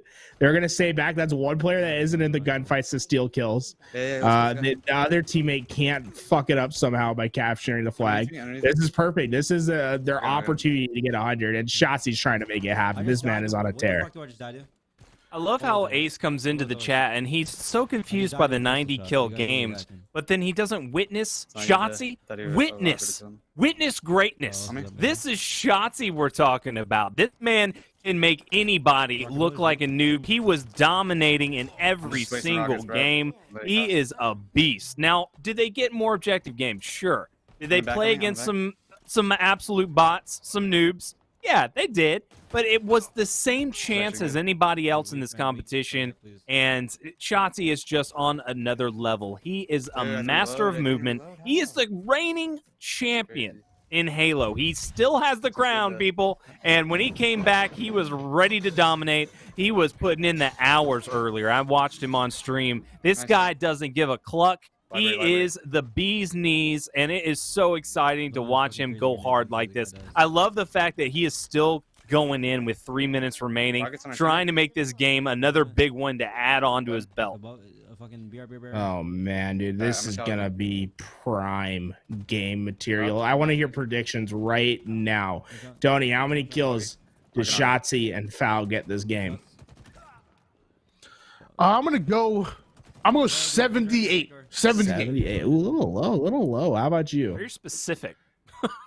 I would say about an 80 kill game. I think that's pretty close. I love this. I like how he's just in. He's putting his Twitch in the chat, bro. That's so funny, dude.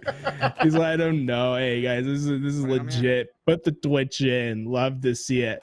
Oh man, this could be YouTube content for Shotzzy, man. You know, you guys might be able to go back on the stream and go find some YouTube later on, because this is absolute comedy, guys. I'm doing it. I'm saying this is gonna be the 100. This is gonna be the 100 bomb.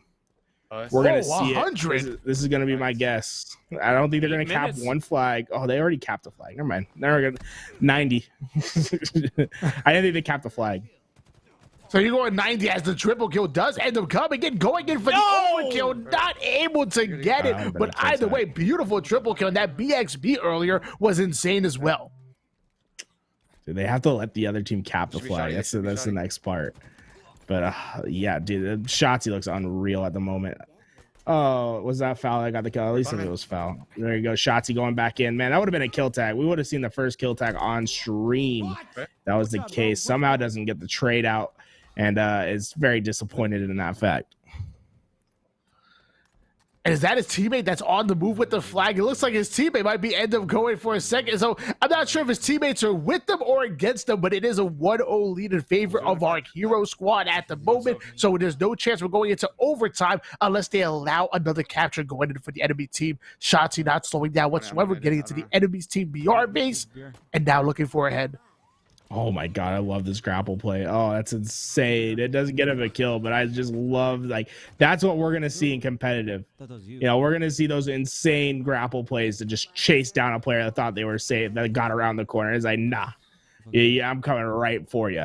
No, don't tell him to get it. I'm saying, you know, we need to make the grapple a legit power weapon. Like on a map like this, no rockets and camo. Make it rockets and grapple. Give like 5 or 6 grapple to one side, give rockets to the other side, and let it rip. But you can't have it for objective. That's the only thing. If we have the grapple in competitive, it can only be in Slayer. Otherwise, it'd be a little bit broken in strongholds, and especially capture the flag.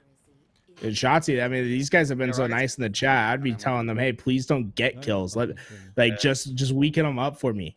You know, if he really had 2 teammates that were like not gonna get slays and just put down damage, I mean, how realistic would it be for there to be you know, a kill tack, a kill tross? You could even see maybe a nair if it went good enough. We still have 5 minutes, bro. We should probably just go crazy, bro. Shotzzy coming with the overshield in hand. I think he feels the pressure coming. It's actually 2 players in his size. The BTB is, and you are right, the double BXB, and he's not done. Almost getting the triple on Flying Monkey from across the map, but his teammate will end up getting the cleanup kill with the rocket launcher, and now he's just staying alive, waiting for the spawners to come in. I'm surprised to get the cleanup on that one. The AR just too strong as his teammate ends up stealing that one. And the double doors. For another, he's gonna be able to get it once again. I haven't seen a scoreboard, but how much time we have? 5 minutes left in this game. Unfortunately, I don't think yellow team's gonna be able to cap a flag unless they like really force it to happen. So I don't think we're gonna get that extra 3 minutes to play around with. But this has just been an excellent performance from Shotzzy and crew.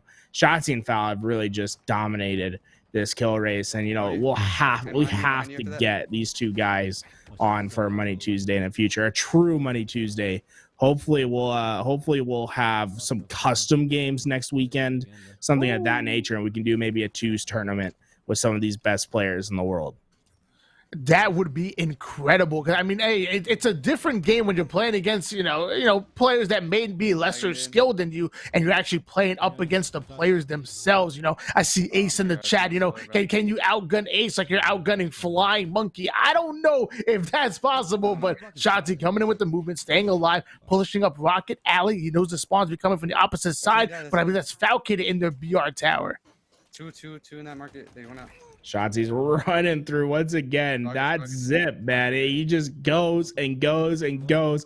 Call him Rocket Man because he's flying at 100 miles an hour, and he's going to find another kill. My God, this dude doesn't know how to stop as he's going to find more and more to go. This is absolute... I don't know how to describe it. This is chaos. It's awesome, man. It's just beautiful. It really is. I mean, every shot is beautiful. I swear my gun doesn't work like this. I promise you. I'm too busy lagging every 3 seconds with the screen tears as that player does end up dropping down, getting right behind Shotzzy, and the back smack is in. Luckily, Falcated is still alive, going in for the slays. His teammates are getting slays as well. And mind you, the scoreboard still reads 1-0 in favor of the hero roster. So unless they end up allowing a cap within the next 3 minutes and 13 seconds, this will not be going to overtime. And we see another flag on the move. Wait, we shouldn't even get killed. Right now, he's begging him to stop. Please, please don't put it in. Please. Unfortunately, I don't think there's okay. So the flag is out. They just need to let that flag go all the way back and then let the teammates go kill their carrier, which is what just happened. I think maybe the flag got returned. I don't know. That was crazy. I don't know what I just saw on my screen. The hell was that? And we're now in 2 minutes and 33 seconds. Let them cap. He's doing it. He's doing it. They're putting it in the chat. Oh man! But they still have the flag, so the other team has to get the return, and then they have to cap the flag. Well, they can just not stand on the flag. I think that's what they're doing. They're gonna let the flag return. They try to call it. There we go. It is tied up 1-1. They are really, this is going to be it. Maybe the 100's still possible. I'm not sure what the kills look like at the moment, but they have another 5 minutes of pure slaying opportunity. Shotzzy doesn't slow down to check the scoreboard. At this point, he's always moving. He can't slow down to check the scoreboard. That's not possible. He just got to keep on going and keep on slaying as Falcated making it up into BR Tower with the grapple and rockets. They both had 37 kills. I just caught a peek at the scoreboard. They both have 37 kills apiece, and there's 1 minute and 39 seconds left in regulation. My God, so that's 74. Between the two of them, I think 20 plus is definitely possible with 5 minutes. Absolutely, they can do it. Especially with there'll be new rockets spawning up right on the respawn of overtime. It's gonna be perfect. And look at them; they're just going crazy. I love this. I love the coordination. This is what Gilkey was praying for every game and just couldn't quite get. The beautiful drop shield play by Shotzzy, but he ends up being taken down. And you're right. I mean, Shotzzy simply asks, hey, don't cap the flag. And they're literally in the middle of running. And then one man just stops. And he's like, okay. Meanwhile, Gilkey and Zab ask the same thing. And the player's like, no, I don't care if you're in a kill race. This is my MMR on the line. How dare you? Oh, my God. This is absolutely insane. I think we're going to witness 100, Tony. I think it's gonna happen. This is the swan song of the tournament right here, and they're gonna go out with a bang. I love to see it. Oh my, outgunned Shotzzy. Put that one in the montage. Whoever that player was. BR versus Psychic. Come on now. It's Shotzzy though. You know what I'm saying? Any kill on Shotzzy you can put in your montage.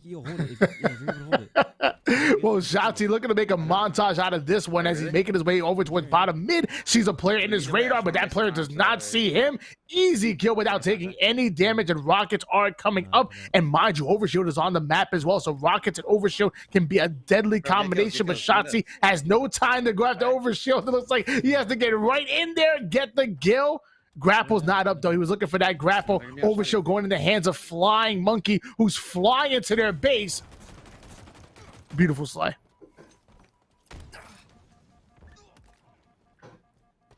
Oh my god. Oh, I couldn't get the rocket back into the back pocket.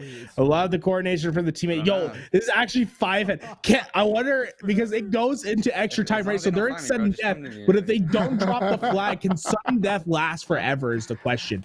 Oh no, they have to keep their flag carrier alive. Shotzzy's desperately trying to get these kills in the base. All 4 of them are pushing forward. They have to save their flag carrier. The flag carrier is just hiding. Is he hiding in the back base? Oh, he's hiding on their side. Oh my god, this is perfect. This is exactly what you want. This sudden death could go on forever. We could see 150, Tony. I actually don't know the exact rules of sudden death, but yeah, we are not even in overtime at the moment. It's Shotzzy coming in, but his kill ends up getting stalled. I think it was Falcated who ends up stealing it, so that's going to be good for them. Flag still in the hands of our hero teammate right here, who might just be the real MVP of this team. Shotzzy, you said you would split the prize pool with them, and honestly, I mean, I'm not talking like an even split, but I'm saying like these guys are the MVP right here. I think you drop them, you know, a nice little $25 bomb real quick, you know, give them a little something for their troubles as he ends up hitting the beautiful perfect kill, and Nade's coming in. Might just return this shit, you heard? Oh my, look at the shots he's gonna be trying to get on, and you know, he's gonna be like maybe try to bait them into back to his flag. That was some I wonder how that was some weird looking movement with the canceled grapple like that. I don't know exactly how that worked, but that's some interesting tech that we could see. Oh, Falcated got double beat down. That was the key. That was what they needed to make this 100 kill one. Oh man. Well, they still have another 3 minutes, and I think they can still cause extra time during the overtime as well. Oh my gosh! Don't get out of here. So that's 92. Yeah, they're at 92 right now. Holy crap.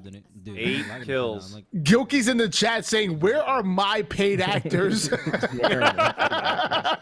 Yeah, I'm with it, man. Gilkey was getting torched by his teammates, man. They were not the most helpful in the world. To be honest.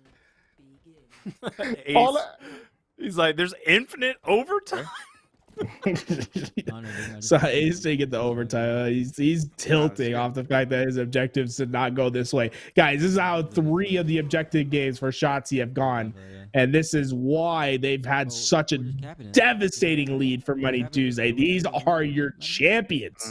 And they're showing why, man. This kill race has been absolutely a blessing to watch. We're going to see some of the highest kill games. And this might be the highest kill game in Halo Infinite, period, with how this has been going.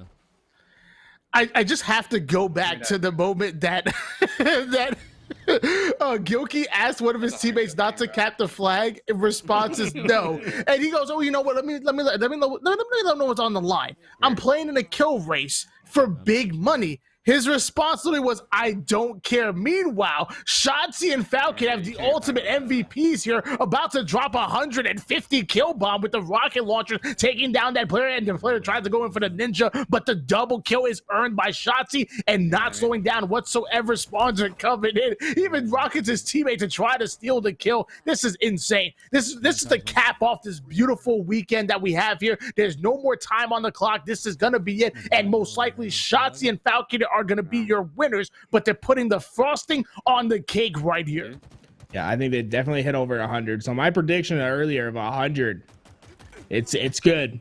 We're in. We're going to see that final update. They're going to have over 600 kills for sure. We could be seeing maybe like a 640, a 630 as the final score, depending on how many they get in today. But this is absolutely insane. The game is over. 54 and 55. My God. 9. Yeah, 109. They're at 625, I would say. 625. Good Lord. Ooh. Jesus. Absolutely incredible game from Shotzzy and Falcated. They're gonna be able to take home $1,000, guys. 1,000. That's gonna replace a 61 kill objective, so they're like at 239. My God. Someone in the chat brought up something great, like said the infinite preview ends when this game ends, so they should try to extend it for as long as possible. This is quite possibly the last game of the preview, as we're now 10 minutes past midnight Eastern, and the matchmaking system should be shut off. So hey, make it last as long as possible. Well, guys, it was a pleasure to castle with you guys, man. This was incredible. I'm glad we got Shotzzy on stream, and I'm glad we got to end it with that sort of game. 13,000 damage dealt, shooting 62%, 65% accuracy for foul, and he was able to get 12.5 thousand damage dealt. I think that's probably the highest kill game in Halo Infinite's history right there. So far, definitely. I wouldn't be surprised. We definitely have just witnessed history. He was going off all night long. Tough to keep up with that kind of performance. Like we said already, though, the objective games highly in their favor. With half of the objective games, Frosty and Renegade didn't have a shot in hell. Very unfortunate for them to get that many Slayers along with Flamesword. I think Druk and SoulSnipe, I don't know what happened to them, but they kind of got shut down as far as game numbers are concerned. Ace and Stress weren't able to get as many as the top players, so getting 21 and 22 respectively. 18 from Frosty and Renegade. I'm not sure if we have all of these up to date just yet. We're checking on all of them, making sure that they're all confirmed and locked in. We've got lots of people that are maintaining this and working behind the scenes. So thank you for being patient. We will announce the end scores, but I think it's pretty obvious to say who the winner is going to be. Who's going to be taking home the moolah? 648.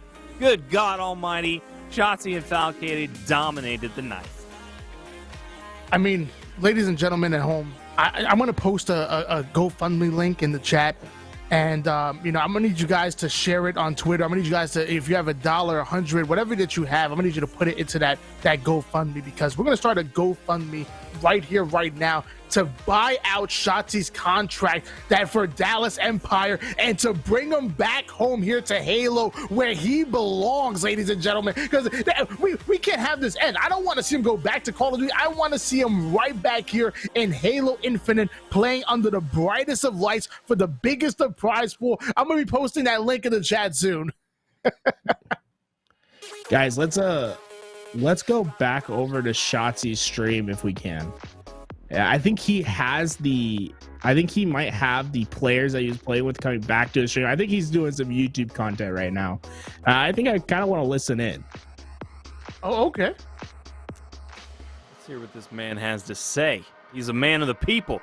The people were respecting of him every time when he mentioned that he needed help with the challenge. They're like, oh, sure, Shotzzy, anything for you, buddy. And that really was the key in his success. Wait, so be honest, I love that someone named this clip Clay. Yeah, if anyone's not aware, Clay's their player in Call of Duty, very much known for falling off the map. Well, that was a clip of Shotzzy using that Warhog and throwing it off the map. Yo, what's up?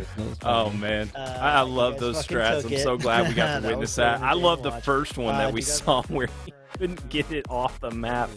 That was too funny. How is that gonna work though? Like, is that what this one is? Oh, I think Shotzzy said he's down for the interview, so we're gonna get him in for the interview, guys. While that happens, let's I think we're gonna take a quick short little break while we get that interview ready, so we can interview Shotzzy and potentially Foul as well. Well, we just got word though before we go that there is going that's it. Those are the scores. They're locked in. 648 is the official scoring. They just got a 114 kill lead over second place in a kill race. That is ridiculous. They also had 13 objectives, which is also insanity. My God. What an incredible performance from Shotzzy and Foul. as they just absolutely proved themselves to be some of the that was the best Halo Infinite performances we've ever seen, the highest kill game of all time. There were some records definitely being put up today from those two. So guys, just bear with us. We're going to go to a quick break. When we come back, we'll have Shotzzy on the mic. We'll get his thoughts on what happened tonight. We are back. We are back. Sorry about that, guys. We got everything fixed up. So now we're going to have the winner view with both Falcated and Shotzzy. But before we get started, Falcated, why don't you say something for home for the people? Yeah, what's up, everybody? How you guys doing? I'm doing great after seeing that. I'm pumped. I've been hyped this entire time. You guys put on an amazing show, and you guys deserve that win. Shots, if you want to say something for your fans here at Halo, give us something. Let's do a poll and see if people want me back in Halo. Throughout the show, I said I was gonna start a GoFundMe, and we're gonna try to buy out your contract from Dallas and try to get you over. We're gonna get there. Don't worry. I'm gonna start with you, Shotzzy. How did you feel about this kill race style matchup? And should we do something like this in the future, or do you have any improvements that we can make going forward? Yeah, so like I said, I definitely enjoyed it. Don't get me wrong, but when it comes down to like, if the more balanced way would probably just be, you know, a bracket. You know, you play against whatever team you're playing against. You know, round one, you start the lobby together. Team with the most kills within like, I guess, like 2 games. You know, advances. That's probably be like the more ideal. But I mean, regardless, the format this time around was pretty fun. So just non-stop action over like 4 hours. You know. And I'm going to swing that same question back to you, Falcated. How did you enjoy the kill race style matchup, and would you want to participate in something like this going forward? Yeah, 100%. I mean, I definitely agree with Ant. Like, it would be better if everyone was in the lobby. All right, I'm going to double up on a question with you, Mike. I'm going to. So, how do you guys enjoy the game going so far? I like it. I like the movement a lot. I know, I definitely like it, but I feel like it's not polished to the point where, like, I don't know, everything kind of seems a little clunky, when it comes down to like the sliding. Obviously the beatdown's broken, but they said they'd fix that. But I definitely feel like it could be more, smoother in a way. But like I say, it's just the infinite flight, or the beta testing. So it's like, I'm not too worried. I definitely think they could fix it. But my only complaint is just like, I don't know, it just feels a little clunky with the aim. I'm pretty sure everyone knows that though. It's funny because I agree with you 100% until I saw your gameplay and how smooth you were moving. I'm like, whoa, clearly I need the secret sauce or something. I don't know what's going on. I'm gonna watch me a Shyway video or something. Falcated, I'm gonna direct this question just to you. What were some of the keys to success that you guys had? I'm gonna double that up. I'll bring Shotzzy on that one as well. But Falcated, what were some of the keys to success going into this style kill race that you guys were able to implement? Probably just keeping track of the spawns like the whole time, just calling it out. Yeah, that was definitely one thing. Like, so it's a 2-man game, so like one of the guys would have to keep blocking as soon as you get a full wave, and then the other guy would just call it the spawn, and then relay that information. Then kind of from there, the guy would just spawn kill, and then like that guy would have to tell him where they're spawning and stuff like that. It was just like a lot of communication and a lot of just decision making on terms of like smalls and all that. Well, we noticed when we were watching your screens, you guys were communicating with your teammates, and some of your teammates seem to be MVPs. Falcated, did your teammates really help you with not capping those objectives and allowing these games to extend longer than possible? Are you really gonna be splitting that prize pool with them? I mean, no, yeah, they definitely helped out. And finally, I'm going to direct this over to you, Shotzzy, because the real question that we all want to know, you know what it is. Come on, let's be serious. Are we going to see you back in competitive Halo Infinite? You already know. Come on now. Let's just say yeah, just so like everyone gets their hopes up. But like, I mean, unfortunately, no. Put it like that. That sounds like a maybe to me. I got a yes and a no. That sounds like a maybe to me. We're stamping that as a maybe. Thank you guys so much for participating in this event. We're not going to take up too much of your time here. I know it's past midnight over on the East Coast and probably late for you guys. Thank you guys so much for coming in, showing out. You not only won a little bit of money to put in your pockets, but also the bragging rights. Thank you so much. And you guys at home, thank you so much for making noise in the chat. I've been seeing you guys. This is not just a one-man show. It's not a two-man show. You had Tools and Nighty who absolutely killed it on the cast. LVT with the broadcasting. All the stats that you saw, Snow, JMX absolutely killing it. We're gathering as much information as possible. The entire team put this together, and you're gonna see some more. Let me tell you. You already know Money Tuesdays from Halo 5. It ain't over yet. We did a split gate tournament not too long ago. We're doing Halo Infinite. You're going to see some of your favorite players leaving it all on the line here on Money Tuesdays. You guys have a good night. LVT Productions. Money Tuesday.